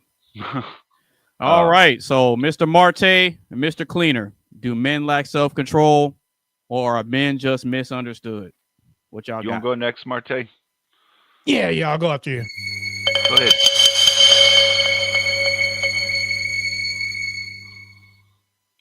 You go ahead if you want. No, I was asking you to go because he just asked the question. Sure. And just come back. Yeah. Okay, so I would say some men lack self-control in some areas, but overall men have much, much higher self-control than women currently. If we didn't, we would have an extremely higher jail rate for men. Just think about it like this. Yeah, right? true. Every woman that slaps a man and doesn't go to jail, I guarantee you 90% of the men, if they did the same thing, would go to jail. Yeah, that's true. Based. Yeah, because if we really had a society where men really didn't have self-control, we'd have a lot of this.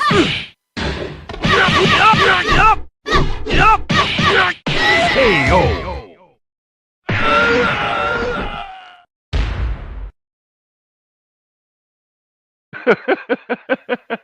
That remind me of that one video where that chick walked up, that blonde chick walked up and smacked that dude, and he goes, "Pop!" And she just like flew like 4 feet back and hit the bar stool and all that shit, and was like, "Oh."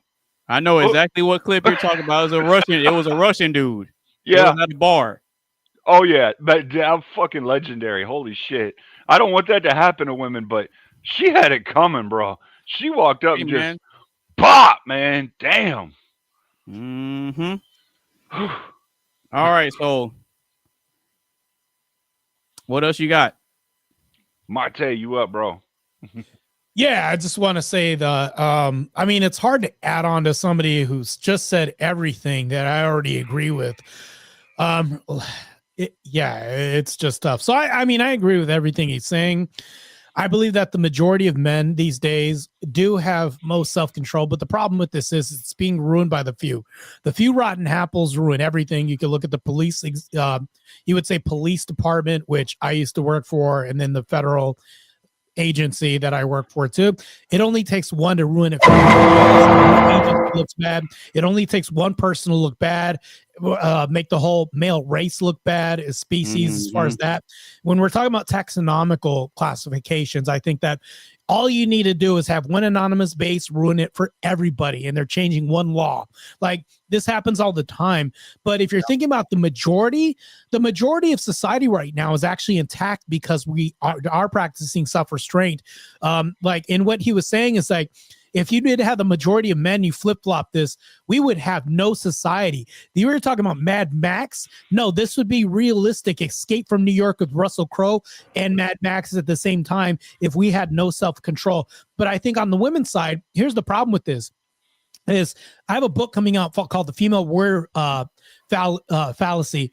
And not only this, but we have women that are in courts that are not getting held accountable by the same regard. If you have punishment for women that are diddling kids, they get half the time or almost no time. Women for murder, anything else, no time or half the time. There was a woman that stabbed her boyfriend in California for a weed-induced rage. She got no time. She had community service. And I'm just like, this makes no sense. So 118 times, Marte, 118 times. All right. Yeah. After like 10 times, your arm starts getting kind of weak. Even if you have an adrenaline rush, No, 20 she took her steps. time. 20, She had 118 means she took 118 breaks times. and thought Yeah. about what she was doing. Yeah. And then here's the thing, though. If you have women getting off from things like this, guess what's going to happen? They're going to have less self-control because there's too much allowance. There's an overcorrection of like, oh, I got away with this. It's not that bad. So now we can do whatever we want. Meanwhile, men, the barometer for what we're held to is held to the extreme. You do a little bit of something like that, you get the max as being a guy. So it's like now we're being told as a society to practice most self-restraint and most self-conviction as far as like, what we don't want to do.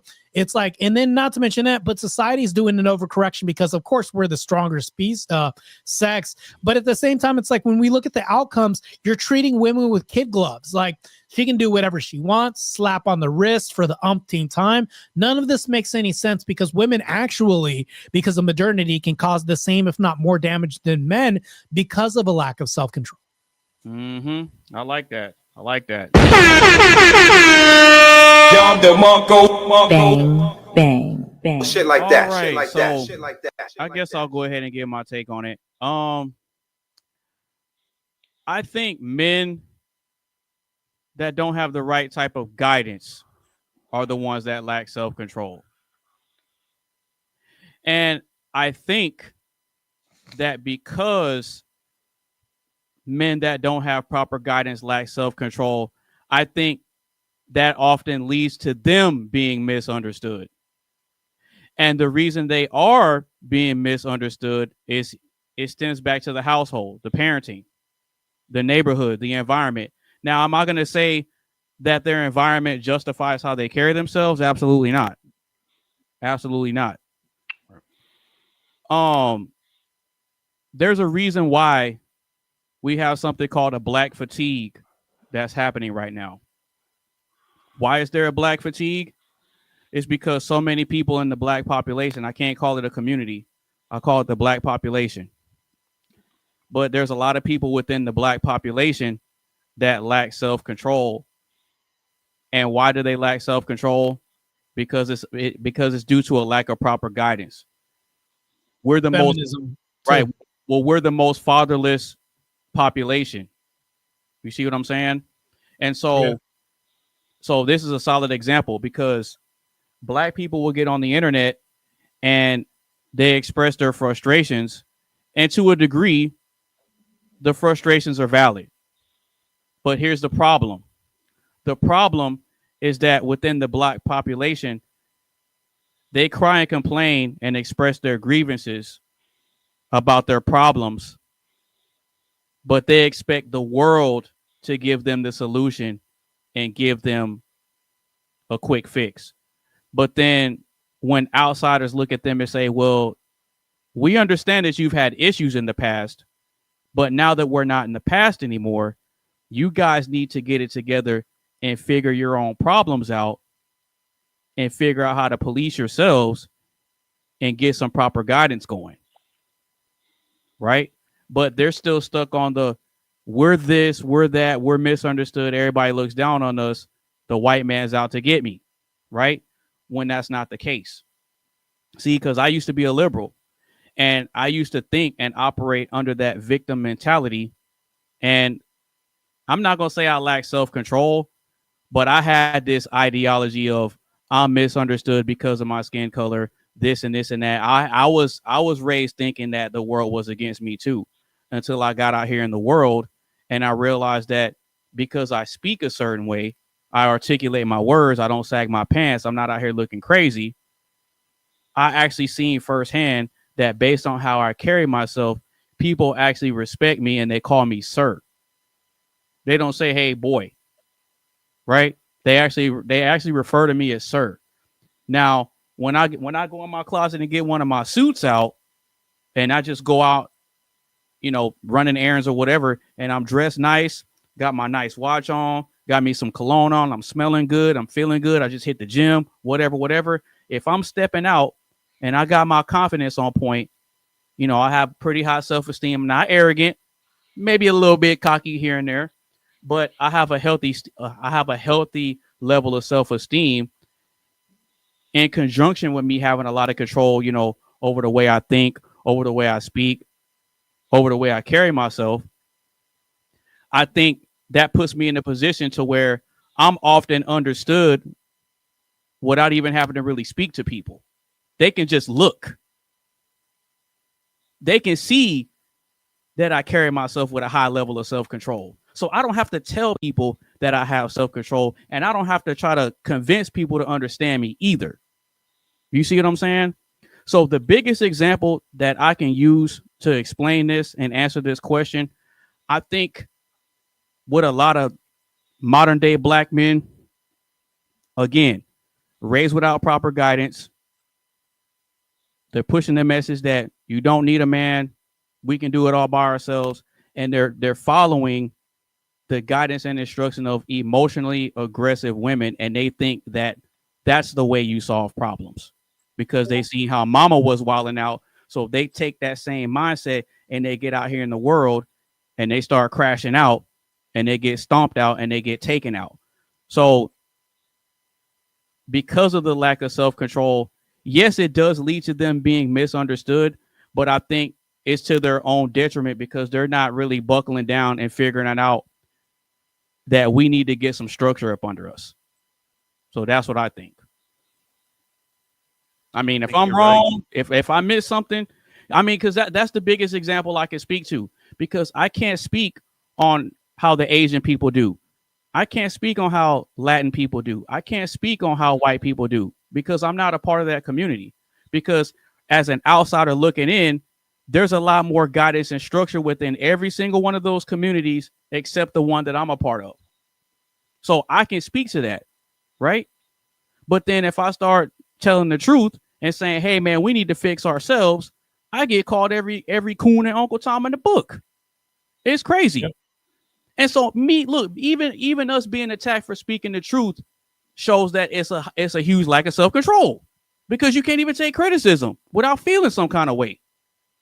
You see what I'm saying? So in my honest opinion, based on my observations, that's the biggest example I got for the lack of self-control. But because of the lack of self-control, you're not handling yourself the right way, and that's why you're misunderstood. So I think it's one and it leads to the other, right?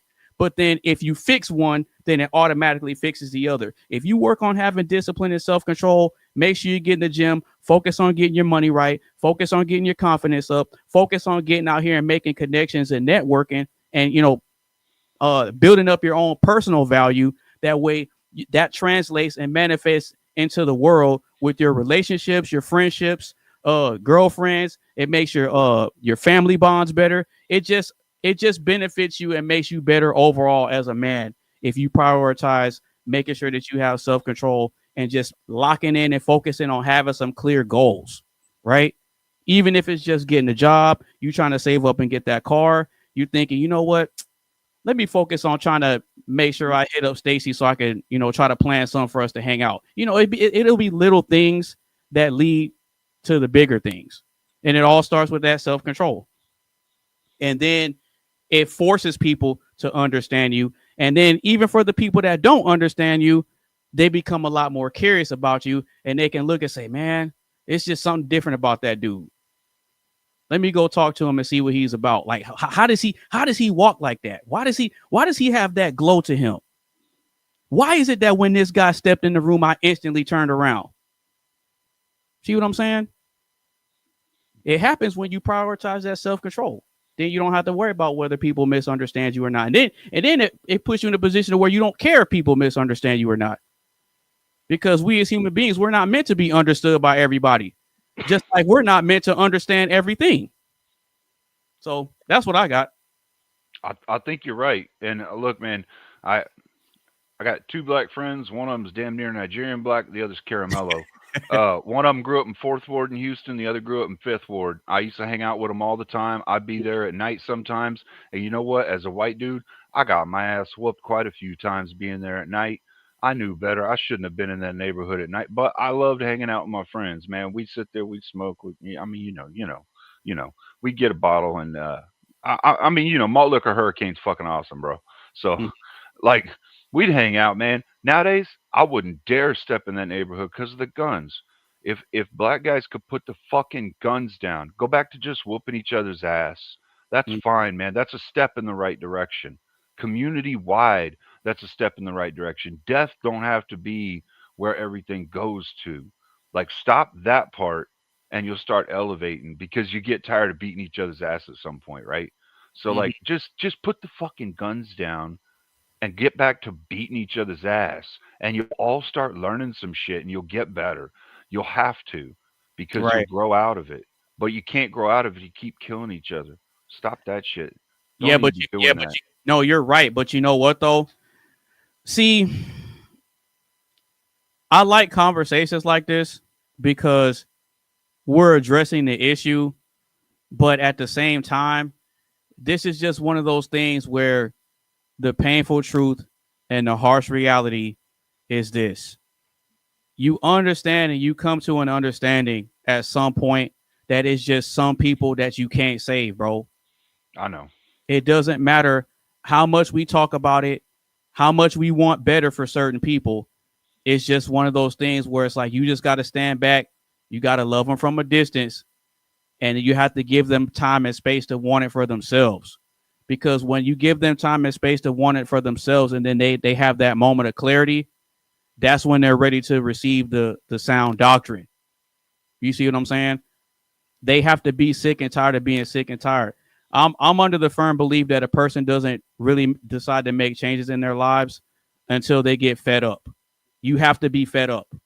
Yeah, I agree. It doesn't matter how much grandma tells you, baby, you don't need to be out in the streets like that. Baby, you don't need to be out there like that. Yeah, I know, grandma. I know. I'm gonna do right. I'm gonna do better. You see what I'm saying? You have people around you that want to see you win, and they're giving you the sound doctrine, but you're just not fed up to where you're ready to receive it. And I think that's a huge problem. So I agree. So for us men on the panel, we just got to focus on making sure that we follow sound doctrine and make sure that we make the necessary changes and improvements in our own lives first.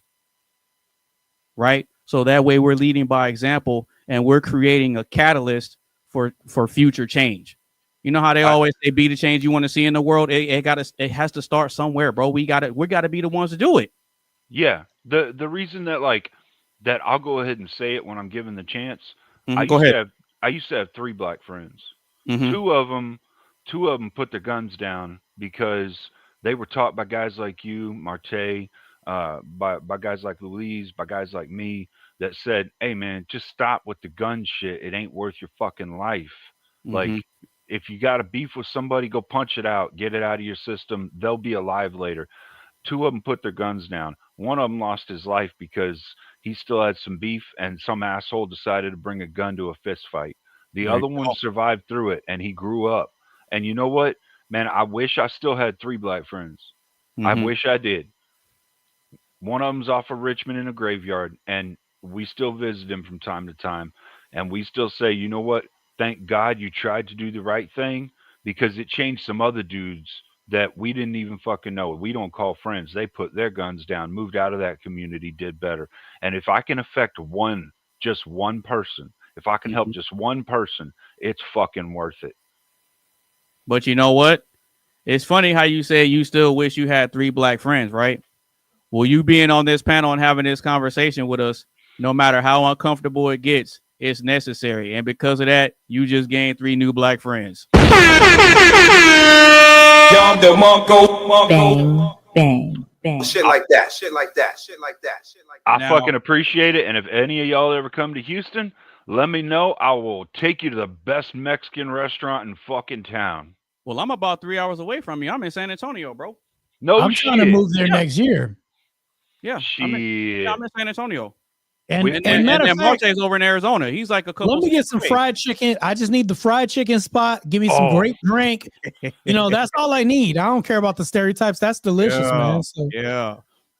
Man, we had a great chicken joint, and it fucking closed down here. I'm about to blow y'all mind right quick. Let's go. Cause Marty said something about fried chicken. Delicious. McDonald's in Thailand sells fried chicken. I know about that. Yep. Is it good? On YouTube channel. Hey, yo, what the fuck? I haven't tried it yet. I have not tried it yet because I don't eat McDonald's. But since we're in a new country, I figure I might take that risk. I will be putting it out there. Hold on. Stop the show. All right, now run that back. Run that back. McDonald's in Thailand sell chicken. Like in the U.S., McDonald's markets the burgers. Thailand, they market the fried chicken more than the burgers. Wow. That sounds delicious, man. Oh, wait. There's more. KFC. The KFC out here, you can get a chicken bowl with rice, not potatoes. That's not awesome. Potatoes. You making me hungry, man. Stop talking. Stop that. I'm gonna need some great drink with that too. You still get biscuits and gravy? Look, you got the chat hungry too. It's probably real chicken out there. Yeah, man. See? You can still get it on the side, so you can get a whole meal. So of course their currency is different here. You can get a whole meal for like $6. Wow. Yeah, their currency is two pieces of fried chicken, a chicken bowl with rice and spices, and then do they have biscuits? They don't have biscuits. They have rolls, soft rolls. Okay. So you get a soft roll, a chicken bowl with the rice and the spices, and then 2 pieces of fried chicken. If they still got that pepper gravy, at least you can put it on the rice. Yes. Oh, that sounds so good. Yes. Oh, yes. Shit. Man. You can still get the mashed potatoes and gravy, and they also give you 2 chicken nuggets. $6. Damn, man. So how many baht is that? That's like what, 400 something baht. Really? 486 baht. Yes. You know, even if it's another animal and not chicken, I still eat it if they cook it right. I got barbecue sauce and hot sauce. That's all I need, man. Oh, there you go. I don't care. I'll put some Louisiana. I'll bring Louisiana hot sauce over to Thailand to eat some cat or bird or fish, whatever it is. They have Texas Pete hot sauce out here. Look, Cam the King says if Asians own a restaurant, it's not chicken, it's cat. Yeah. I'll eat a cat in a heartbeat. I don't care. Ain't gonna be the last time I eat some pussy. So it's like, I'm putting up. I'm putting a video vlog together that's going to be on the YouTube channel. So I'm just putting it together. I'm gonna share my experiences as far as the food, the travel from the U.S. to here, how much it ran, how much it cost. Looking at different properties. We're doing a property hunt right now to find us a good condo. The cost of living out here is very affordable. So I'm going to be putting all that up on the Bravo Tango YouTube channel shortly. I'm still putting it together. But yeah, man, McDonald's fried. I only want to bring up the fried chicken part because Marty was talking about some fried chicken. Yeah. Hold on. You keep calling me Marty. I'm thinking Back to the Future. I'm like, it's Marte. There you go. My apologies. I'm gonna just stick with Mr. Pro. That's what I said in the beginning. No, so wait, hold on. If you can say Marty and then make me white. And then we talk about fried chicken, but I'm black only when it comes to food, and I'm white when it comes to the name. That's crazy, man. Oh man! And then you gotta look. Yeah, you don't want to. You lying. You being two black friends and a white friend. Cleaner. Hey, look. That's really what it was. Hey, look. You about to make Marte mad. You got to remember he used to work in law enforcement too. Hey, FBI, open up! Oh man, that's Watch out, crazy, man. You better protect your fucking vases, because them fucking agent guys like to destroy vases as soon as they raid a house. They'd be I'm like, gonna go to Bravo vase, Tango, fuck you, vase, pop. do an extradition to the U.S. I already see what I'm gonna have to do. It's crazy. I see what I'm gonna have to do. So Mr. Marte, he had mentioned the fried chicken. I just want to throw that out there, man. Okay. McDonald's out here markets fried chicken more than they market. You see how it sounds That's appropriate? wild. Because now it's a Marte eating fried chicken instead of a Marty eating a fried chicken. Yeah. You just made it sound more culturally appropriate. I appreciate that. Thank you, man. Yeah. Oh, man. Yeah. It's all love, man. It's all You instead of misgendering me, you misraced me, man. Racial. What would that even be called when you misracial? Like, what would that be called if you miss my race? Racial profiling? No, it's not racial profiling. It's like if you call me the wrong race. Yeah. We need to come up with a word for that. If you racial, whatever that is, I'm gonna figure out a word and invent it. No. I got you. It's like Uncle Ruckus off of Boondocks. You got revitiligo. Oh, fucking Uncle Tommen. He got revitiligo. As if Transformers can do this, I should be able to do this for race too. So, yeah, that motherfucker thought he was a white dude and got revitiligo turned black. That's insane, man. That boy mama was crazy, man. He's my hero. His mama just fucked his head all up. My hero. That's my favorite guy in the world, man. Or he's like the male version. He's like the male version of Rachel Dolezal. Yeah, I love Uncle Ruckus, man. Shit, dude, I love the ones where Grandpa and Stink Meaner will be going at it, man. Holy man, shit. Stink Meaner was crazy. Don't stop on a man's fucking shoes, bro. No, holy shit. I'll tell you what, that whole series was a good show, man. It showed off the weaknesses and tried to make fun of them so that people would move away from them, And I loved that. I thought it was good, and it helped some people. It did, I'm sure. Oh yeah, cultural classic. But anyway, does anybody else got anything else on this last question? So we can go ahead and get ready to wrap this show up, man. We've been here. This is almost like a shift at the job. Too long. I know, man. I would like to know Bravo Tango's channel, though. He said he was going to be doing a vlog on things he eats and shit. I would like to get his channel so that I can sub up to that, because I'd like to see some of that. I want to know what that chicken tastes like in Thailand. Hey, if you want to, you McDonald's. you could post a link to your channel in the back chat. You'll look over to the side, you'll see something that says private chat, and then you could post a link there, and then I'll put the link in the description of the video, and then I'll put everybody's contact info in the pinned comment on the comment section on the video, because it's like I want people to be able to find you guys. So if they really rock with what you guys are saying and what you guys are about, then they can dig deeper into what you guys got going on. Does that sound good? Absolutely. All right, cool. So with that being said, we're gonna go ahead and get ready to wrap this show up. We're gonna do final thoughts, and then we're gonna do last shout outs, and then we're gonna go ahead and close it out. So Mr. Cleaner, sweet. Final thoughts. How was the show for you? Hate it? Love it? How was it for you, brother? I loved it. I really enjoyed it. I've enjoyed listening to your past streams ever since I subbed up to your channel. I think you do a good job of trying to identify some points. Trying to get people to I think you do a good job of trying to get people out of the social paradigm that we're fucking stuck in, that's got us all screwing things up, man. And if I can be over here to support it on occasion, I'd absolutely love it, and I'd really appreciate it. Well, yeah, you're absolutely more than welcome to come back. That's what I'm saying. I'll open up my channel and my conversations to where other people can chime in, because I think that everybody has something to contribute and something to bring to the table. Even if we disagree, you're still bringing something to the table, and you're bringing something to the conversation, and you're not just camming up and just being silent the whole time. As long as you say something, I'm cool with that. Give your boy something to work with. Absolutely. I get you. Then I'll tell you what, I'm heavy on debates. And if you ever find yourself in a 2v2 needing a debate partner, look me up, man. I'll back you up 100%. Oh, yeah. Okay, cool. So if we team up, this is how it's going to be. So you want to pop that shit, get your motherfucking cranium crack, nigga. Step on up. That's right, man. We going back to the old school.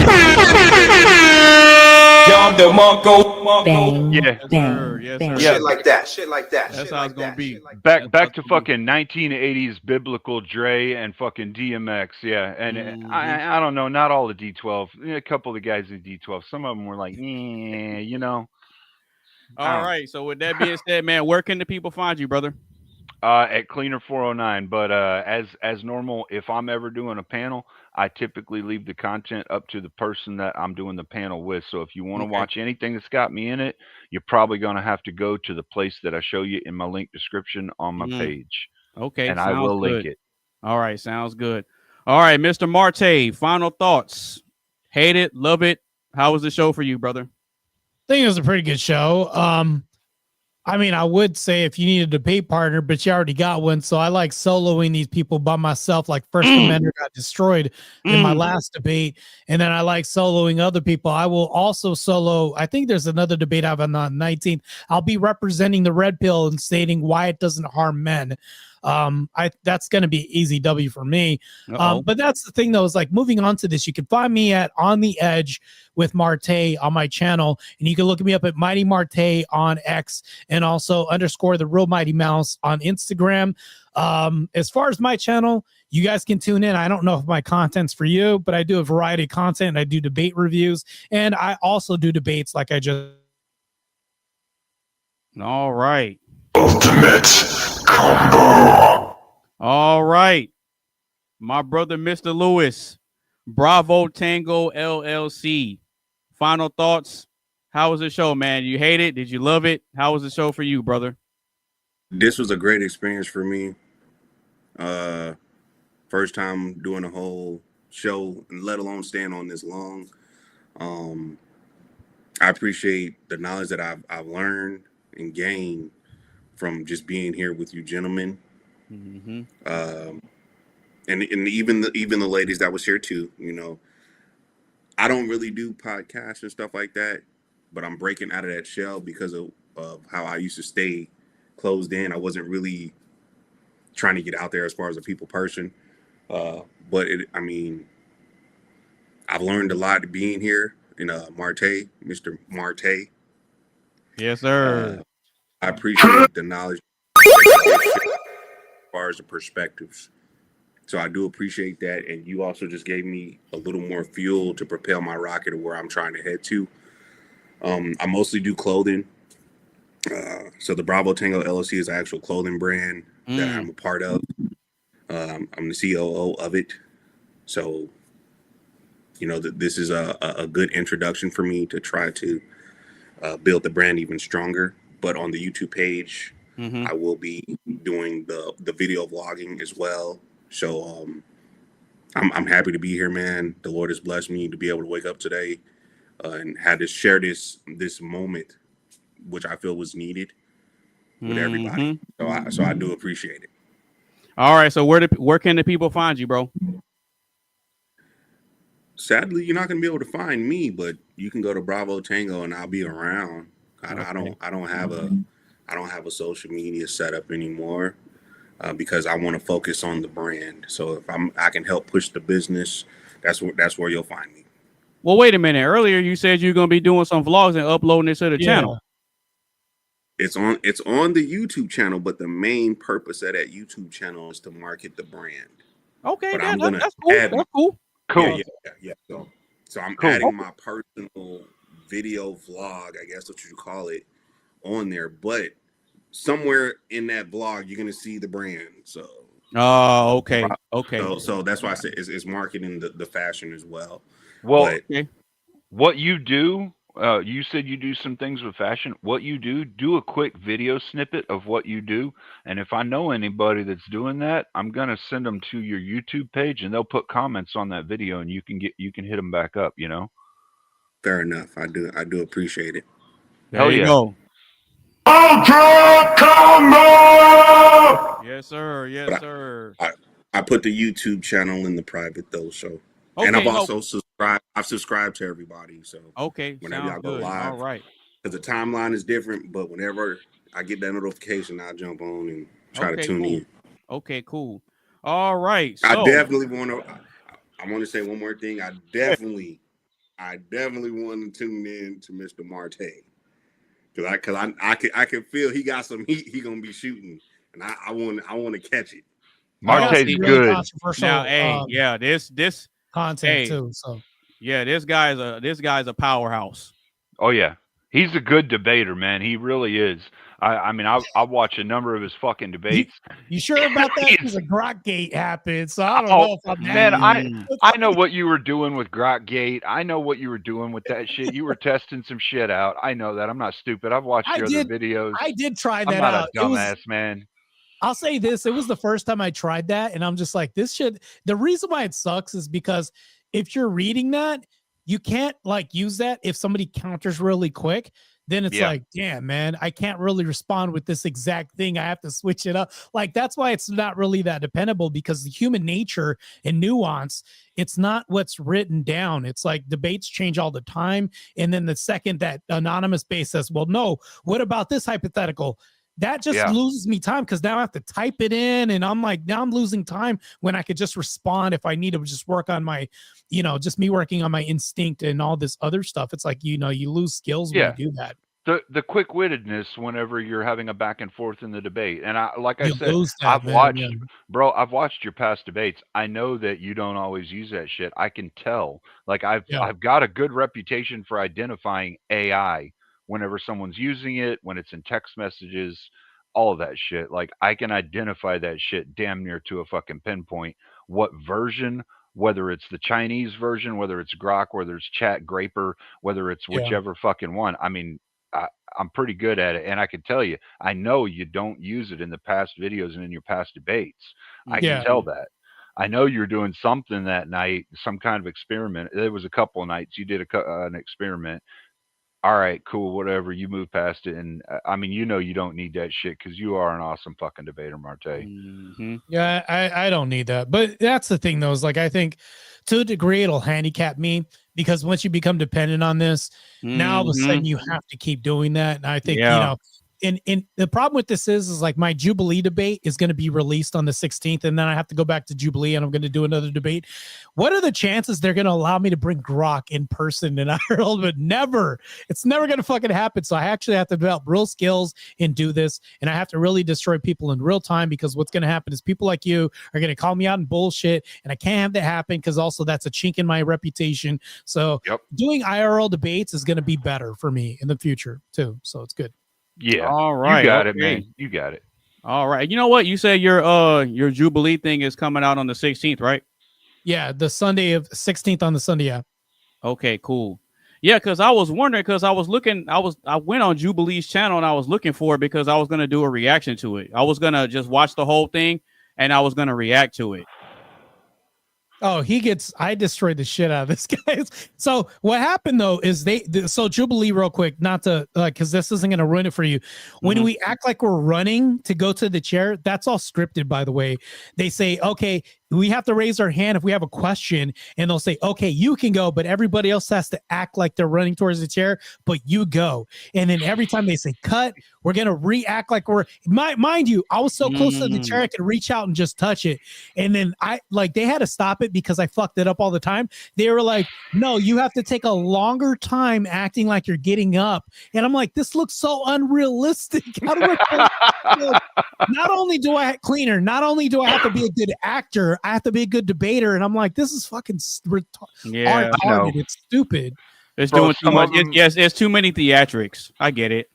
Some of them, as you're going through it, man, you're going to learn. And Andrew had to deal with this shit too. I know, man. It sucks, but some of it you have to learn being theatrical in order to get into those debate areas and whatnot. And look, man, I run around a lot of libtard spaces. A lot of people say that I'm on the lefty side because I approach a neutral approach, trying to undo the brainwashing, I'm not, but I have to go there because that's where the enemy's at.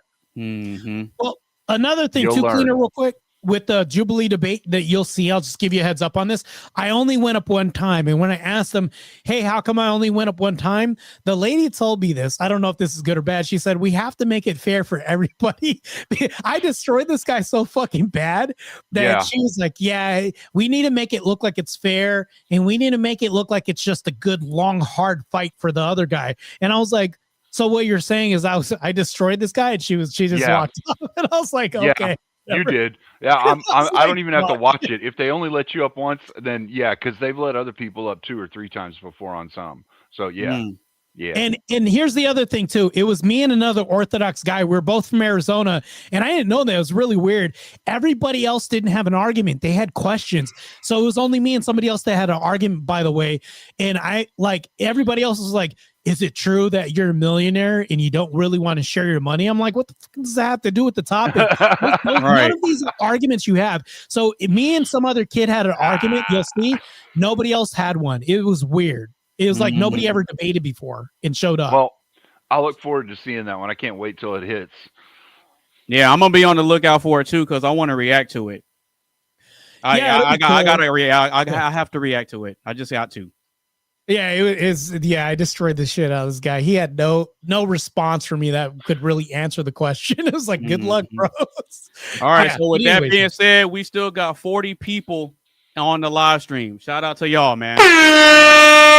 Now, with that being said, go ahead and talk about next week's show. I touched on it briefly earlier. So, next week's show is going to be the first potluck show. What does that mean? That means that there is no definitive topic, and panelists that want to come up, you can present a question or a topic that you want to discuss on the show because it gives other people a chance to contribute something that maybe they wanted to talk about but don't necessarily have a platform to speak on it on. And I want to extend the olive branch to the future panelists that want to come up. You can offer up a question, you can offer up a topic, and it will be addressed on the potluck show. So free for all. Anybody can pull up, anybody can ask any question they want. So that's going to be the show for next week. Saturday, you said, right? Yeah.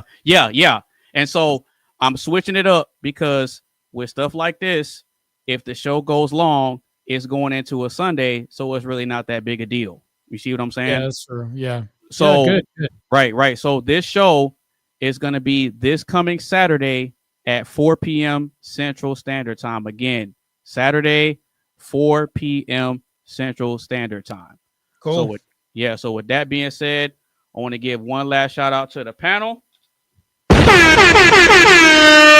Bang, bang, And bang. shit like that. Next week. All right. You guys take it easy. Peace. You too, man. All right.